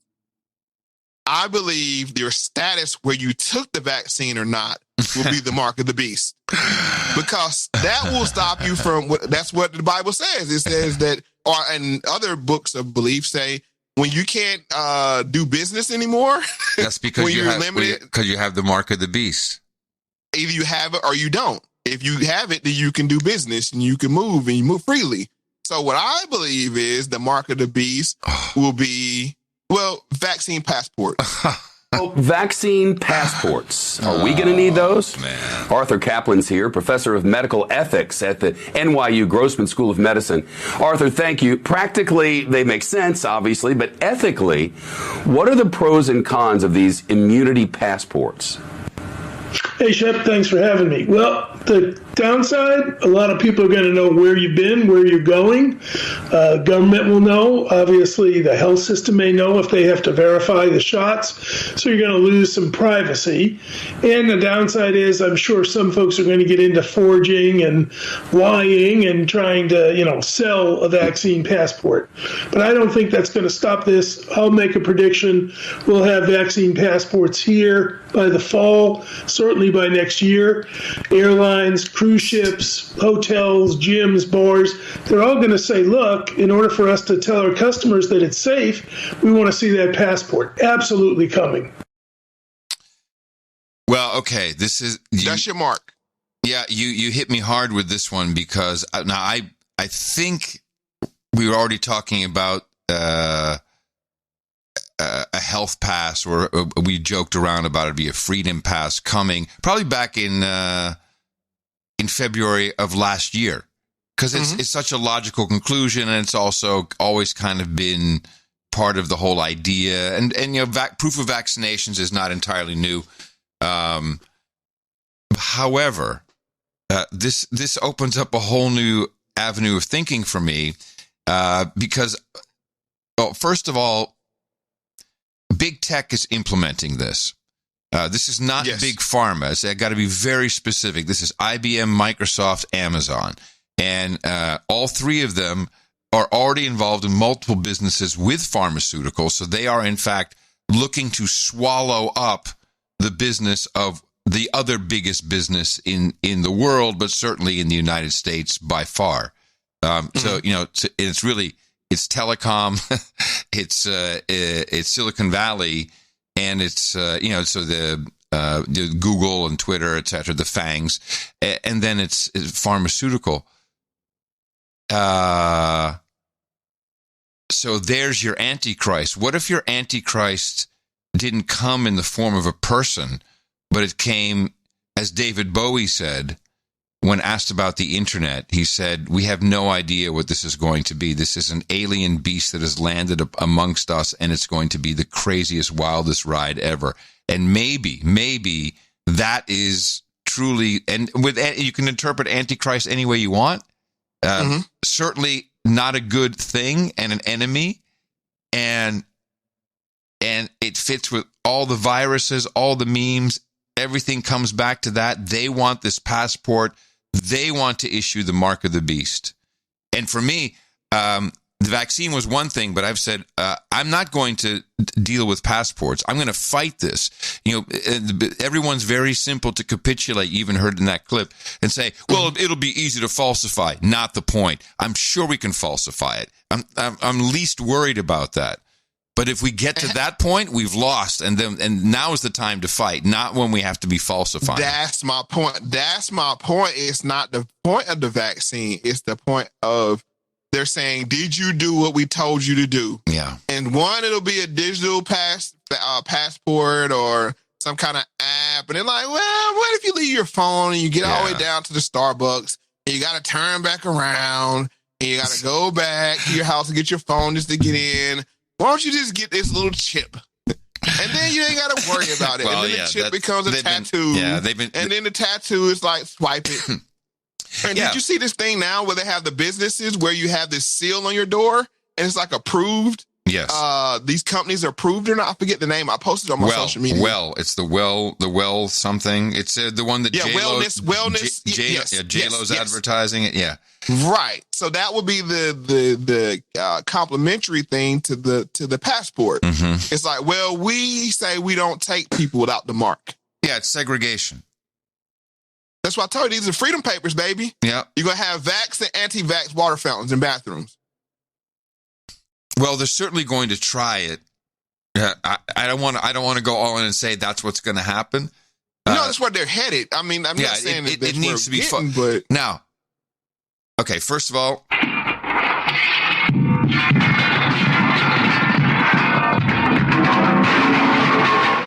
that's my brains. All right. I would like to learn more. Maybe we don't have to do it today, since the affiliates are already banging on the door after 4 hours of this. Maybe we can delve deeper into the mark of the beast, specifically the scripture around it, the scripture around it, what will and will not happen, just all of that, so we can really understand what's written about it, and maybe we can anticipate some stuff and create a plan. And I think what really gets the people that are on the belief, like you said, the newly believing, or the people that's looking into the belief, is you can't move, you can't do commerce without this. And that's the stickler right there. It's like, what? You really gonna leave me locked in the house because I don't have a digital passport? And that's the one that does it for me. Like, no. And it's not even about the vaccine. Like I said, we talked a lot about the vaccine, but it's where the vaccine is the bridge to where they want to go. It's like, if they can make you take something that you don't trust, then and getting that seal of approval is you know what, they've left it fuzzy enough, if indeed true, and I like the theory.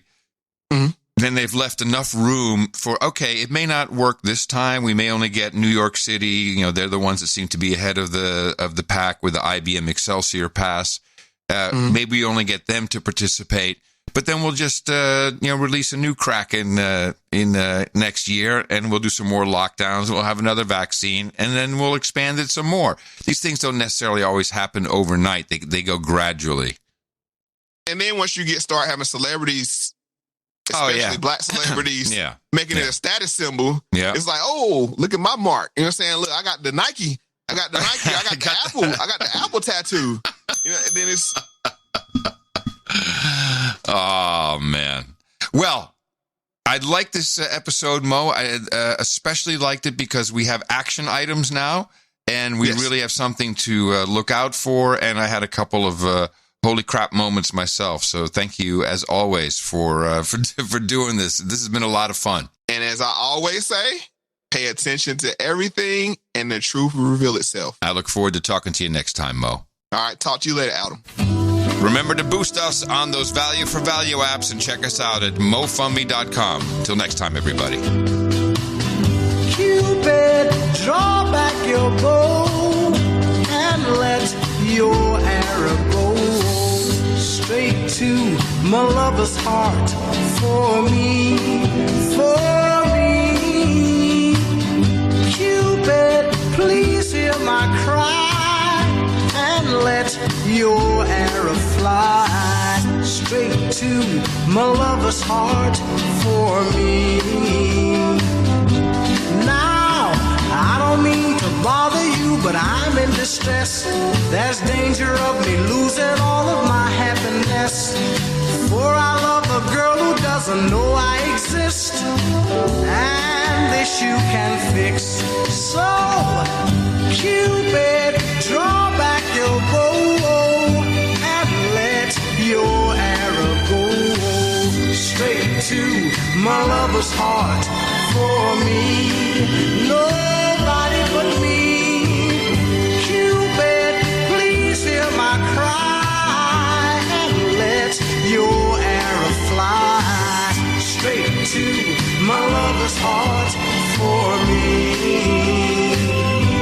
Now, Cupid, if your arrow make a love stone for me, I promise I will love her until eternity. I know between the two of us her heart we can steal. Help me if you will. So, Cupid, draw back your bow and let your arrow go straight to my lover's heart. For me, nobody but me. Cupid, please hear my cry and let your arrow fly straight to my lover's heart. For me. Now, Cupid, don't you hear me calling you? I need you, Cupid, help me. I need you, Cupid.